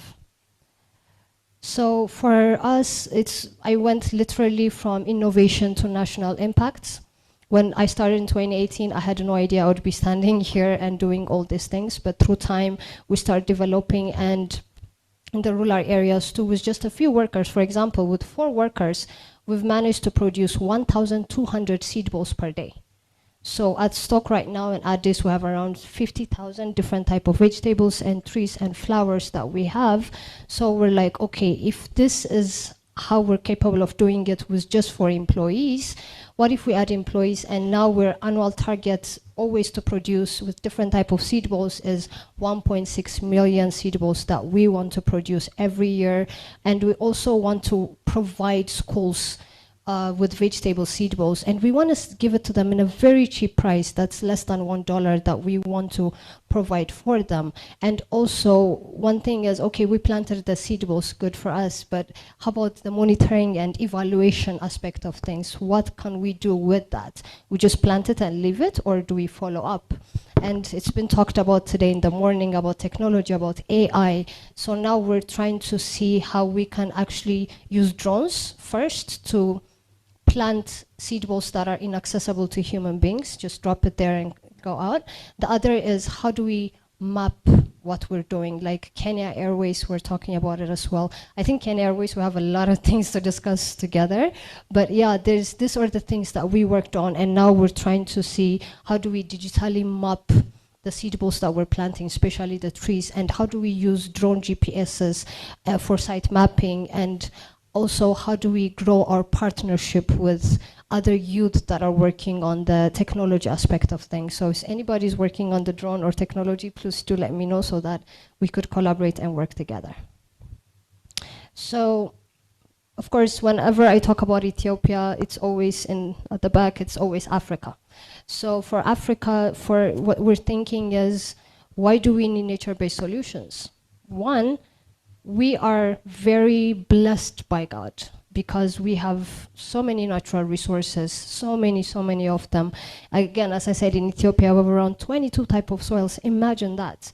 So why are we just, we can't just leave it and be like, oh, we have this and just not work on it. So we're trying to wake other parts of Africa as well. We've been to Kenya a lot. We've been to Nigeria, Senegal, and every other country, so that we could wake the youth and women up and be like, okay, we have the natural resources, but how do we collaborate and work together? So we want to provide for Africa, especially, things that are affordable for the rural communities. Living there showed me what they're missing and what they're lacking. And even though it's in Ethiopia, I'm sure it's similar problems in Kenya as well that they have in the rural areas. So how do we teach them? How do we wake them up? How do we create awareness? That's where art comes into the picture for us. And how do we motivate the youth and women especially to use locally available materials? Instead of looking at the Western world and what they're doing, how do we change their perspectives and make them think within Africa and using the local materials that we have? And how do we work with nature, not against it? Those are the things that as an African youth, we need to discuss, we need to talk about, and we need to work on. And when we talk about that, starting from yesterday, we're talking about innovation, but these innovations have to be, if you're saying it has to be youth-led, then we have to collaborate with each other. You have to learn from what I did. You have to learn from my mistakes and my success so that you could have a better opportunity than I do. And also we want the African youth, especially in Eastern Africa, to have community ownership, you know, because innovation doesn't have to be expensive. Okay, nature-based local solutions allow communities to act today.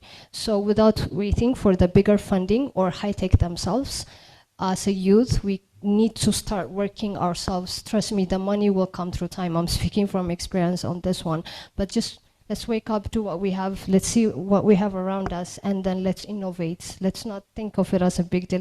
Literally, I'm mixing soils and compost and changing it into a marble size.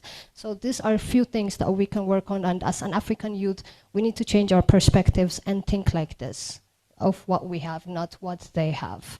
So for us, how do we want to create more resilient Africa? With Teachballs, one thing is we want to focus more on schools. In Ethiopia, we're working with EPA, Environmental Protection Agency, trying to talk to them and be like, okay, in Ethiopia, the government is already handling the public school environmental clubs, but there's no environmental clubs in the private school. So we're trying to talk with them and see like, okay, you guys are handling the public, let's handle the private school for you guys so that we could teach the new generation, you know? For us, I always say we are the experiment generation. And we're still being experimented on, and we're still experimenting on ourselves. But we can do better for our kids by teaching them right now what needs to be done.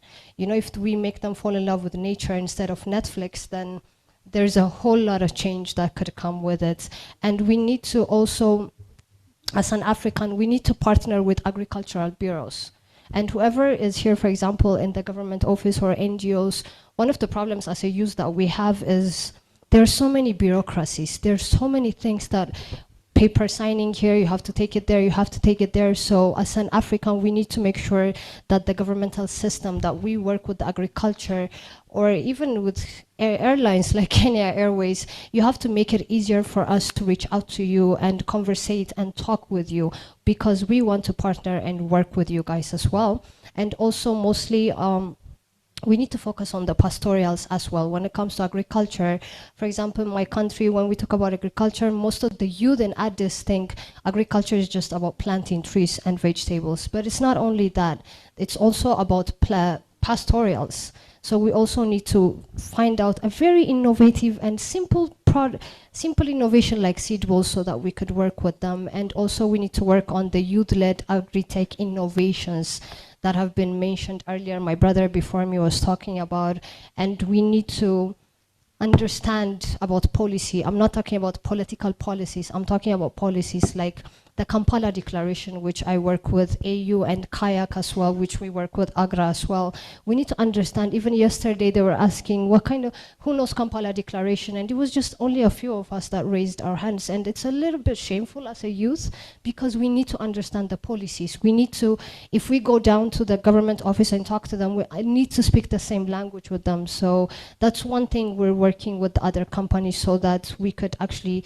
conversate about the dialogues of agriculture when it comes to policy, and through the World Food Forum as well. That's what we're doing, because a resilient Africa, it's very possible if we invest in youth-led innovation, support regenerative agriculture, and also empower local communities. So yeah, my call to action for everyone here is let's restore the land together. Ethiopia cannot do it alone by itself.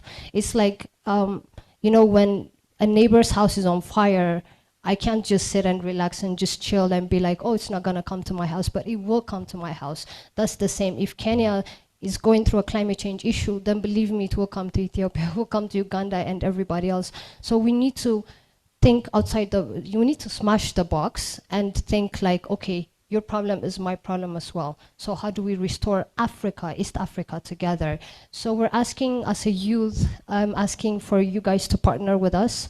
Trust us, we can do we know what we're doing. Trust us on that one. So please collaborate with us, and also support local restorations. Every youth have different ideas. No idea is a bad idea. When I started Seedballs, people called me the crazy girl, especially in the rural areas, the crazy Addis girl, because I'm just mixing soils. They think I was playing like a child, but I was not playing as a child.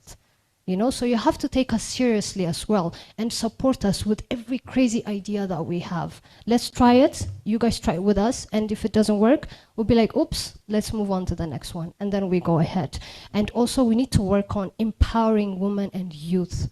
Ethiopia, Africa's population, more than 70% are youth there, and they're under 24 years old. And that's a scary number. If we don't teach them, if we don't guide them on what to do, where to do it, how to do it, then we've lost another generation just like ours. So I can't sit and watch that. And I need you guys to help me empower the next generation, and also to invest in accessible climate solutions. Money is in Africa. We're not poor. Trust me, we're not poor. Our mentality is poor. The way we think we're poor is making us poor. But we really are not. Look around you, even in Nairobi. Look around you. There's so many natural resources. There's so many beautiful things that are here, but we're just like, oh, wait, America is doing this, so let me do that. Instead of, oh, Rwanda is doing this, let me do that. You know? So we need to change all these things, and we need to feel ownership and feel like a true African. So when we restore the thank you.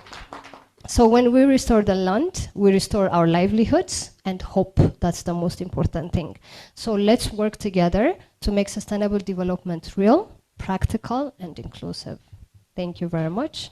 Here's my contact address. Thank you.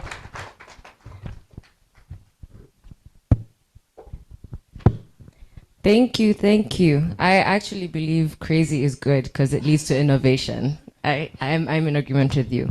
I would like to appreciate Helena, and I'm going to do it a bit differently today. So I want us to pasha for her. So this is how we normally celebrate, and thank you to our participants. You're going to, when I say pasha, you rub your hands together, okay? Pasha, pasha, pasha, and then when I say choma, choma means burn it. So pasha, pasha, pasha, pasha, pasha. When I say choma, you clap, okay? So let's pasha for her. Pasha, pasha, pasha, pasha, pasha. Choma! Choma! Thank you, Helena. Thank you so much. Before we go into our next session, I want us to do a little activity. Let's get our bodies moving, okay? DJ. I want us all up on our feet. Don't be scared.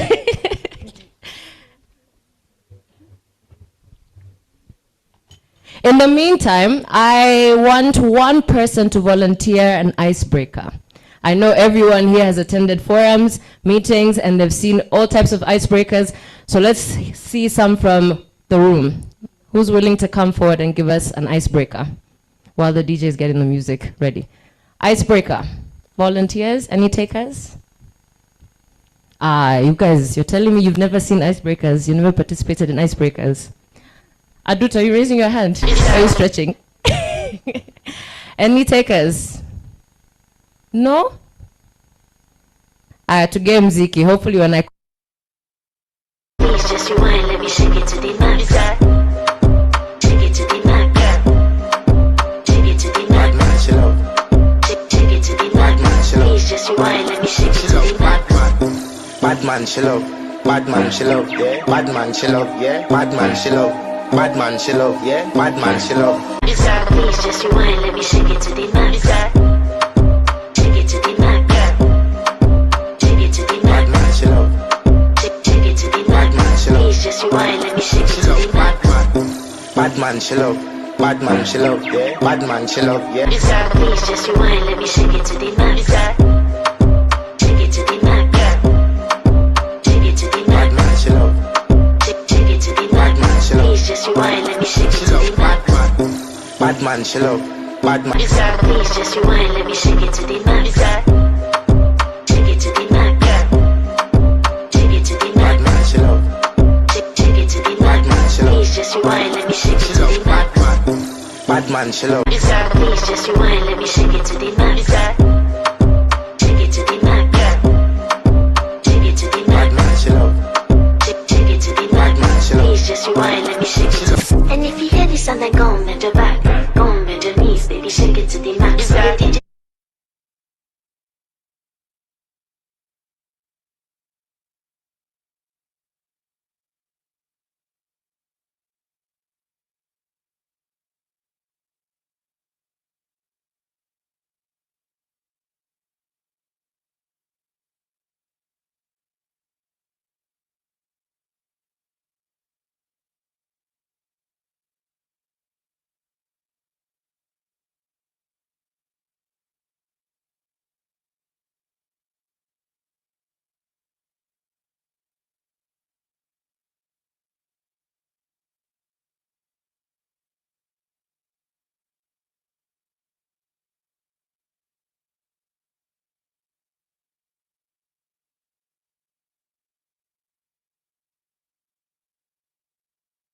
to represent our Director Retail Banking, a lady by the name Jane Isiao. So you just allow me to give our remarks, but before I do that, I would like to mention that we all know KCB Bank, and for those who may not be aware of KCB Bank, KCB Bank is one of the top banks in East Africa, with our presence almost across the East African countries. You name them: Kenya, Uganda, Tanzania, Burundi, Rwanda, DRC, Southern Sudan, and we also have a representative office in Ethiopia. Our strategy as a bank is mainly transforming today together. And our discussions today, it's more about transformation. As we transform today together, our key tagline is for people for better. And I'm very sure you've seen our pull-up banners indicating that. For people for better. When we talk of agriculture, KCB, we are very deliberate in terms of focusing towards supporting agriculture. That's why, as a financial institution, we do have a department which is dedicated to support that space. And that is the department I champion as an agribusiness development manager. I'm very delighted to be in this call today. Allow me to just go straight to the remarks from our Director Retail Banking. And she's telling us that it's a great honor to join you for the East Africa Youth in Agri-Food Systems Trade Fair and Expo, a platform that continues to shape the future of agriculture and agribusiness across the region.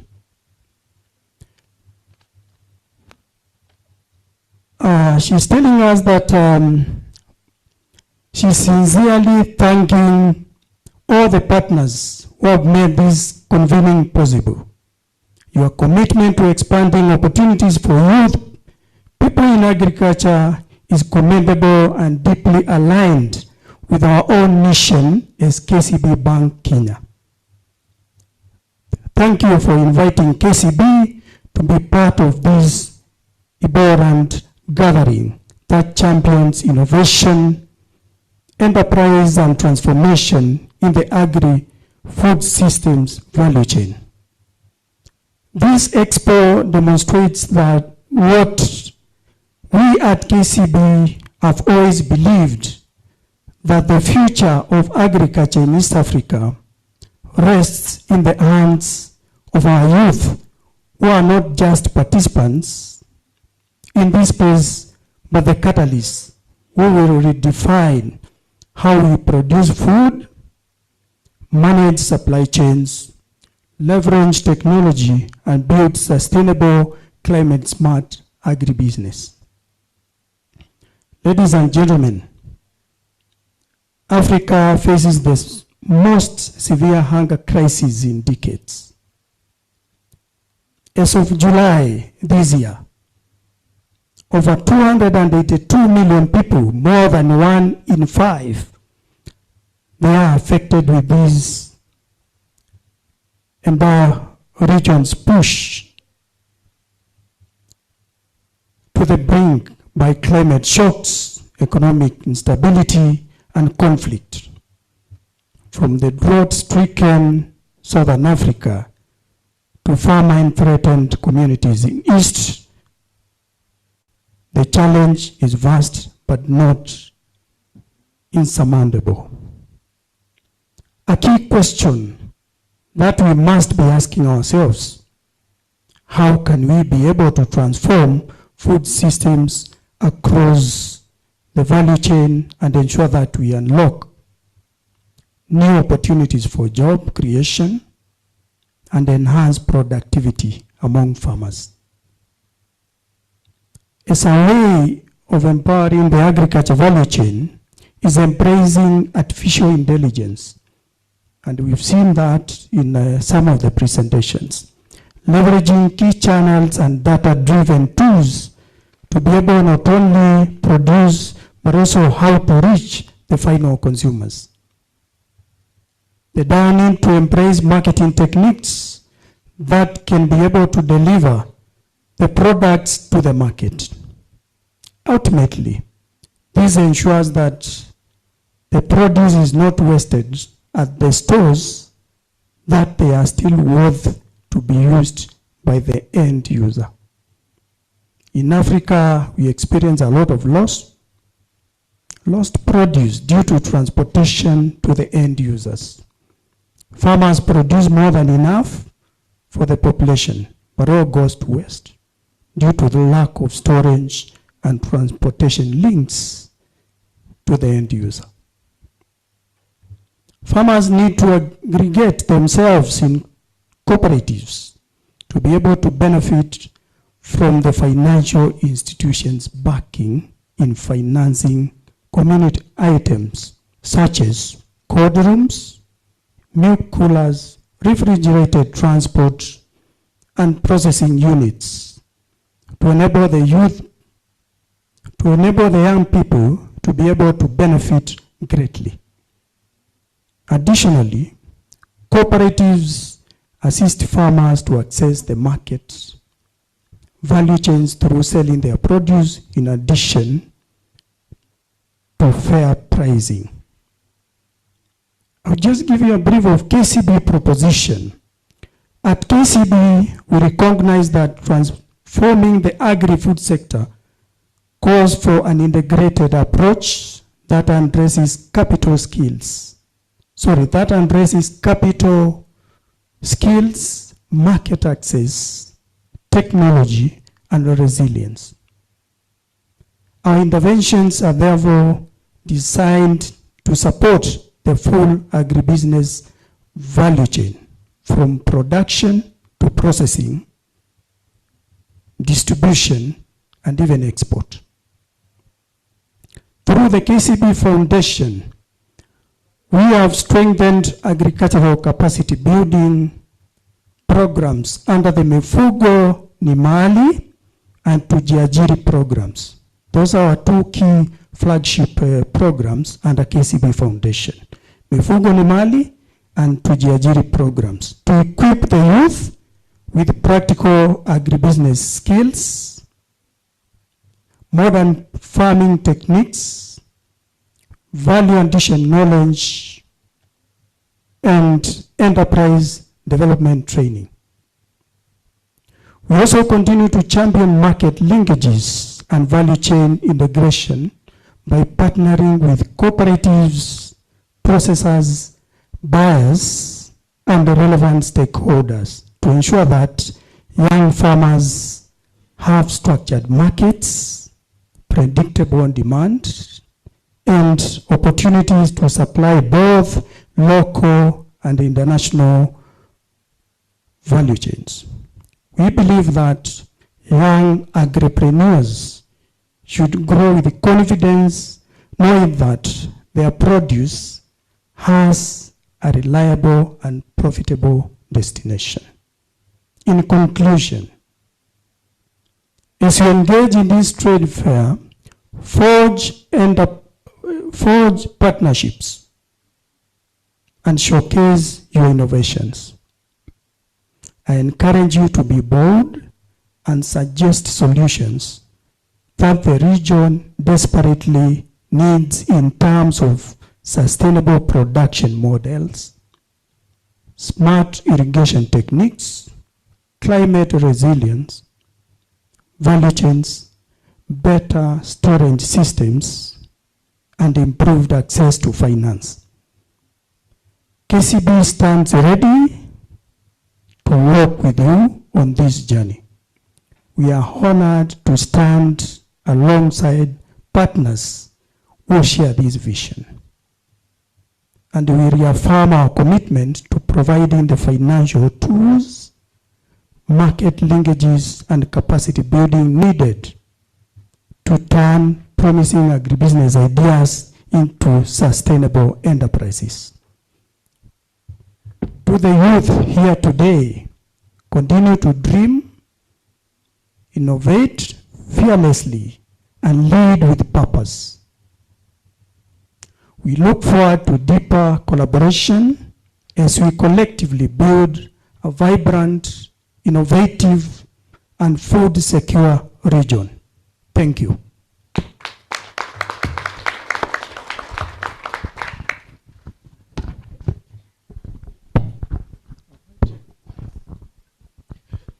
Thank you very much.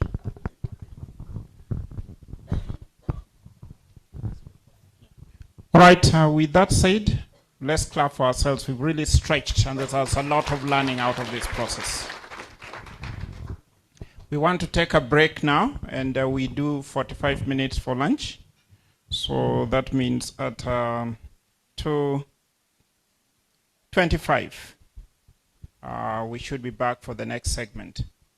Still more discussions, and then also more ideas as we start consolidating this. Thank you very much for the interactions that we've had, a lot of ideas that have exchanged.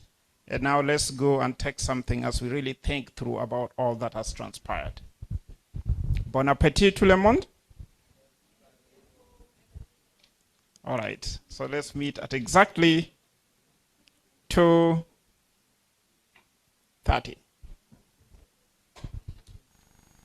And then you pick the lunch coupons as you head for the lunch. Those who came in for the first time today, yes, we have accessing finance. What are some of the ways to be able to navigate this particular space?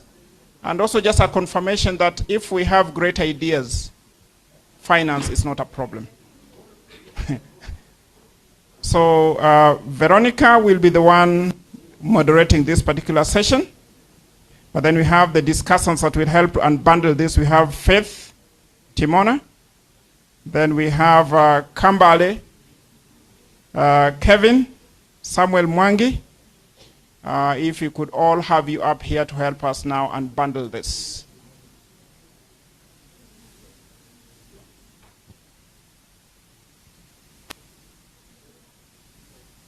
And do a quick accountability check. Check your left, check your right. Is your neighbor there? Because I'll be asking you to account for your neighbor. So tell your neighbor next time, you don't want to be asked hard questions, so they just come on time.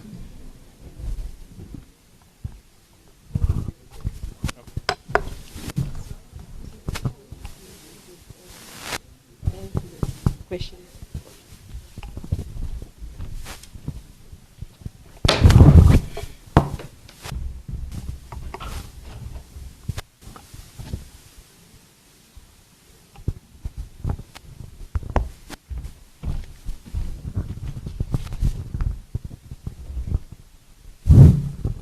Good afternoon, everyone. Welcome to this excited session.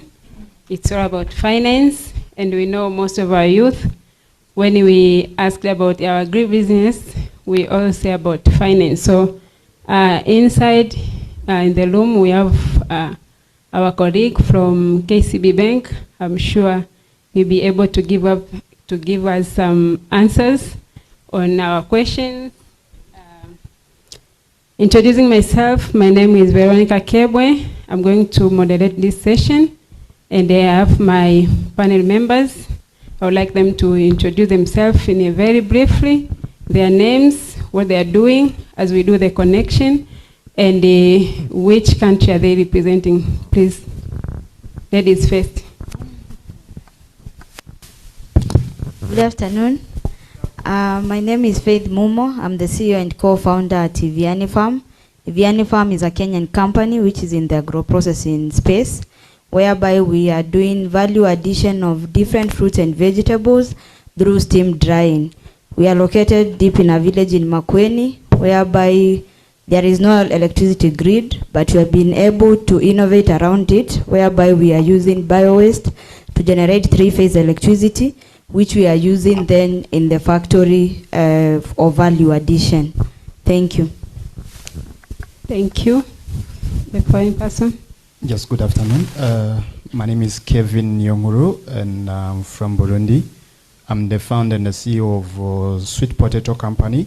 This is an agribusiness company processing the sweet potatoes into various products, such as the bakery products, the sweet potato or porridge flour, and also the chips.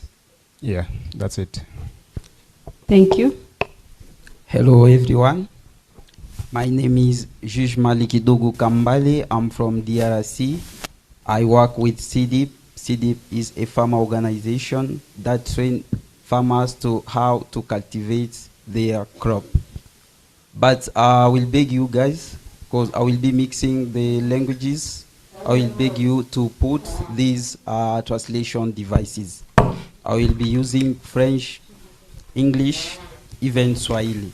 Thank you so much. Thank you so much, Kambale. So our discussion is going to focus on understanding the key finance barriers faced by young farmers, agri-tech innovators, as well as aggregators, on how banks can design products to better serve them. Also, we explore which traditional banking practices are no longer fit the modern agriculture, and identify the new promising models. Also, we look on how banks can collaborate with agri-tech platforms and value chain actors to leverage data, reducing risk and expand access to credit. We will also look on the proposal practical innovative bank products tailored to youth-led agri. I have some questions to panel members. I will have some questions to panel members, as well as we would like to hear some input also from the bank representative in-house. And this question goes direct to Faith. What do you think are the biggest barriers young farmers and aggregators are facing approaching bank for finance? Okay, thank you. I think I'll just go one-on-one on the point. And one of the barriers is limited acceptable collaterals. As we all know, giving an example of Kenya, because I don't know in how the other countries the banks operate. In Kenya, mostly they rely on land, logbook, car logbook, and like things like that for you to access a loan. So they don't bank on things like an idea. Because for instance, for the young people, they don't own these lands, they don't own these cars. So it's a barrier to the young people and also aggregators who doesn't have the standardized collaterals, but they could be having other forms of collaterals which the banks can bank on them. But because the banks has a policy which is standardized on what is needed for you to get a loan, you find that it's a barrier for them to access a loan. The other one is information and documentation.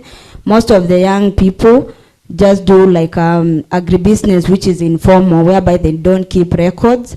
They also don't keep like records and all the informal, like all the formal documentation that is required by the banks.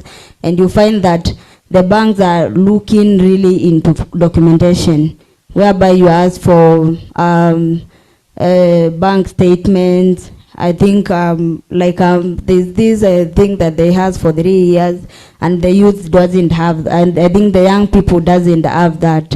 So it's something that the youth need to be taught. I think it's a win-win on the other side, because also if you want to do smart agribusiness, you also need on how to document what you are doing. And the other thing is I perceive risk in agriculture. Most banks shy off from investing in agriculture because of the risk that is involved in it. Yesterday, the Rockefeller director mentioned how he invested in onions, only looking into sell them at a very high cost, only to sell them at 25 shillings in a very like a way that he had to hawk them, which means like if he had a loan which he had taken, perceiving that he'll get the amount at that high level that he had put it in mind, it means that she will not be able to pay the loan. So I think it's a barrier for the bank, for someone to access, given the banks have seen a high risk. Even now, like given the climate related shocks, they are very high. There are no rainfalls like here in Kenya. We are experiencing high drought right now because the December rains are not here. So if you go to the banks and you are relying on rain-fed agriculture, definitely they will not give you the loan because they see, of course, it is not going to work. And then I think the other one that is the biggest barrier is the limited tailored products. You find that the banks have harmonized all the the loan terms, the interest rates. Just I would think if they would tailor them to make sure like they adopt like for the young people, for startups, for in terms of the age or how the businesses are performing, for it to accommodate even the startups, because you can't charge someone who is starting the same interest, the same loan terms to the other people who are already gurus in the businesses. And the last one that I would finish is with, as youth, we like digitization. So the long processes and paperwork that is involved in the banks, it's a lot. And for a youth who does, for the youths who just are looking into technology, a youth might decide not to go under those processes. And you see, like, because if the banks would have digitize this process of getting the loans, if I can access a loan at my home, at my comfort, then definitely it's something the youth can try. Thank you. Thank you so much, Faith. I think we have heard, and I'm sure some of you have additional inputs on that barriers. So you just keep it, and we'll ask you to add on what Faith has mentioned. So I have another question to Kambale. May you tell us what policy or regulatory changes would enable bank to lend more confidence to youth agripreneurs or young farmers for agribusiness? Yeah, thank you for the question. But I told you to put these devices because I will be mixing the languages. Alors, pour ça, il y a d'abord... OK. Channels 1, 2, 3. 1 English, 2 French, 3 Swahili.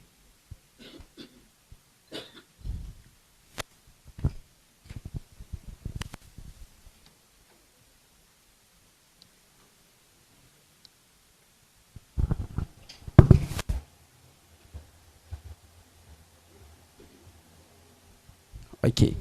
Alors, j'étais en train de dire, pour que la banque ait confiance à un jeune, vous savez très bien que les jeunes, d'abord, on n'a rien. Il n'y a pas quelque chose que nous pouvons apporter comme garantie auprès de la banque. Et du coup, c'est un sérieux problème de notre côté pour qu'on nous fasse peut-être les crédits ou soit un emprunt. Alors, pour que la banque puisse nous offrir cet emprunt, la première des choses, il faut d'abord avoir un projet qui est réaliste. Un projet réaliste, bien structuré, mais aussi un projet qui est clairement expliqué. Alors, pour avoir un projet qui est réaliste, qui est clair, mais aussi un projet innovant, il faut présenter ce qu'on appelle les modèles économiques. Il faut aussi avoir ce qu'on appelle plan d'affaires. Si vous n'avez pas ces deux documents, c'est un peu difficile à la banque de croire à vous et de vous donner un crédit. Alors, je ne sais pas si peut-être vous savez tout ce qui est dans ces différents documents. Les modèles économiques essaient d'expliquer comment l'entreprise va fonctionner. Et puis, les plans d'affaires, ils montrent clairement quel budget vous allez utiliser ou affecter à votre modèle économique. Si vous n'avez pas ces documents-là, c'est un peu difficile à la banque de vous croire et de vous offrir un prêt. Ça, c'est un. La deuxième des choses, il faut avoir au moins une coopérative des jeunes parce que la banque offre facilement un crédit à une organisation ou une structure qui est pour une seule personne. Donc, si vous venez en tant que personne physique, la banque a du mal à vous offrir un crédit. Et en tant que jeune, tellement qu'on n'a pas de garantie, c'est un peu plus compliqué. Alors, quand vous êtes déjà structuré, vous êtes des jeunes, vous présentez votre entreprise et votre projet, la banque aura un peu confiance et il va se dire, peut-être on va leur donner un prêt à tranche. I don't know if you are still understanding what I'm still saying. OK? Alors, après cela, il y a aussi ce qu'on appelle le parrain. Pour nous les jeunes, nous n'avons pas des parcelles, nous n'avons pas des champs, mais nous avons des idées. Alors, pour accéder peut-être au financement, ce qu'il faut faire, il faut venir avec un parrain. Un parrain, c'est une personne qui peut vous accompagner. La banque a confiance en parrain et à travers les parrains, la banque va vous accorder un financement. Mais les parrains aussi vous accompagnent si et seulement si vous avez présenté votre modèle économique et si que votre plan d'affaires. Ça, ces deux documents, c'est toujours difficile d'avoir un financement. Après cela aussi, il y a ce qu'on appelle l'historique d'épargne. OK? L'historique d'épargne. Nous, les jeunes, des fois, on s'est dit, pour que j'aille déposer quelque chose à la banque, il faut que je sois avec $100, $500 ou $1000. Ce n'est pas toujours vrai. On peut partir déposer à la banque même $5, même $10. Avec le temps, vous aurez déjà l'historique des dépôts que vous êtes en train de faire auprès de la banque. Et du coup, quand vous venez demander un prêt, la banque aura tendance déjà à avoir confiance à vous, vu le flux que vous êtes en train de faire ou le mouvement au niveau de la banque. Les dépôts, les retraits, et ainsi de suite. Même si c'est pour de petits montants. C'est très important. À part cela aussi, il y a ce qu'on appelle, j'ai déjà parlé de ça un peu avant, ces systèmes-là de parrainage. Le parrain va vous accompagner aussi dans l'accomplissement de vos activités. Parce que la banque ne va pas vous laisser seulement son argent et puis vous dire, bon, va travailler, vous allez nous rembourser. La banque va aussi faire le suivi des activités que vous êtes en train de faire en tant que jeune. À part cela, la banque va vous élaborer ce qu'on appelle le plan de remboursement.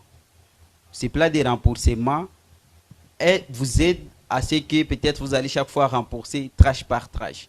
Au lieu de nous rembourser à $500, in that case you will be maybe repaying like 100 after 3 months or 4. Okay? That's all I can say right now. Thank you.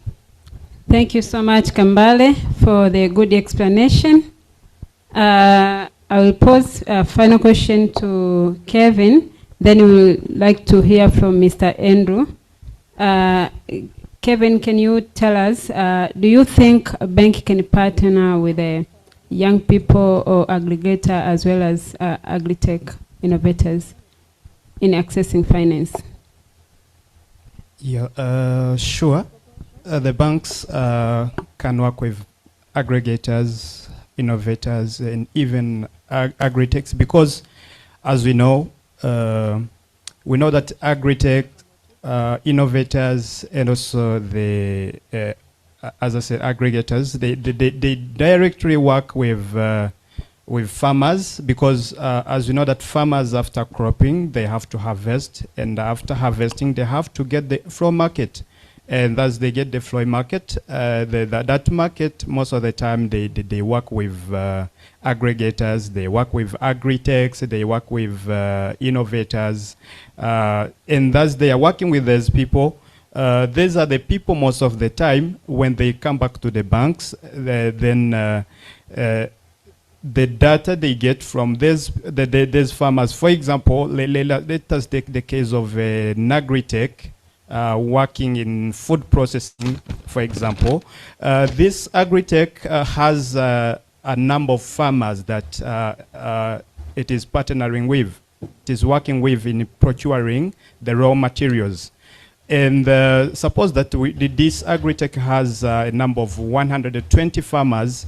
This agri-tech must be having this data, and this data is going to help to be very useful to the bank, because this agri-tech knows that there is one farmer who has 1 acre.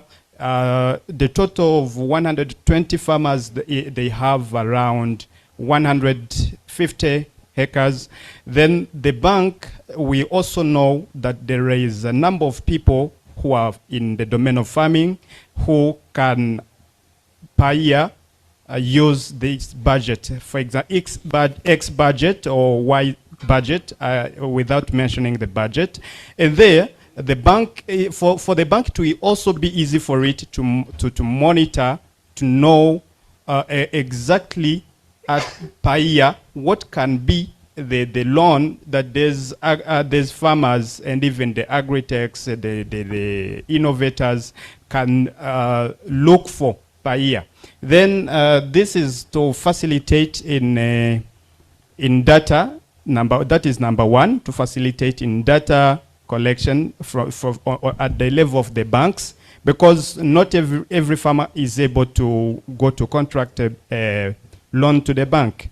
And number two, for farmers who were able to contract the loans to the bank, sometimes even when they don't have the guarantee, when they don't have the collateral so that they can access to the credit or to the loan, sometimes as these farmers are partnering with the agri-techs, and as they are partnering with the aggregators, we find that it is very easy for them, for example, to work with these aggregators.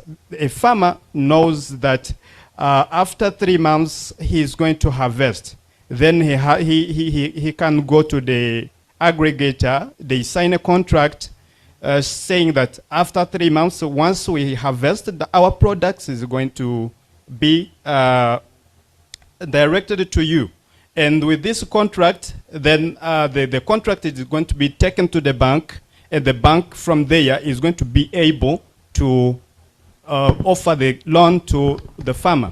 So in few words, the collaboration of these three people, these three institutions, the bank, the aggregator, and also the farmer, will facilitate in loan accommodation, because not every farmer can have access to loan. But this contract will facilitate in loan access or credit access. Yeah. Thank you so much, Kevin. So let's have to hear from Mr. Andrew, if you have inputs on what has been said.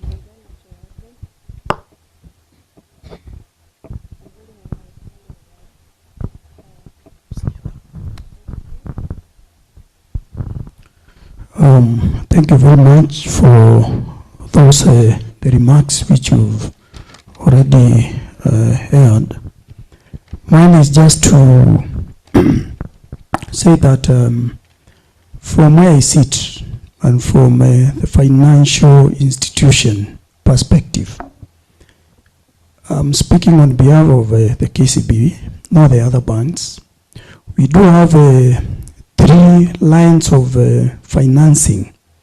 One, of course, we look at secured facilities.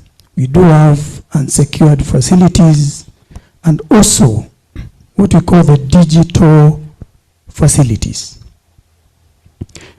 Looking at agribusiness, the bank is very deliberate, and we've come up with very innovative solutions towards supporting the agribusiness space.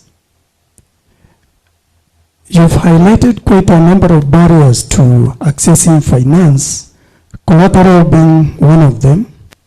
You've talked about the history of banking, what we call, we normally look at what we call the cash flows. You've talked about the guarantors, but I've said you've been very innovative in the sense that when we are looking at agribusiness, we are concerned to the fact that farming is cyclical in nature, and the kind of facilities we advance in this space may not necessarily be focused on the cash flows, but just the successful cycles in terms of your production. If you're in primary production, we just look at mainly 2 production cycles. If you are successful in that, and the gentleman from I think Burundi has just highlighted, if you are in a group or maybe in a cooperative, it becomes very easy. Because number one, you'll be assured of the market for your produce. So in such arrangements, we don't ask for collaterals. The collateral, or rather the security, will be the contract which you will have signed with the off-taker, who in this particular case may be the cooperative. And that becomes an easy way of a bank financing anyone who is in primary production. The other approach which we take as a financial institution, we don't look at the actors in the value chain, the primary production, the aggregators, the processors, and even the final consumer in isolation. We look at that as a value chain. And if you tie the processors, the aggregators, or rather the off-takers with the farmers who are in primary production, it becomes very easy for KCB to finance. So I'm saying in simple terms, we don't only look for collaterals. We may not ask for that collateral if you have a contract with an off-taker. That is one. In terms of,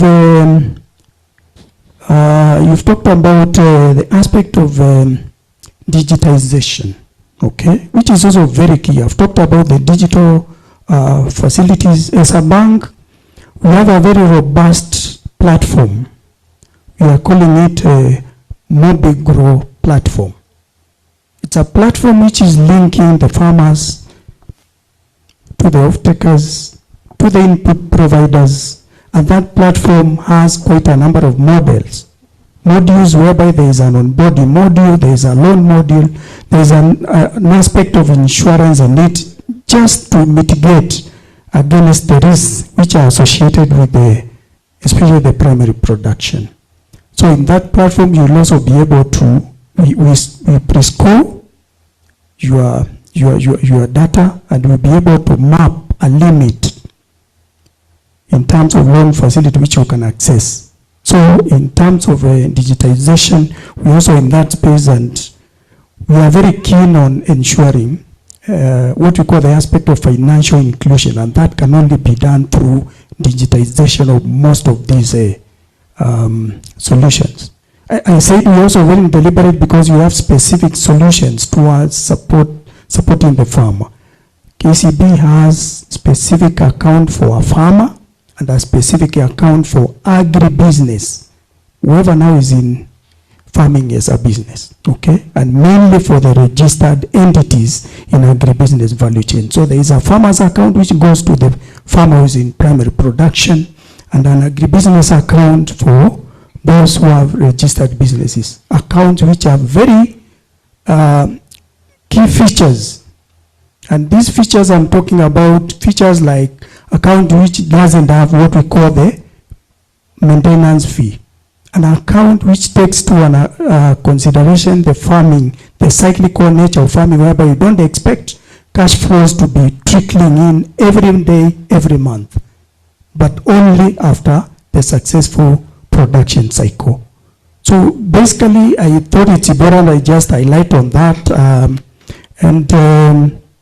Finally, it's about, you talked about the aspect of the cost of lending in this space. We're also working with the like-minded partners through what we call the guarantees, and some of these guarantees come into the risk lending to some of the space, especially the agri space, whereby there is an aspect of risk sharing, and that one will call for concessional rates when it comes to lending in agribusiness space.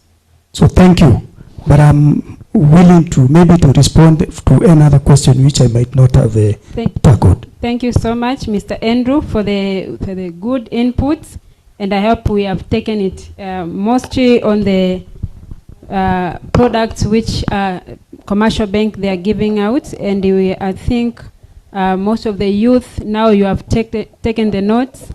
Once you are going to access the finance, what we have heard what banks want from us. So we need to see what are their priorities and how you can access it. And one of the things which I've noted is a bank wants to work in a cooperative way or in groups. That's the only way you can access easily the fund. So that is our take away note, that if you don't think you can work individual, you can join a team. So you can join like 5 people, 6 people to form a group and see how we can easily access credit from finance. So I will have some final 2 questions to my colleague here in front, and this goes to Faith. Yeah, let me cancel Faith. I will go to Kevin. Kevin, can you give us, if you have given a chance today to design one bank product for the young agripreneurs, what do you think that product could be? Yeah, as I'm in agribusiness sector, what I can say is that if I'm given a chance to design a product, as that could be the express credit, the express loan. I mean, because sometimes we who are in the agribusiness, let me emphasize on the aspect of those who are in the primary, who are in the farming part. Sometimes when they are starting their projects, you find that they are different. Yeah, they are in the same domain, but they are somehow different, because you find that one person is cropping maize, another person that maize is going to be harvested after 3 months or 4 months, depending on the area, and another person is going to be cropping something which is going to be harvested after 1 year. So there's 2 people do not have to be considered as the same, even if they are in the farming sector. And number 2 is that as we talk about the express credit, I may come in the bank and looking for a loan, but let's say that we are in July and the season for maize is starting in September. And the process that the bank is going to take to provide this loan is going to take 3 months or 4 months. It means that they will be out of the season, which means that sometimes we need also to consider the time for processing the demand of the loan of farmers, and also different people who are in the domain of agriculture. That is why I'm saying that if I'm given the chance to design a finance product, that could be the express credit. Thank you. Thank you so much. And I have a final question to Faith. Please, can you tell us or share what are the traditional baking products that are outdated compared to today's agribusiness realities? Okay, thank you. So I think one, again, it's still on what my brother here has emphasized in terms of shaping each loan according to each person's need. Because the standardization again, or the harmonization of again of trying to treat all the agribusinesses the same, my need might be different from another person's need. So the other thing still on that harmonization space, like most banks, usually you find you have to repay the loan monthly, whereby you find in agribusiness it's about seasons.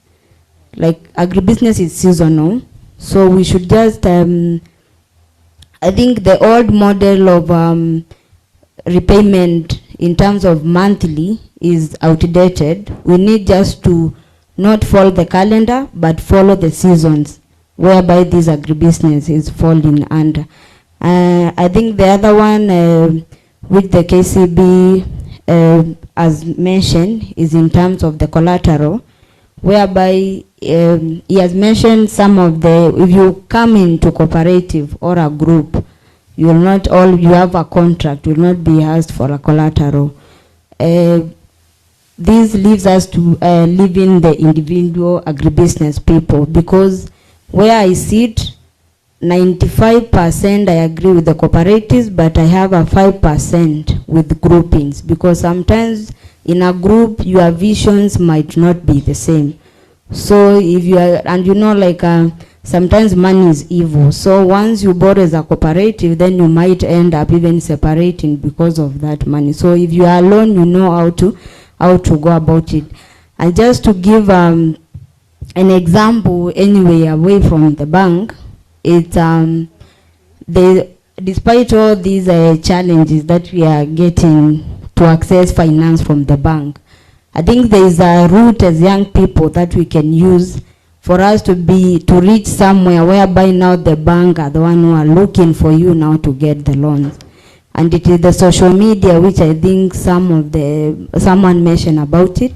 There are grants out here. There are investors.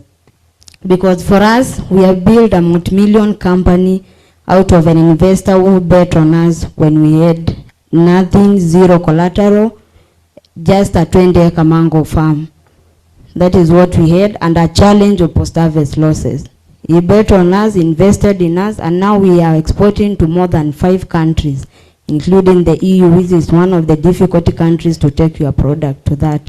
So let's utilize, and also a program called Enable Youth Program, which also, let's utilize the opportunities which are out there, because also we got a boost from Enable Youth Program, which is a friendly loan. We are being given at a 2% loan, which is a from the State Department of Agriculture, and it enabled us to boost a lot, especially on the working capital. We have been able to win a lot of grants, I think more than 10.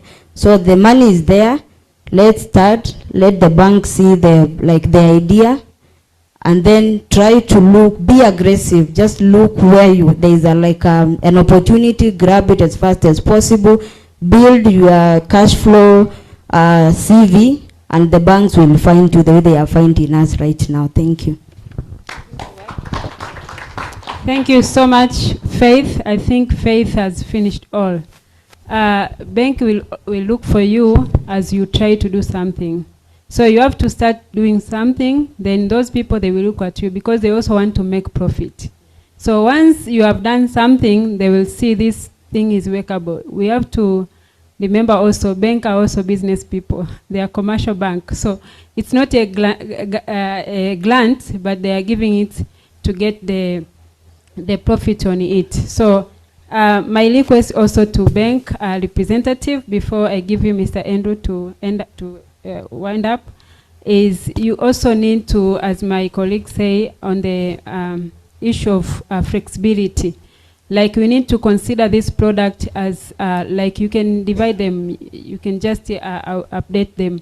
Like, these are beginners. I know most of banks, they don't give for startup people, but you can see you can give the startup, but you can minimize the amount of giving it out, so that you can also accommodate for those graduates who are finishing and they have interest on most going on agribusiness and they don't know where to start. So you can just give that as a trial, but in another way of see how it will work and how you can move on, because this will also be an opportunity for bank. So you can divide it from startup. Then for those who are expanding business, they should have their category and the amounts and the interest rate.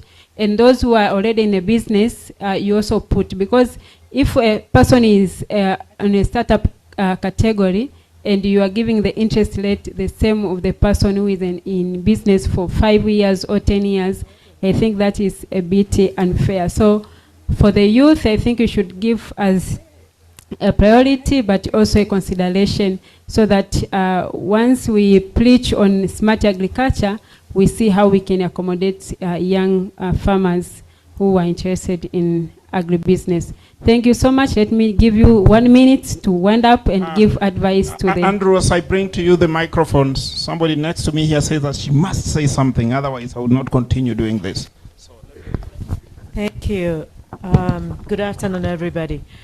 Most of the things that I wanted to say have been very well articulated by two young ladies there at the end when we were winding up. But for the banks, I think, we talk to the youth most of the time and we tell them to be creative and innovative, but I think this is my call now for the banks to be even more creative to support these young, the youth, because youth, most of them, majority of them do not own land. So they don't have the collateral. So they really depend on the knowledge and the support that they're getting from the either from the government or from the banks. So for the banks and all financial institutions, I think it is also very important for you to come up with programs, even if it means training and awareness creation, so that the youth can, get that platform to understand what do we really need to get a credit or to get a loan. But as for the, coming up in, in groups, I also, support my dear daughter over there, that it's not all the time easy to come up in a group, and it's not necessary to be in a group for a person to get a loan, especially if it's a young, for the youth. So I do seriously encourage you to think of the ways that you can, package your, credit or loans services, so that, more youth can engage. Otherwise, we can keep on, excuse me, calling up for the youth to, develop, to come up with ideas. But if we don't support them when it comes, financially, then they will keep on marching up. But one thing for the youth, I think, sorry, I'm taking more time. For the youth, I think it's high time now you venture more into advocacy. Advocating for policy, especially on finance and loan business. You really need to talk and lobby for good policies that will change, the banks. Because most of the banks, they're doing what they're doing because the central bank actually set all those policies and boundaries. So we must target also the central bank and the government, asking them these hard questions. Why are they doing this? And how can the central government, the bank, can also change some of these policies? We need to focus more on advocacy and policy. Us old people will not help you. I feel young, yes, but I'm old. No matter how much I deny it. We need to change, to engage into advocacy, making sure that we voice, we claim, and the same way we are using Twitter and all the social media, can we put that energy into really calling up for the government to change and to really, act on the things that they're saying? But that's all I wanted to say. Thank you. All right, as we appreciate Andrew, I'm coming, but I'm coming in style. Style is that we had a saying here that says that when there's fire in a forest, the chameleon must abandon the walking style of the ancestors. Think about that, see whether this means something to the banks. Thank you very much. I'll start from where she has just ended the conversation about the bank being creative. Okay? The aspect of awareness and training for the youth I think I'm not defending the bank, but I'm saying at least we are doing something through our KCB Foundation. I highlighted what we are doing on that, basically on what we call the business development services, okay? Trying to enlighten the youth, especially on the business plans and so many other areas in terms of banking, bookkeeping and such. So that's an area we are trying, but I hear you, there is a lot which needs to be done so that youth can be supported. I'll just go straight to the panelists and just to confirm, or rather to reiterate what I've just highlighted at the beginning, that for the bank, we are also becoming innovative in terms of lending to this agribusiness value chain. When we talk of agribusiness, we don't look at the cash flows, and I think I highlighted that. If you are in maize production, for example, what our brother was talking about, and maize, maybe you are doing the one for the 2 seasons in a year, maybe 1 season, your repayment, your repayment for the loan will be aligned to the production cycle. I'm also in the product development of the bank, and those are some of the products we develop. If it's in poultry farming, for example, we are aware that maybe broilers, they will take a maximum of either 38 days or 40 days. That is the only time we may request you to repay the loan. I'll give you an example of those who are in the coffee sector. I mean the coffee farming. Coffee, normally the farmers are paid mainly once in a year. So the solutions which we've tailored for the coffee farmers, they only pay once in a year. It's in line with, so in terms of the seasonality and all that, we are in line with that. So that's one area we look into. And secondly, it's not only about the cooperatives. I said, if maybe from what you are doing, if you happen to either sign a contract with any, whether it's a supermarket or whichever enterprise, then we can consider that as your collateral. We do also have other off-takers who are giving the buyback guarantees. We can also take that as a, so we don't mainly rely on collateral. And for your information, bank is in the business of taking deposits and lending. We are not in the business of selling properties. So we are not very much interested in that collateral. It's just a fallback. We are keenly looking at your ability to service the facility. I think I'll leave it at that, and thank you so much for the insights. I've heard you. You sit down, and probably I will also share these insights with my seniors, and we get to see what else we can do to improve in terms of the offering to agribusiness value chains. Thank you. Thank you so much, Mr. Andrew. Let's pasha for Mr. Andrew for the good inputs. Pasha. You pasha first. You pasha, then you choma. Choma for my panelist member. Again. It is not enough. You are not energetic. You have eaten, right? Now let's pasha for these good young people. Pasha. Then choma. Thank you so much for listening, and I hope you have gained something. Thank you.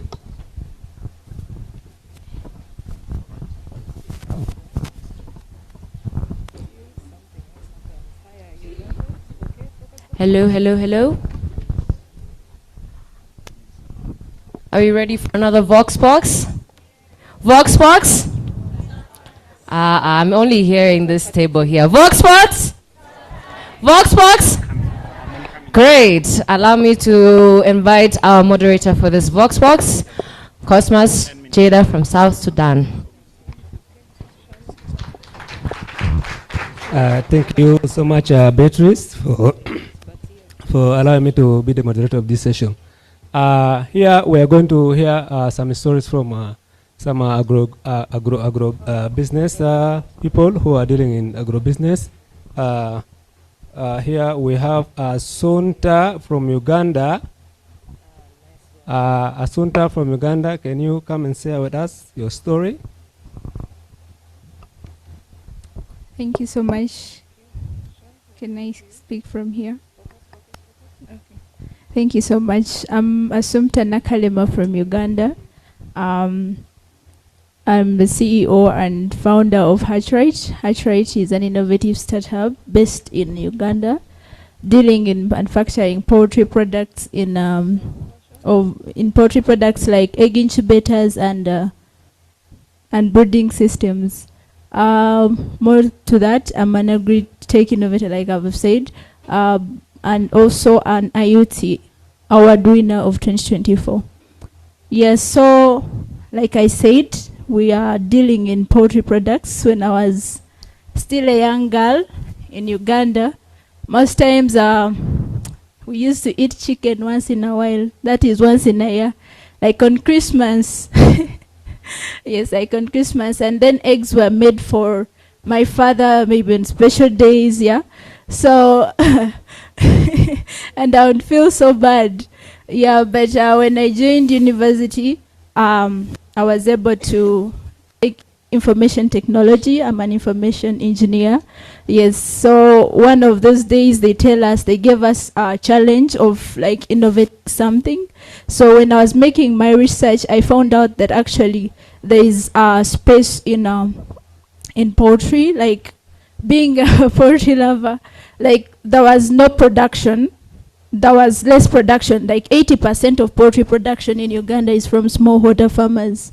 And this is a big challenge, given that there is a lot of demand of the poultry products.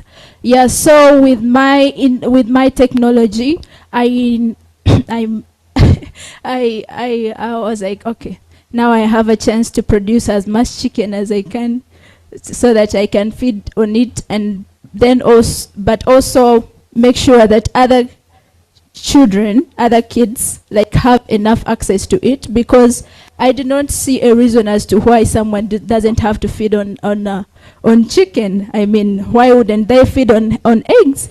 Because it's the meat that is recommended. It's white meat, health meat. So yeah, with that I've been able to, you know, to influence over like 5,000 farmers in Uganda that we are working with directly. And yeah, we are in a way working towards food security. Thank you.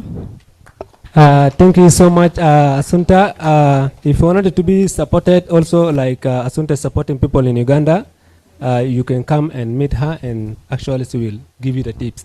Right now we're going to hear, let us give her first a round of a clap. 1, 2, 3. Number 2, we are going to hear a history from Annette Muhuraki from from Rwanda.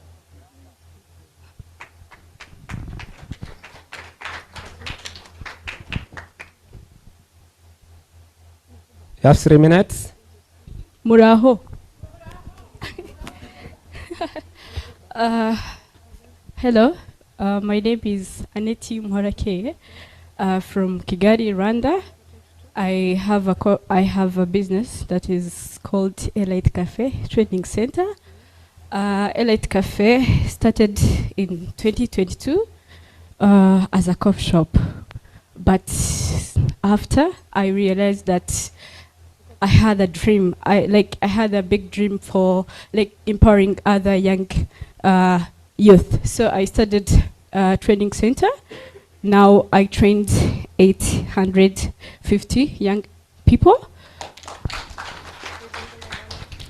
So, and I expanded my coffee shop to a roastery. So now I roast coffee, and I get the machine from the support that I got from Ministry of Youth. I won the competition last year for Youth Connect. I really thank Rwanda for supporting young people. So maybe in the future or next year, I'll own another, like the big land for coffee. That's my dream, and a washing station. So I have a big dream. Like I want to be big in coffee. Thank you.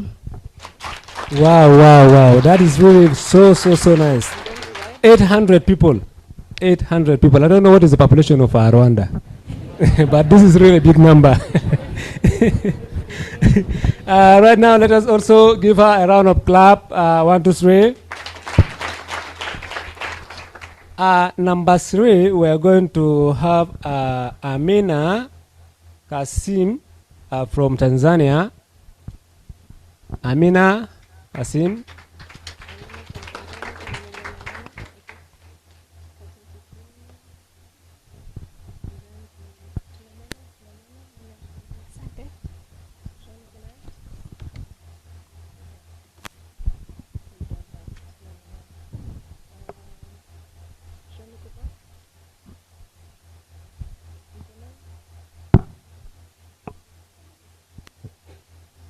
Good evening.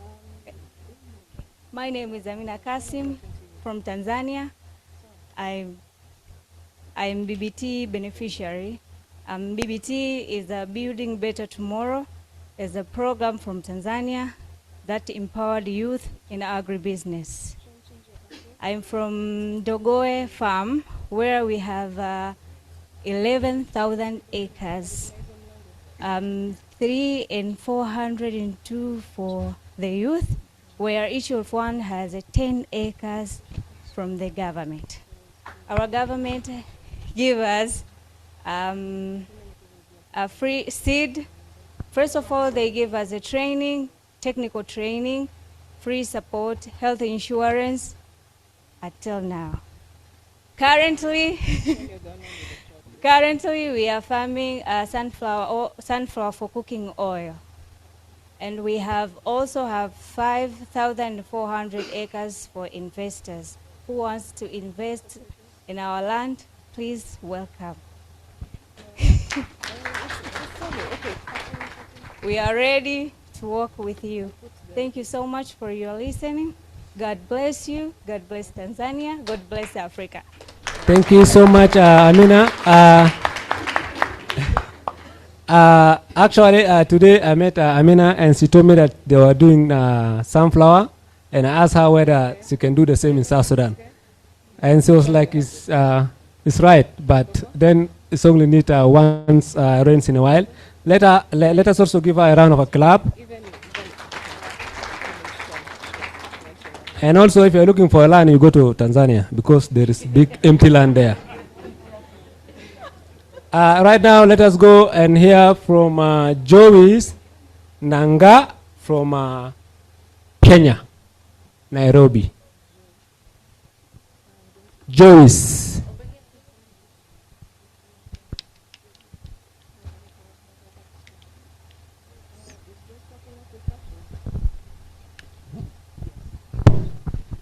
Good afternoon. My name is Joyce Nganga. I'm from Mount Kenya region, Nyandarua County. I'm a farmer and also a VBA. VBA stands for Village-Based Advisor under the National Potato Council of Kenya, funded by AGRA. I'll explain myself in 2 ways. One, the farmer, the Joyce who is the farmer, and then the Joyce who is a VBA. So I grow potatoes, and before I started growing potatoes, I used to grow leafy vegetables. That is in a place called Kinangop, it's still in Nyandarua. And the market people could come and get from my home. Actually, I was known as Joyce wa spinach because they were getting the best. The reason why I was doing this, yes, I was doing it to get money and also to prove that disability is not inability. Because where before, if a lady like me, you were seen with a man, they could go asking that man, umemuoa kwa nini, atalima aje, how will that girl farm? And I came to realize farming is not only using your legs and your hands, so long as your mind is okay or in working. Wow. So many people came and they were coming and benchmarking, and they started doing the same. So I was happy to influence people to, because in that area, they used to buy from the market, and they realized, since we are having our lands, why can't we do what Joyce is doing? So I was able to influence. Then unfortunately, things came up, and I was to relocate to another county, as in sub-county called Olkalau. And there I started doing potatoes. Before I never knew about certified seeds, so I was doing the kienyeji way, but I was getting very minimal yield. But after I started practicing using the certified seeds, I can tell you it is working. So I started by doing a quarter an acre, and God willing, if my finances allows me, I will do 2 acres in the next season. I also keep a rabbit, and I do sell. I also take the meat, so see, in a saving, I don't go to the butchery anyhowly. And then the urine, the rabbit urine, I use it as foliar or pesticide. Now, the Joyce, who is a VBA, I train farmers. I have like 200 farmers I'm training right now how to do the best practices on potato farming. So we train them on mechanization, soil testing. We train them on how to safely use the agrochemicals. And it is working, because the time I moved to Olkalau, they were only doing maize and beans. But once I introduced the potatoes, most of them are now doing the potatoes. They were only doing one season thing, but potato you can do at least 3. So they are adapting to the potato farming. And the challenges I got during the trainings, they were like, yes, Joyce, you are training us, you are telling us things orally. But when it comes to soil testing or soil sampling, it will require you to be practical. So how will you then show us how to do soil sampling? That thing challenged me. And when I went home, I could not sleep. So to think, what will I do? Because I must train them, and I must prove to them that I'm not less. So I came up with an idea to use a container, put sand to represent a land. And then I took a spade, I bent a bit to represent a djembe. And then of course the container and whatever. And that I demonstrated to them, and actually they were able to do it practically. I think we can see how I did it. Let's have that picture. It's there, we're seeing it.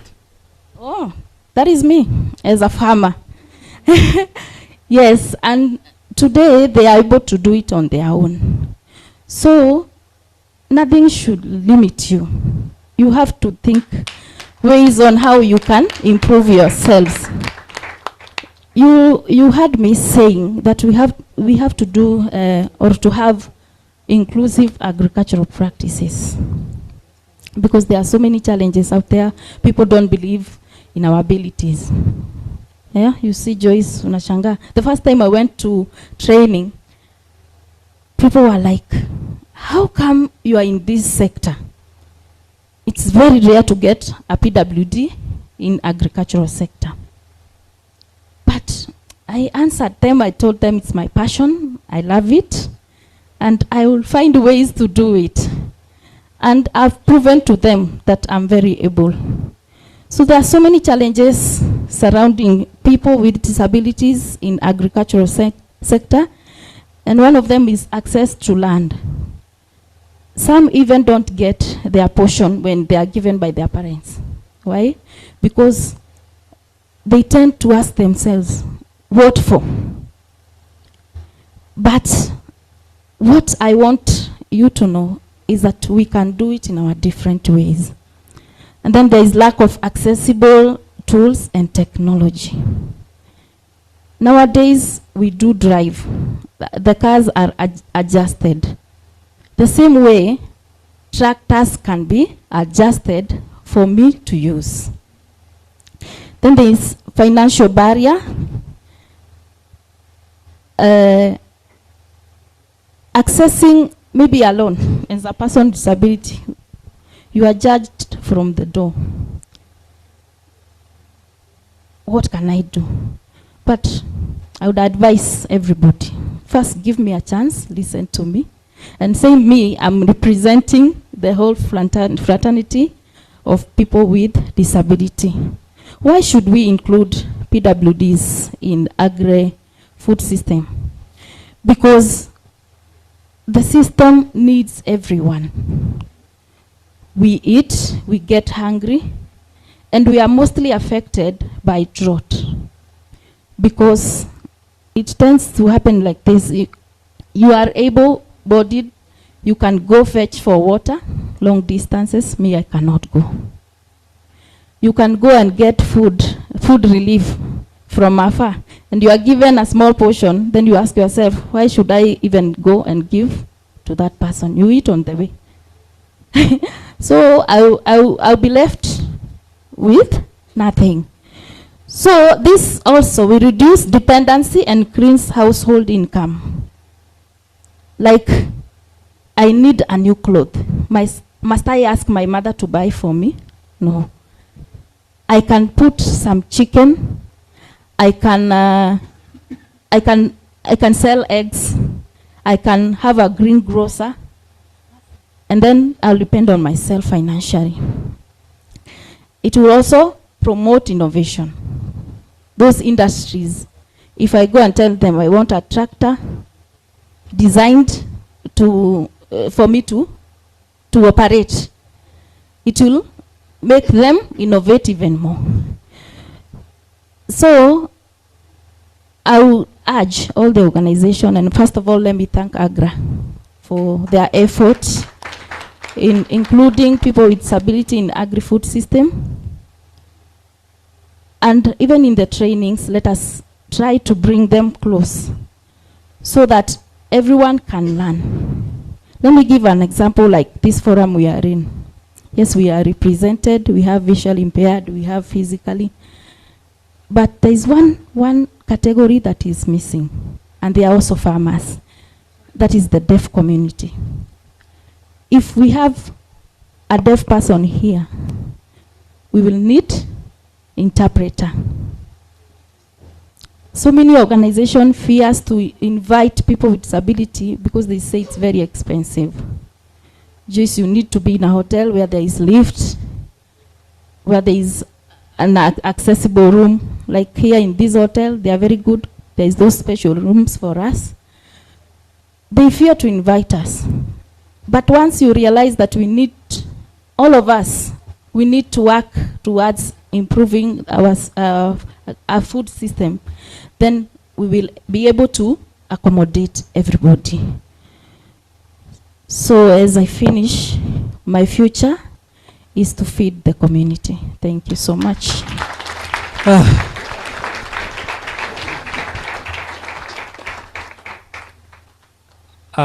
Actually, I'm very touched that disability is not inability, and then try to fail, but don't fail to try. This is what she did, and the support she is giving to 200 farmers. I guess I cannot appreciate her so much, but I will ask someone to appreciate Joyce by showing something like that will make her also feel like she's available and she's very important in our society and our community. who can volunteer and appreciate her by sign of clapping or what? Anyway, let us give her a round of applause. 1, 2, 3. Thank you so much. My time is over. I'm taking it back to Beatrice. Thank you so much, Beatrice. Thank you, thank you, thank you. Round of applause for Cosmas. And let's Pasha for all the speakers. Pasha, Pasha, Pasha, Pasha, Pasha, Pasha, Pasha. Choma, Choma, Choma. Great. So we're heading into our next panel discussion, innovations showcasing youth-led agri-tech startups. I'm going to invite the moderator, Sitembile Mwamakamba. I hope I pronounced that correctly. I didn't butcher it. CEO of Fanopran.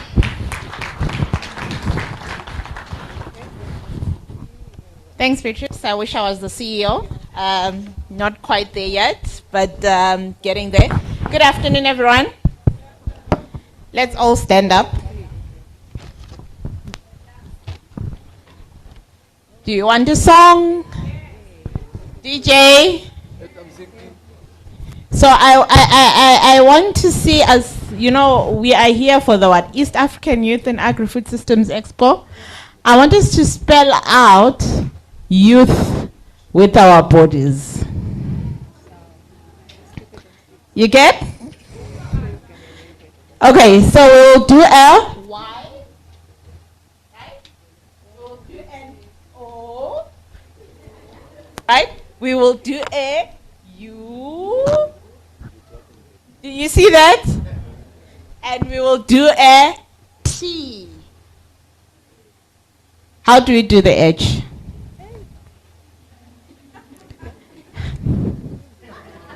Right? We do the H with a, this looks like an H, no? Somehow, right? So one leg and then one leg is almost bending. DJ, do you want to give us a beat so that we can do that youth to a beat? No? You don't want me to start singing because it won't go right. Okay. Is it coming? Okay. Let's not spend too much time waiting for the song. Let's do the Y. Let's do the Y. Yeah? Let's do the O. Let's do the U. Let's do the T. And let's do the H. Okay, at least some of you are awake now. All right, so the next session that we are going to have, we are going to be shifting gears a little bit. So we've heard about the banking side, which is the money side. We've heard about the policies. In the morning, we listened to some presentations of studies that have been conducted. So now we want to hear something about what's real, what's happening on the ground. And we're going to be focusing on innovation. And nobody knows innovation like young people do. So we're going to be talking about agri-startups. Young people that have had ideas, that have seen the ideas move from the brain to the paper and to the farm. So please allow me to welcome a couple of young people that told me that they have it going on.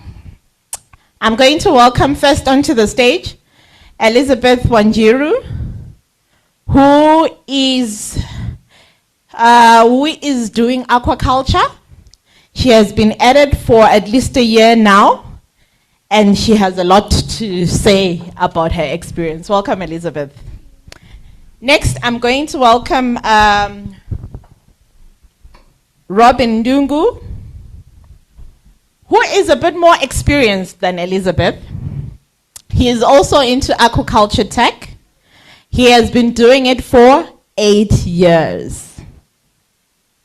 Last but not least, I'm going to welcome Nakilema Asamta, who is an innovator, who has some solar incubation things going on, and she has been at it since 2023. So she's just past the teething phase of her business. Or when I say to her, "Are you past the teething phase?" She was like, "Not quite, but maybe, but I still have some problems." So she's going to tell us a bit. I think she's like at that stage where she's like, you know, when babies are now eating solid food, but they're still thinking that they're eating porridge, so they're not quite sure how to use their teeth. I think she's at that stage. Ladies and gentlemen, please give them a round of applause. Good afternoon, guys. Good afternoon. How are you feeling? Super. Super, great. Unfortunately, we didn't have the song, so the energy I thought would come with the song didn't quite come. But I am so happy that we finally have this opportunity, because we've been so patient since 11 o'clock. Our session was supposed to be at 11 o'clock. But we'll still deliver the same thing. So let's talk innovation. But maybe you can start by introducing yourselves. Tell us a little bit about the businesses that you are running, and then we can get into some of the questions. Elizabeth, you can start. Hello, my name is Elizabeth Gakinya. I'm the founder and CEO of Trident Analytics. Basically what we're doing is we're helping, we are solving the problem of unpredictability in aquaculture farming. We're helping farmers farm with precision. We're giving them sensors. We're helping them monitor water quality, reduce overfeeding, reduce high mortality. And we're also giving them a market where they sell their products once they're ready. And we are also doing data as a service to organizations and researchers. This will help in policy making and in financing models for aquaculture farmers. Thank you, Elizabeth. Thank you so much. I'm Assumpta Nakalema, and I'm an IT Africa winner. I'm the CEO and founder of Hatchright, like I had said. Hatchright is an innovative startup in Uganda that deals in manufacturing poultry products like egg incubators and then brooding systems. Most people, when I was doing my Vox Pop, were like, I didn't talk more about what is special about my egg incubators. So my egg incubators are locally made first and foremost, based on the poultry needs of our local farmers, and they are run on both solar and electricity and other energy sources like biogas. Yes, thank you so much. Hello, good afternoon. My name is Robin Ndungu. I'm a passionate angler and social entrepreneur. I am the founder and CEO of Kisumu Organics. We are an aquatech company. We are in aquaculture and mariculture development, producing seafood and specifically majored on crustaceans, whereby we develop technology from all the way from the fingerling to the mature fish. And when I say crustaceans, these lobsters, crayfish, prawns, and shrimp. And we provide a very needed service, that is hatchery service, by designing modular hatcheries powered by solar power that we enable farmers to have quality seeds for the crustaceans for farming. Thank you. Thank you so much, Robin. So very interesting things. First, let me declare I come from a landlocked country. And I come from a part of the country that is cattle land, so I am not very familiar with aquaculture, fingerlings, what. So this is going to be an education for me. But very exciting stuff. And before I get carried away, I just want to check, Douglas, on time, because I knew in the morning I was supposed to do from 11:30 to 12, so now I'm not sure what time we're supposed to stop.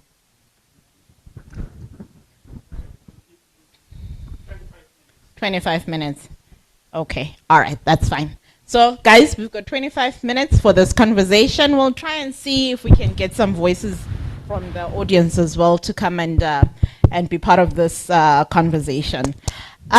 So do you come from like coastal town, Robin? Like, how did you get into fish? No, I don't come from a coastal town. Actually, I come from one of the driest places in Makueni.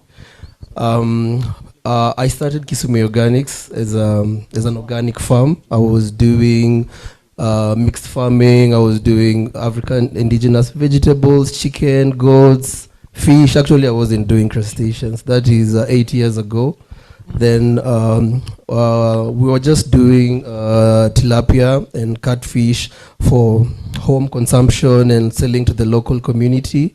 Then we fully transitioned to aquaculture in 2020, and that's around the same time we focused on crustaceans, and it's because of the opportunity that was there. Okay. Yeah. All right, that's interesting. Talk about not putting all your eggs in one basket. You've done everything, right? And then now you finally landed on aquaculture. So tell me, having done this for 8 years, how did you move from an idea to having a fully running business? Because I'm trying to get what are the principles of moving from an idea to scaling up? Number one is audacity. Audacity? Yeah, you have to be crazy audacity because I'm a computer science and mathematics graduate, but I've never practiced.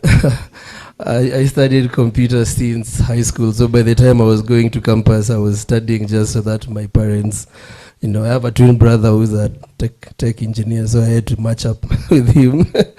But my passion for farming in 2018, usually the same story most graduates have. You try to look for work, getting good jobs.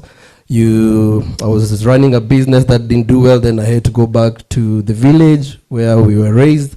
Luckily, a privilege I had that we had land, so I had something to build from.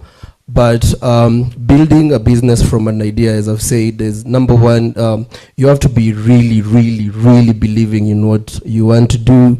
And I was really open to learning, and I researched a lot. Because when I started, we were doing it was an organic farm. It was doing all kind of farming, and we pivoted to aquaculture because we saw, number one, the factors that affect most of agricultural production in Kenya. You'll find that the inputs are usually expensive. If you're keeping chicken, production costs 60 to 70% is feeds. And that means you're buying them from the agrovet. If you're growing crops like the vegetables, you have to be buying fertilizer, you're buying pesticides. So all those costs, that's what made us to eventually pivot to crustaceans, because crustaceans are one of the, we started with crayfish. Crayfish are one of the easiest and hardy fish to keep, and they're high value, they're a premium seafood. And with that journey, because of from the idea, when I started farming, I didn't know I'll become an aquaculture professional or I'll be farming seafood. But you pivot along the way. And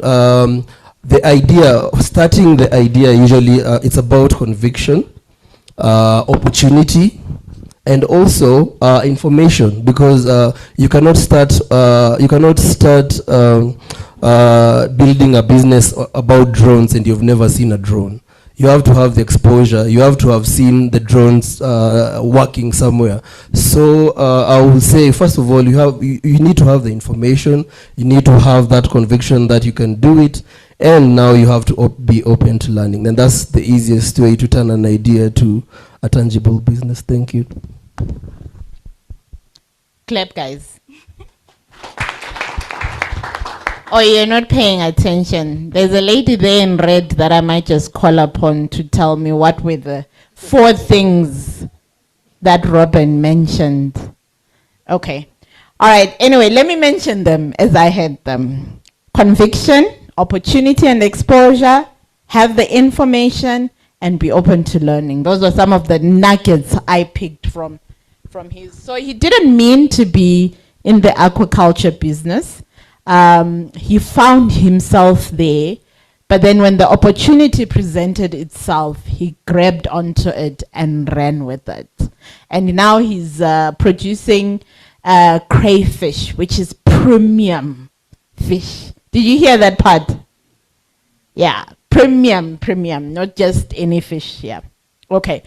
All right. So I'm going to come back to you, Robin, in terms of the innovation part. But maybe let me start with Asamta here, because you're working on solar incubation. And what support have you had, right? Because often we know that when young people have, say, opportunity, as Robin put it, say you would have won a competition or something, you'll get a small sort of amount to get you started, and then your business starts. And then what support do you need along the way? And what happens? What gets you to year 3 of your business? Okay, thank you so much. So Assumpta, I must say, like my brother said, first and foremost, the biggest support you will ever want is you. Yeah, right? Like you will always be the person to push yourself. So beside the funding and the capital, you will always need to push yourself. So my first source that you'd want is you pushing yourself to achieve what you want. Make sure that you have a goal of where you want to be, and make it. Yeah. Then also as an innovator, I've had really different fundings. Like I had said, I'm a former IUT Africa Challenge Award winner overall. That's 2024. And through this funding, I was able to, like I told you, it was this whole solar incubator started from a class idea to now a product that is being used. So with funding, I was able to, scale my product to now a market-ready product that has impacted over 5,000 farmers. And then apart from that, as innovators, there is more to getting money. I realized that after winning, it was 50 million Ugandan shillings. I thought I needed money. Yeah, but when I received the money, I was like, okay, where do I start from? Because I didn't have I had an idea and money, and I didn't have any other financial knowledge. I didn't know how to draw systems. So as innovators, I believe we need more than money. Like you have to be ready with an idea, but also with knowledge of how to run a business. You have to know you have to know how to go around financial management and be ready, because it is a whole network. It is a whole thing. You have to go from this. If you're to make it, if your product is to make it, you have to know how to network, for example. Yeah, you have to know how to market your product, because at the end of the day, it is the flow of all this that is going to put you out there. Yeah, thank you so much. Okay, thank you, Asamta. So you need more than the money. So you've got the idea, you've got the money, but then now you need to know what the ecosystem that's around your business idea, right? Okay, excellent. Okay, so part of that ecosystem is information, which you've rightly mentioned. So maybe let me turn to Elizabeth right now to talk about information and data, right? It's probably something that maybe doesn't feature so much when people are thinking about the business, but we know that you would need to churn the numbers. You need to, in the morning we were being presented with stats on, this is what youth are doing. They're here, they're there. We saw the potato presentation, how South African farmers are producing about 30 hectares per something, 30 bags per hectare or something. But then in Kenya and Tanzania and Uganda, it's like 10, 8, and 8, if I remember very well. So let's talk about data.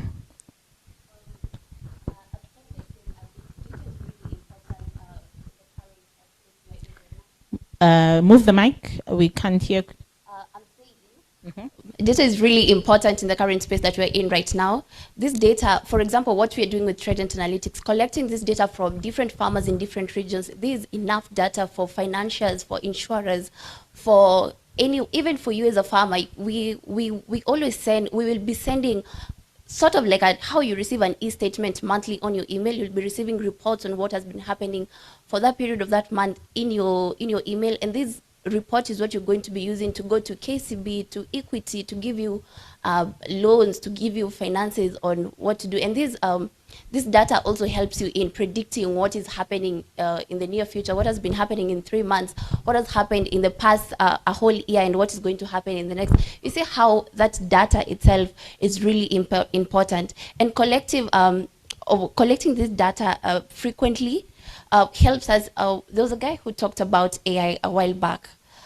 We are also training our AI model, and this data is what is going to help us train our AI model. And AI is going to make things really, really, really easy to do things, not only in the aquaculture space, but big people will really need this data.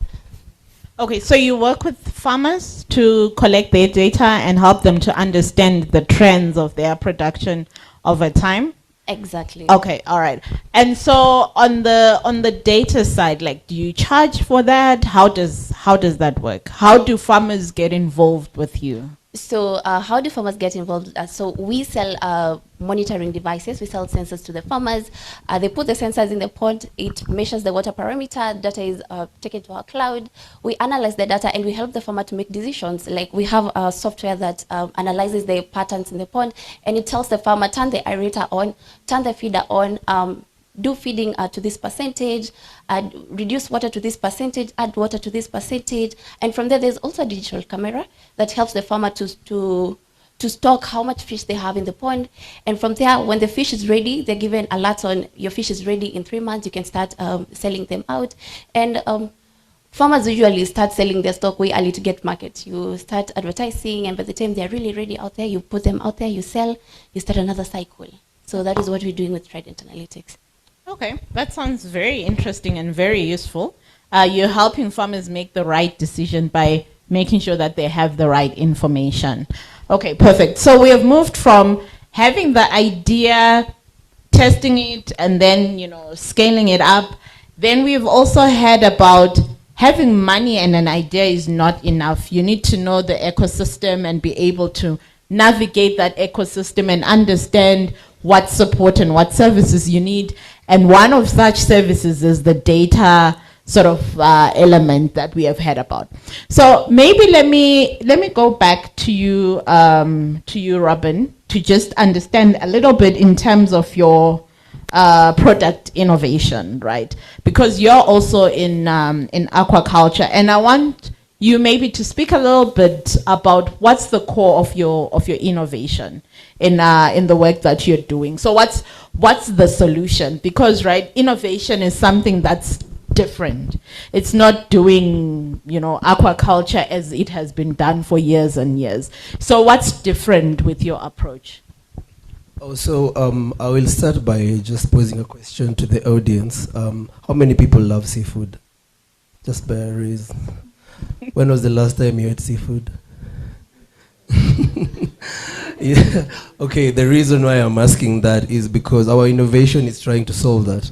The reason why when you've gone to the buffet and you've seen fillets of tilapia is because there's enough technology and there's enough production information on how to produce tilapia. But the reason why you can't find seafood on your plate or on your supermarket or on your butchery the way you can find tilapia or catfish is because there's not enough production. We only depend on wild caught seafood, which is being affected by overfishing, climate change, losing of breeding grounds, and that's how we came up with our innovation. We're designing modular hatcheries. They are smart hatcheries where we are producing the crustacean. I call them crustacean babies. So our hatcheries are solar powered. They have a technology we have. It's proprietary. It's called auto bath, whereby the crayfish are hatching automatically from the mothers. Okay, let me just give us a small explanation.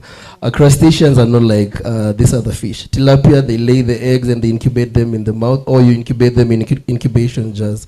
For crustaceans, that is crayfish, lobsters, and prawns, the eggs are attached to the mothers. So the reason why it has always been a challenge a challenge to propagate the fingerlings of these crustaceans is because people don't know how to hatch them without hatching them from the mothers the way they do with the other normal other species of fish. So with our proprietary technology, we've been able to produce successfully with a 90% success rate.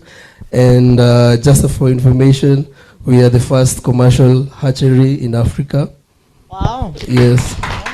And actually, when we had the conversation earlier, you also spoke about you when I asked you where do you guys work, you said you're also in Ghana. Yes. But you also mentioned Japan and Thailand. Let's talk about the partnerships. How do you work with all these other countries? So we are the pioneers of crayfish farming in Africa. We are the biggest crayfish farm in Africa.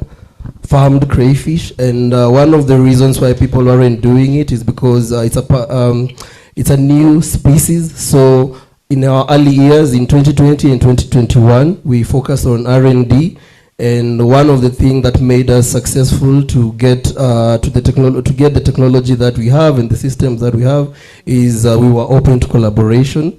We collaborated with Jomo Kenyatta University. I'm an alumni there, and through Jomo Kenyatta University, they provided, because we don't have any research about crayfish. Actually, the first research on crayfish farming was published, and I'm part of that research in Africa.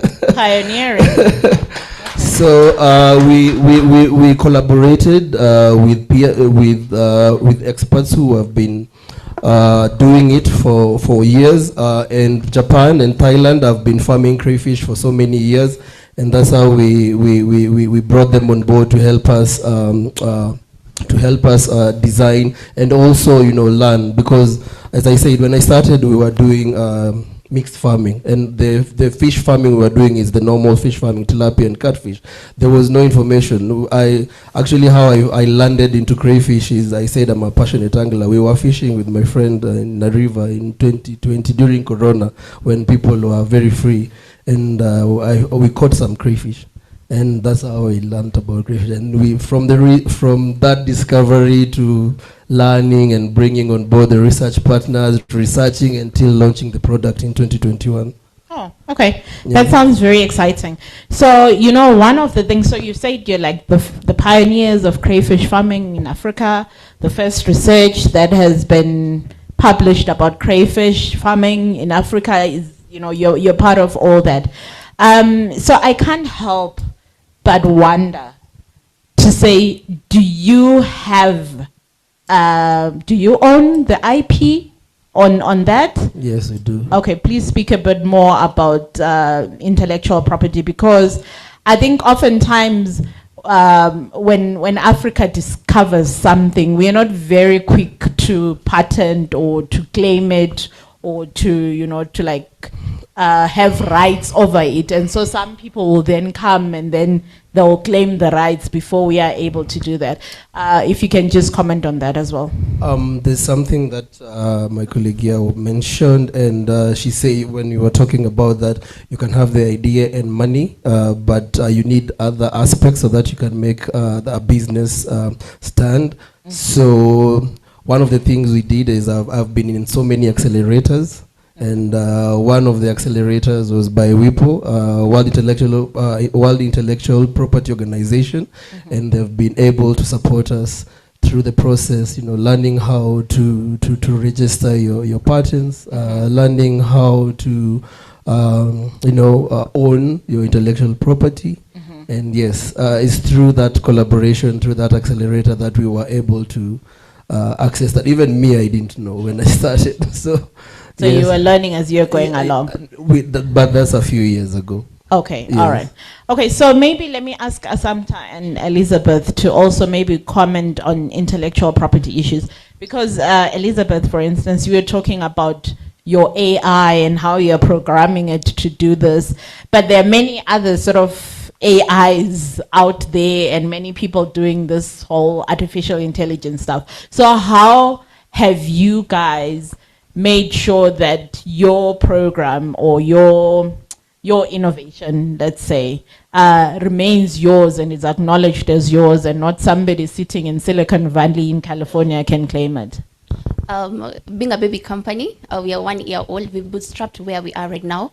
We have already started our way into patenting our model, our system, and yeah, that's where we are right now. That's where you are. Okay, you're in the early stages. Asamta, anything on intellectual property? Yeah, I'll just say that I also had issues actually when I was starting. I had a team, and because of money, like someone said, money can be a root of all evil.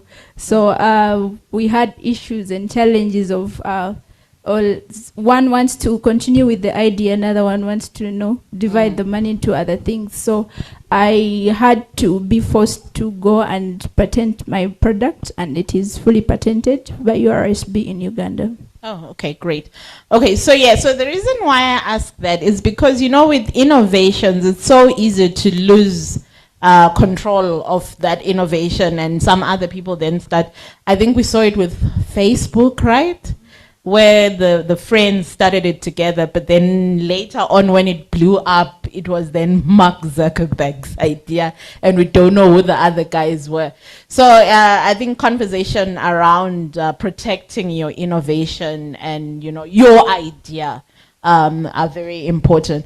Maybe let me turn to the audience in the last 10 minutes that I have to see if there are any questions or if there are any sort of additional voices that we should hear about. I know there are a couple of guys that I was chatting to before lunch who are very interested in this discussion. Albanus, Dalvis, and Dominic, where are you guys sitting? Okay, all right. Do you want to jump into this discussion? Maybe share a bit of your experiences as well? Yeah? All right. Can we have a mic? They have. Okay, perfect. Go ahead.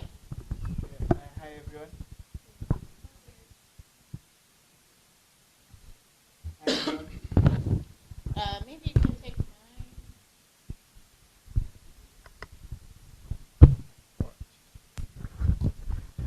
Hi, everyone. My name is Delvis Mwendwa. I'm one of the directors at BK Paris International Limited. We are in the beekeeping value chain. Our innovation was more oriented in terms of climate change, because where we source most of our honey is in the SL regions, the arid and semi-arid lands here in Kenya, like Baringo, West Pokot, Samburu, and Turkana.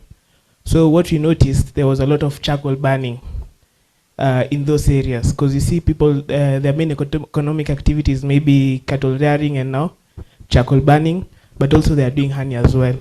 So what we did so as to reduce the charcoal burning, we went and sought a grant for the youth and women farmers to empower them to do the beekeeping, so that they put it can come in as an additional source of income, so that they may reduce on the impacts of charcoal burning. And we also managed to train 3,789 farmers in terms of effects of climate change, how their current economic activity is affecting the whole world in a general. And so through that, we were able to bring them into beekeeping. Currently we have 71% success rate for the farmers who we trained. 71% have fully adopted in terms of beekeeping, and we are able now to get honey from them. And currently we are registering them for the people who in like 3-kilometer radius. They are not doing any farming since it's like a dry land. We are registering them organic under a body called ECOSAT here in Kenya. And also in Tanzania, we're also doing the same as well, but with some of the farmers in Tanzania as well. So our innovation was more of climate oriented to reduce the greenhouse effect. Okay. That's amazing. Addressing real sort of real-time challenges. Okay. Nick, do you want to go? Okay, go ahead.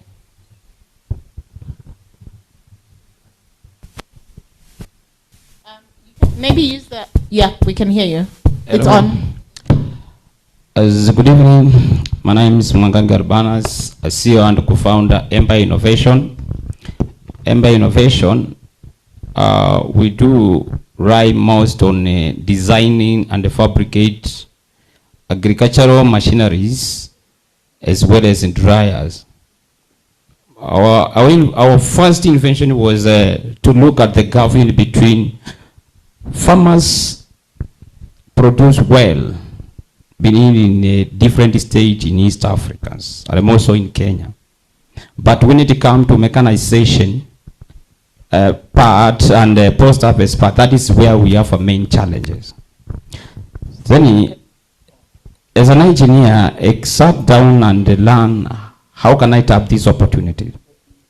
First thing, because I had not enough amount or capital, I decided first to design and innovate a multi-purpose thresher. Why they come up with this thresher is because of something which came to my mind to bring something which farmers need with skills or with skills can interact with the material which is all over around. Then I came up with the material like a drum and the chain. The reason why I came up with a drum is something which farmer know this is a drum.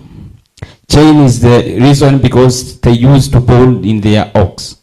So the reason was some of imported machines that come from abroad, they don't do well. They don't do, or they don't satisfy our farmers in Africa. More so in arid area. So farmers had a big challenges. Others they quit from agriculture. Even the youth were not interested to do agriculture. So out of this one, I am able now to attract 200 farmers for the first 1 year.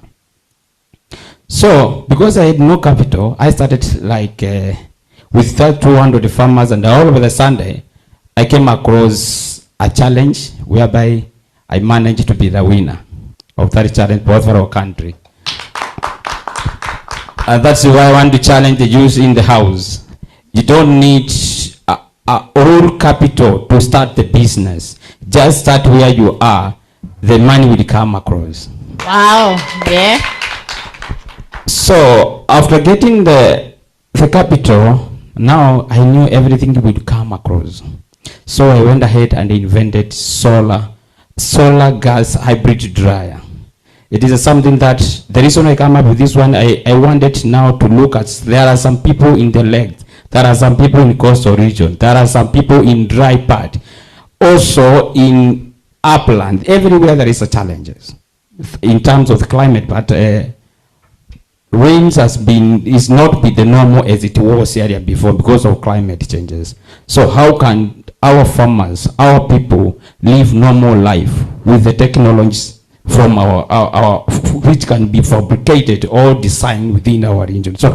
So I went ahead and fabricated that solar dryer gas, whereby even if you are in a region whereby the climate is not favorable to dry your product, you can use product like a gas and solar to dry your product very effectively.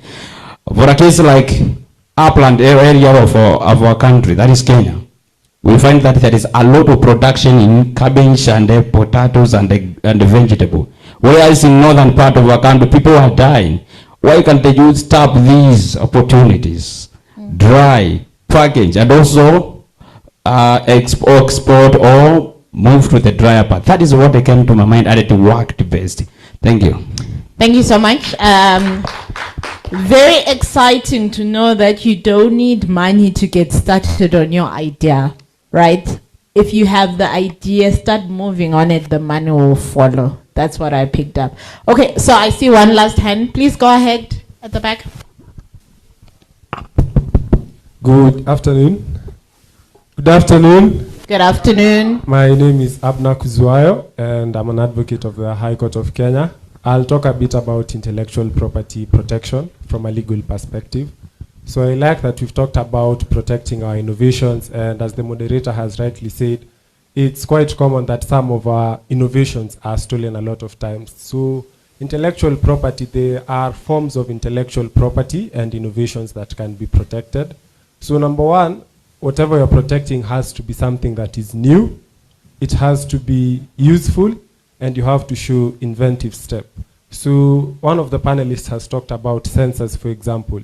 If you have a sensor and you've innovated it, but it does not collect any data, then that is not eligible for protection. So that's something to have in mind when you're trying to protect your innovations.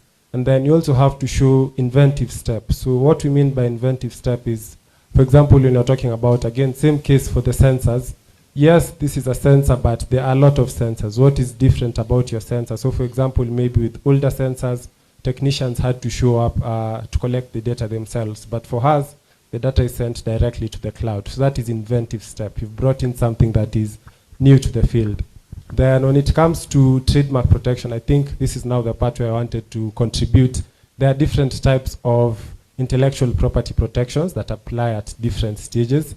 So for example, all of them have a business name. When you're starting a business, you have a business name. That is your brand.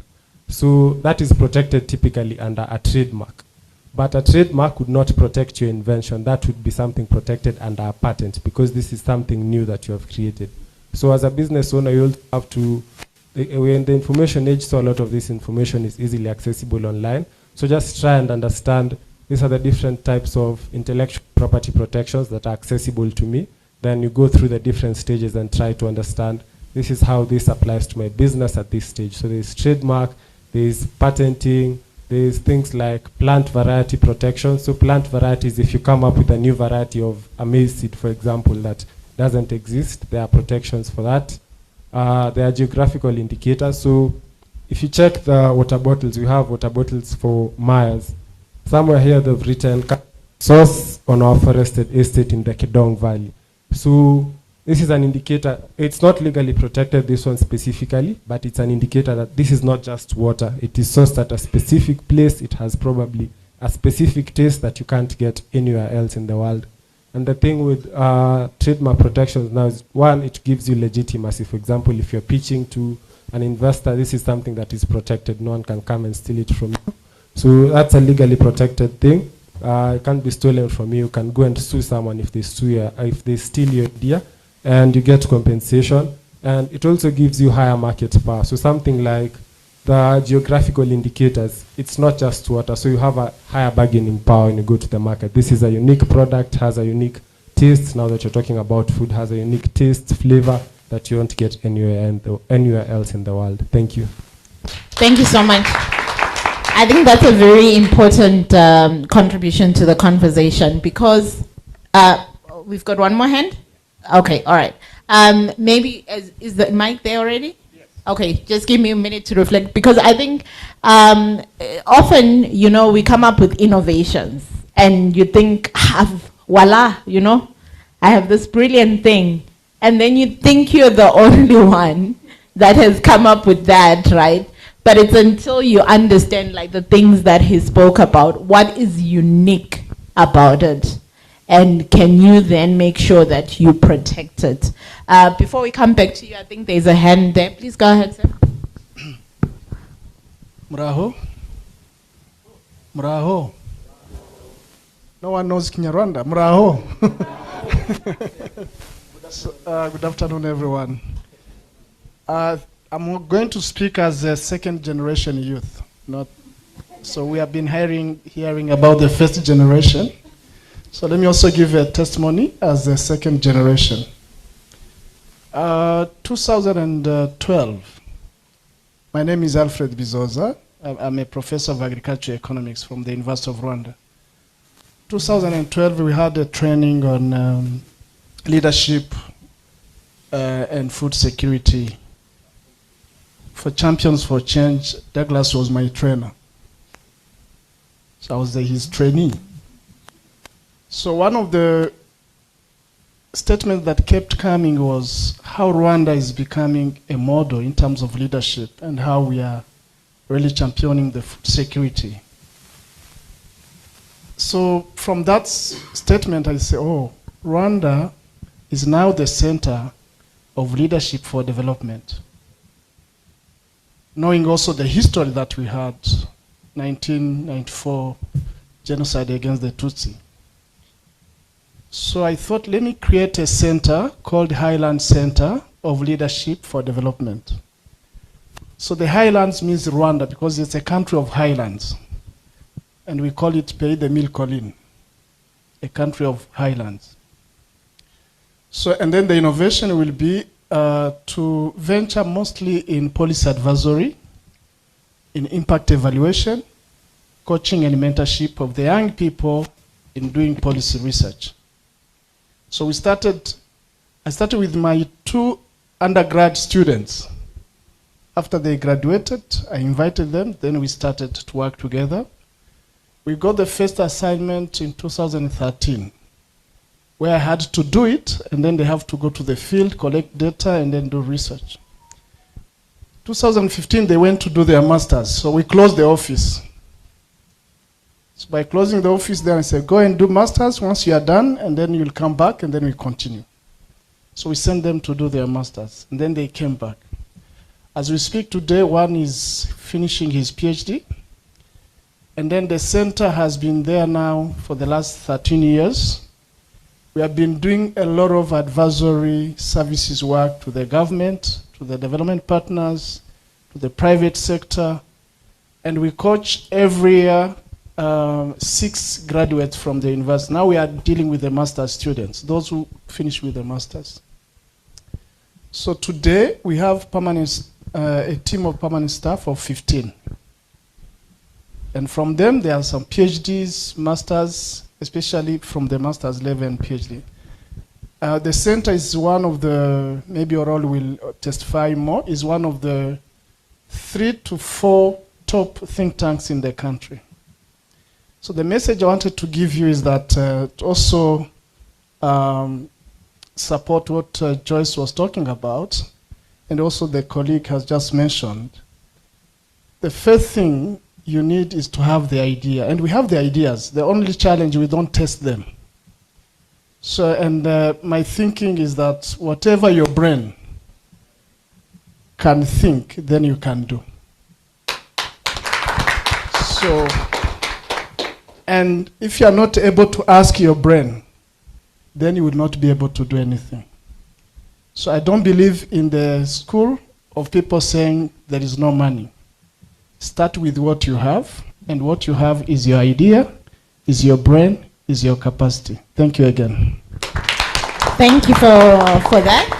I think just re-emphasizing the point that what's important is the idea, right? The money, all these other things will fall into. Is that my mic? No. Okay. All right. So I want us to, I think I was given 25 minutes, but I've taken more than 25 minutes. And it's not my fault that the conversation is so interesting. A lot of people want to jump in. But I want to come back to my panelists. Just to reflect on your startups, right? You are a year into it, you are 2-3 years into it, you are 8 years into it. Where is it going, right? I think probably after 2.5 years, it's no longer a startup, right? It's a fully fledged business. So just talk to me to say, next 5 years, where do you see yourself growing? In the next 5 years, we'll definitely be really, really, really far. But I think I wanted to talk about the idea part. Yes, for example, Trident Analytics was wholly an idea. We bootstrapped where we had no funding, no loans, just pushing, building everything. And because I'm a tech buddy, it's common sense for you to patent or to get IP for your innovation. But it's not common sense to a CEO who has a tech innovation and solely outsources the tech. You'll find them asking very small, what is common to me, like having a GitHub account for the company and giving someone else a right to edit the codes is not common sense to a CEO who's outsourcing the tech from someone else. These are things that, the way Robin just said, there are accelerator programs that come in and teach you and show you how to apply for these programs, or rather, or how to apply for these patents and steps to go. And you might end up applying for the wrong patent. You just go Google, ChatGPT, get an answer. you go back to the portal, you do this and you pay, and you're stuck waiting for, and then you come and realize, oh, you're being challenged in court because you took the wrong direction and it wasn't supposed to be this. What's your question again? Where do you see yourself in 5 years? In 5 years, we'll really be far. I'm sure we'll be all over East Africa, and we've covered the whole of Kenya, the 47 countries, and having sensors all over, and working with organizations like FAO and Agra, giving out data and helping aquaculture farmers in their farming journeys. Maybe before you come in, Assumpta, just a question on data protection, right? Because it's such a big thing now, not just using people's data for, reports or whatever without their permission and stuff. Just reflect a little bit about data protection, how you do that, and are farmers or the people that you work with assured that their information is protected? Because we know that data is money. Just the same way you log into an app and they ask you for rights to use, collect data, that's exactly what we do. We ask for rights to use your data. If you're not okay, sure. But how do you protect it? I've given you the right to use my data, right? And I've only given it to you. But we know there are hackers, there are all sorts of things out there. How do you ensure that you protect my data? We have systems that are working, and in our back in our organization, we already have structured how whether it's cybersecurity or whether it's your data being used in a wrong way, or you don't want even the Agra people or the FAO in your farm, we are solely responsible in protecting you from all these other people. If you solely if you solely want your data for your own, sure, that's okay. We give you the sensors, and it's okay. You don't have to give it to anyone. Yes, if you're okay with us giving the data to Akina FAO, WFF, Akina Agra, well and good, welcome on board. And also, it's the same thing in our marketplace. We have different tiers for people. We are not only giving the marketplace for people using our system, the sensors. We are also inviting aggregators. You don't have a pond, you're a youth, I think they call it drop shipping or something. You know a farmer and you know somewhere to sell, so you just say, oh, I have fish, come put it on board, and their badges, you'll just the same way there's a blue badge on Meta apps that tell you that this one is verified, this one is not verified. You'll know this one is an aggregator, this one has a farm, and whether you choose to buy for, that's only your decision. You've chosen to buy from an aggregator, you've chosen to buy from a farmer. Yeah. Okay. All right. Good. I'm assured you'll protect my data. All right. Assumpta, 5 years from now, where are you going? Where are you? Thank you so much. So 5 years from now, Hatchright will be an established company all over Africa, I'm sure.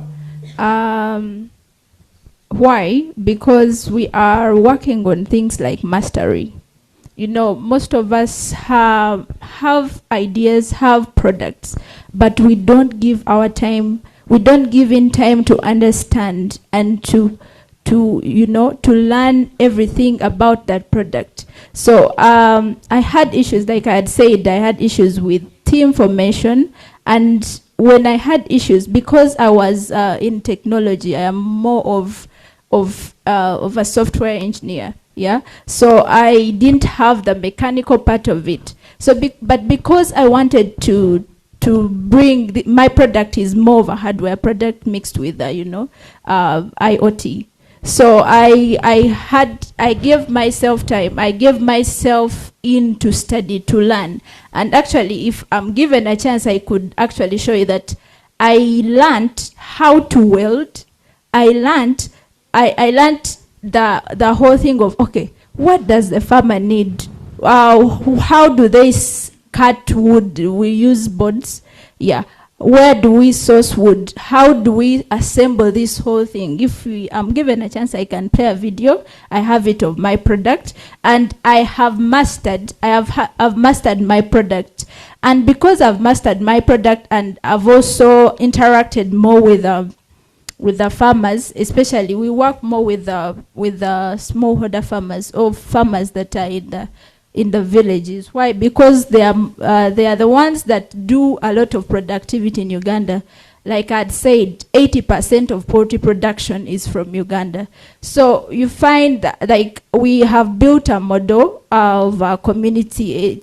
We call it a community model, whereby you go and we go like to different villages, yeah, and we train or sensitize people about poultry farming. We form groups of 10 or more according to the village. Really, some people are not interested in poultry, yeah. So when we have formed those groups, we provide them with the tools, with the equipment like the egg incubators and all that. So with that, the impact is seen. Really, we have seen people taking back, especially in the Busoga region, in the eastern region of Uganda. Most of them really rely on sugarcane production and, industrialization. And most of them weren't using their land. Like, they would give out their land for just like 10 million in the whole year. Imagine 10 million Ugandan shillings for a whole year.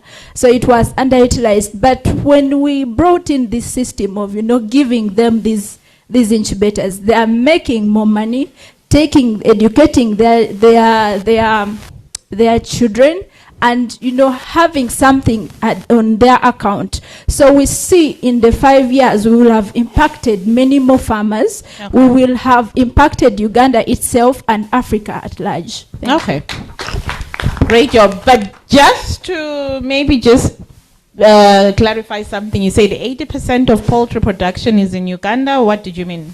No, I meant poultry production. 80% of poultry production in Uganda is from smallholder farmers. Okay, all right, got it. Thank you.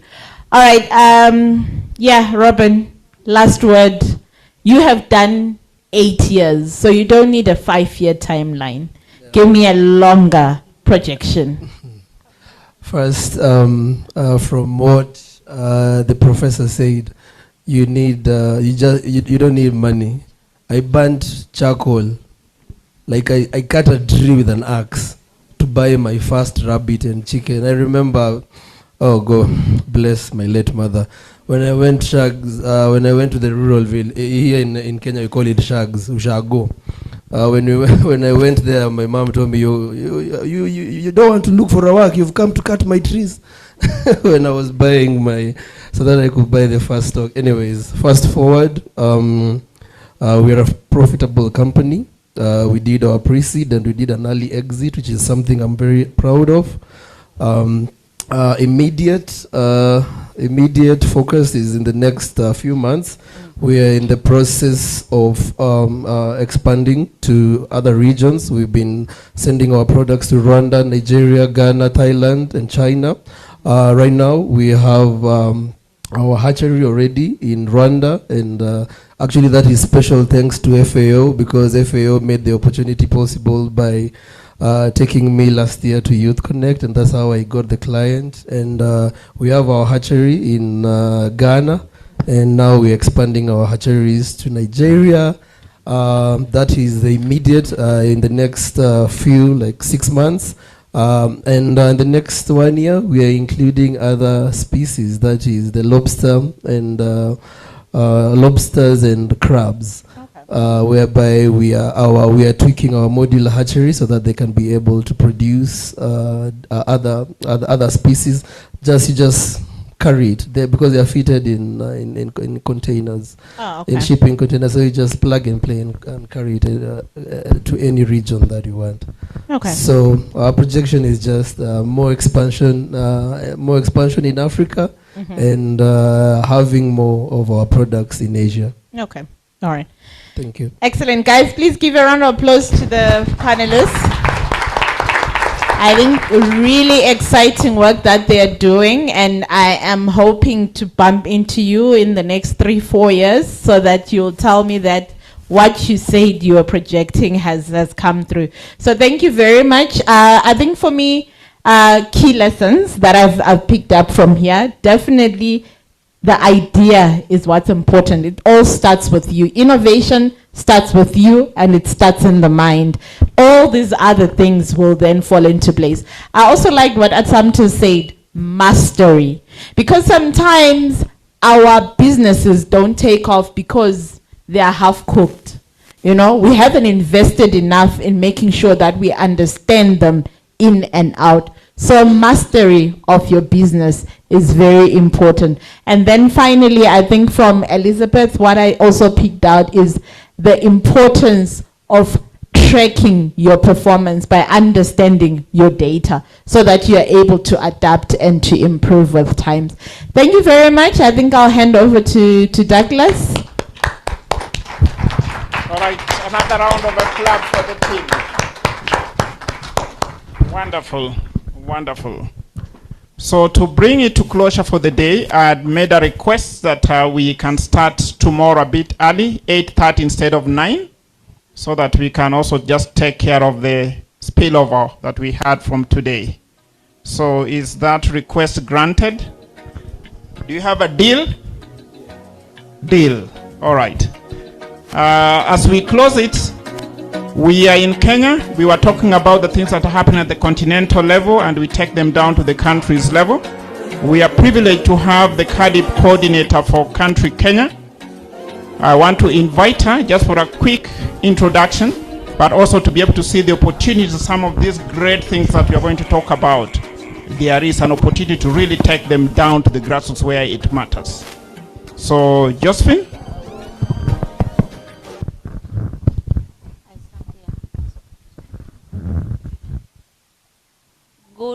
Is it evening or afternoon? Evening. Yes, good evening. I'm sorry that I'm now standing between you and getting off. Wow.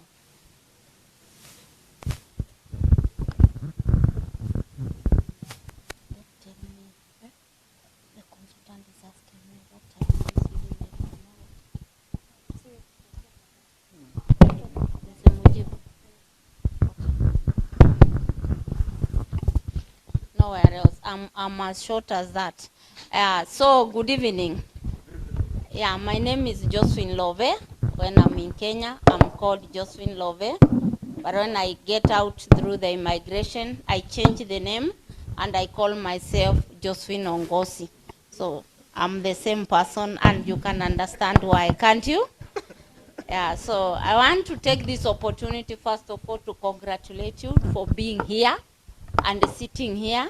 Yesterday I came around morning hours, but I could not get a place to sit. I said, wow. Then I sneaked because I had something else to go and attend to. But today I got a space and I'm here with you. I've listened to so many things.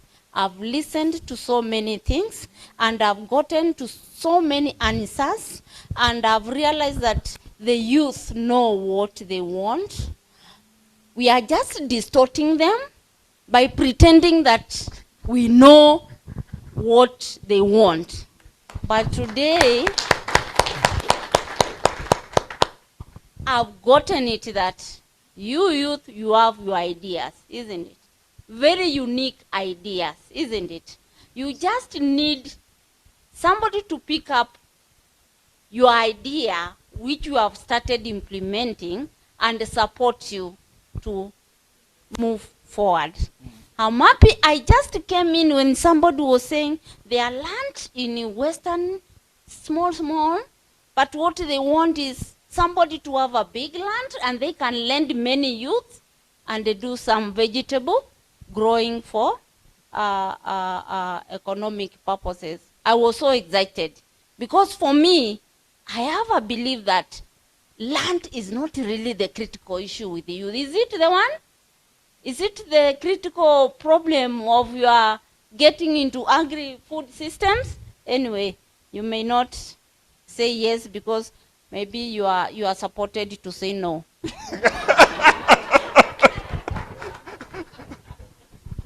I've also come to learn that money may not be the real problem. When you talk of the money and the idea is better than the money, isn't it? But you need the money to push the idea forward, isn't it? But you need money. If you don't have land, Tanzania, thank you very much for letting us know there's a lot of land in Tanzania, and so you need investors. So Is land really the problem? So the problem are specific, isn't it? But congratulations, because I've learned a lot. For me, I push implementation of policies, and that's why I'm 59 years old. And so I'm getting out there. Retired. And seriously, I'm going out there without the money. But I have the idea of what I'm going to do. And my idea, when I do what I want to go and do there, I will make money. So we are going to meet there with you, okay? Count it. I'm 59 years, so you are not going to wait me for long, and I'm serious. So I do coordinate the CADAP framework in Kenya, and yesterday I know you were told what is CADAP. You are all converted, and you converted. Yes, you are converted, and it is a framework under which agriculture in Africa is done, okay? So we follow certain principles, and one very key one is inclusivity. Inclusivity. Do you feel included? Do you feel it? Do you feel it? You see now, if you were sponsored, supported to come and say no, then you say just that. But do you feel included? If it is no, say no, because that is data. I'll collect that data. When you say no, I'll collect the data and I'll know what to do with it. So one of the principles of CADA framework is inclusivity. Let have everyone on board, because the challenge that we have in agriculture, and for the space agriculture is given in our economies, is so enormous, and we say it is the backbone. So the backbone, this one here, you should be told by your doctor that the nerves that support your body, they all come from. So joke with it, and you'll find yourself unable to walk, okay? So the backbone, it needs to be taken care of by everyone, all right? By everyone. So inclusivity is very key. Now ownership is also another one. And ownership in so many diverse ways. For countries, we need to own agriculture. Agriculture, we are called to own agriculture. If we want to change agriculture and change our lives and our economies, we own it. All right? And so it's like your idea. Your idea is your idea. But you are going to sell the idea to someone else because you want support to move forward, isn't it? So, the finances. I'm happy today, but the KCB left before I could hear what kind of financing that is suitable for youth. For me, I've wondered, how much will youth need to move their idea forward? It's not 50. But somebody said that you need to have a business plan and a model. Isn't it? No, if it is not true, just say true if you are supported to say so, okay? So now this is what guides. And we make so many policies and we claim we are supporting youth with the 50,000 shillings. Sure, even your time you are going to put to bring up that idea, is it worth 50,000 shillings? So when it doesn't work, you disappear from your idea, and we come and take it up. Intellectual property rights. Later on you say, oh, it was my idea. Anyway, so within the CADA framework, we have something that has come up within the second phase of CADA, and that is mutual accountability. This is the one I think somebody talked about, mutual accountability. We hold one another accountable, okay? So even you youth, before you say someone else, you are doing this, you are not doing this, that's why we are angry, that's why we have no jobs. We also want to know how you are using that of yours. the way you have explained here. For sure, I've felt so rich. Because if you implement, if the ideas here are implementable and they put us in the map, I feel myself fitting in the next 1 year and making money also. So with this mutual accountability, at the continental level, we have been doing the biannual review reporting. Every year, every 2 years, we collect a lot of data in a country. These are the inputs that are going into agriculture, and we see what effects do we get from implementing agriculture. How it affects our health, our poverty, our economy, and everything. So, we have been saying, we started from far as a country. Data was a challenge. But we are saying now, coming to Kampala Declaration, the youth, besides taking up to transform agriculture digitally, everybody here talks about digital. Every activity we aspire to have a use case on that. Youth be innovative. Even if you say you are going to grow vegetables, local vegetables, can you see what part of the activities are you going to fit in digitally? Is it in the marketing? Is it in the production? Huh? We want to see funny things during your irrigation, huh? Not always carrying, not always pumping, so that you can do other things. Digital applications in agriculture. That is the whole space we have spared for youth. Also, the data collection. You know, data has to be somewhere. And then that data being brought from where it is in numbers, to be presented in numbers. If that transmission is wrong, if you forge it, you plan bad. Can you imagine if you forge and you want to use that figure to plan? Are you going to plan it right? Are you going to plan it right? Okay, fine. Say yes, because I know you are supported to say yes. So data. This is another very big space for youth. Data. Because we want to collect data, not the manual way that I used to do. When I started working, we used to collect this data manually. And every month before I submit my report, because someone else gave me data, I used to ask for a vehicle to go around the division to confirm that data. But now we have seen, since the morning I've been watching, digital applications to collect data. And who can do that? You see, when my phone gives me problems, I call my daughter or my son, come, what's wrong? Huh? So we are not going to say that that is all that you can do, but that is also a very big space for the youth. Anyway, domesticating the framework in a country, we have been doing strategies and the national agriculture investment plans. And I'm sure you have been observing and seeing that there's something for you in there. Because, to be sincere, do you expect something being set aside for the youth, or you need an environment to put in your good ideas? To put in your good ideas, isn't it? Yeah, and one of your good ideas, one youth said, and I hope he's not sitting here, because if he's sitting there, I would have requested him to come and repeat it.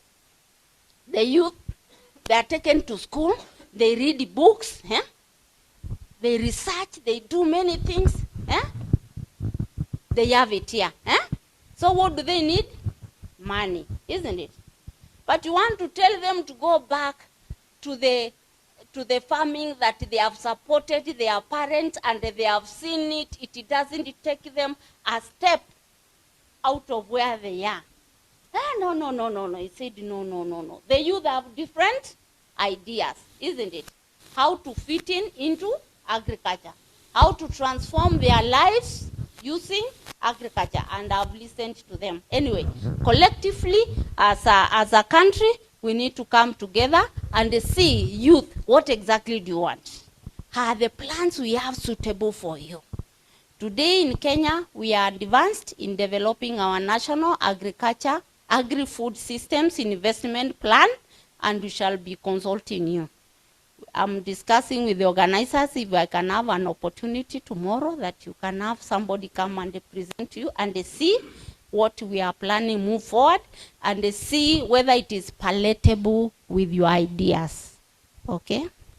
And whether the environment is created for you that you can get financing without using collateral. The issue is collateral, collateral. But we have agreed that the banker said in the morning, the business plan and the model is also collateral for you youth, isn't it? You need someone to trust that. And then you get what you want and you move forward. I know I've said a lot of things, but let me not stop there before I congratulate Joyce. Yeah, I wrote your name here. Congratulations, Joyce. You are an inspiration. And I just said, as I walk with my two legs like this, Joyce, I need to come and see you down there. Karibu sana. I'll also need to bring you up here and see also the many things that I do, isn't it? Because I can see you are an inspiration. May all the youth here seated pick that inspiration from Joyce, take it on. If Joyce can do what she does, and you, what else do you need? What else do you need? Joyce didn't even talk of money. I listened. She didn't talk of money, but she started in a very ample way.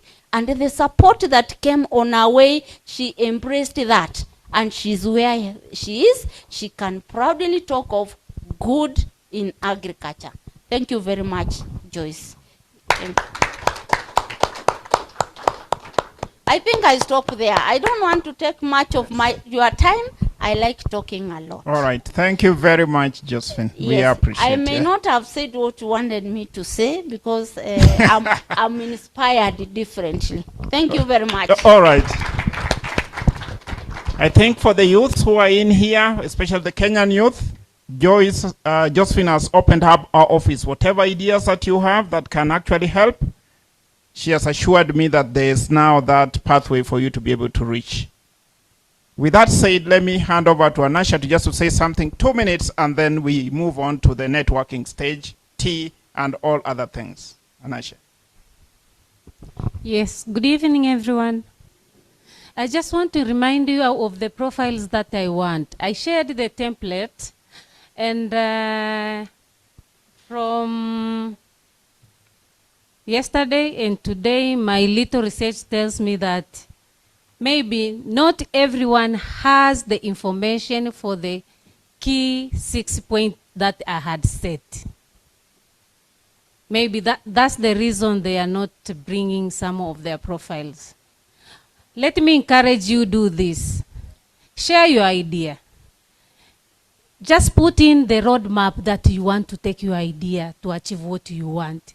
And then it will help us to mentor and coach you to achieve what you want. So do not hesitate because you haven't done anything. You haven't achieved anything. But if you tell us what you have and where you want to go, we will lead you to reach where you want. Thank you. Please do.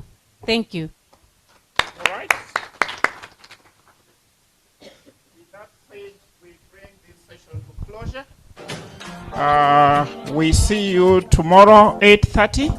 But let's proceed for the actual networking and tea. Thank you very much. It was a wonderful day. Tomorrow is going to be even much better. So make sure you don't get late. Thank you. Have a good evening.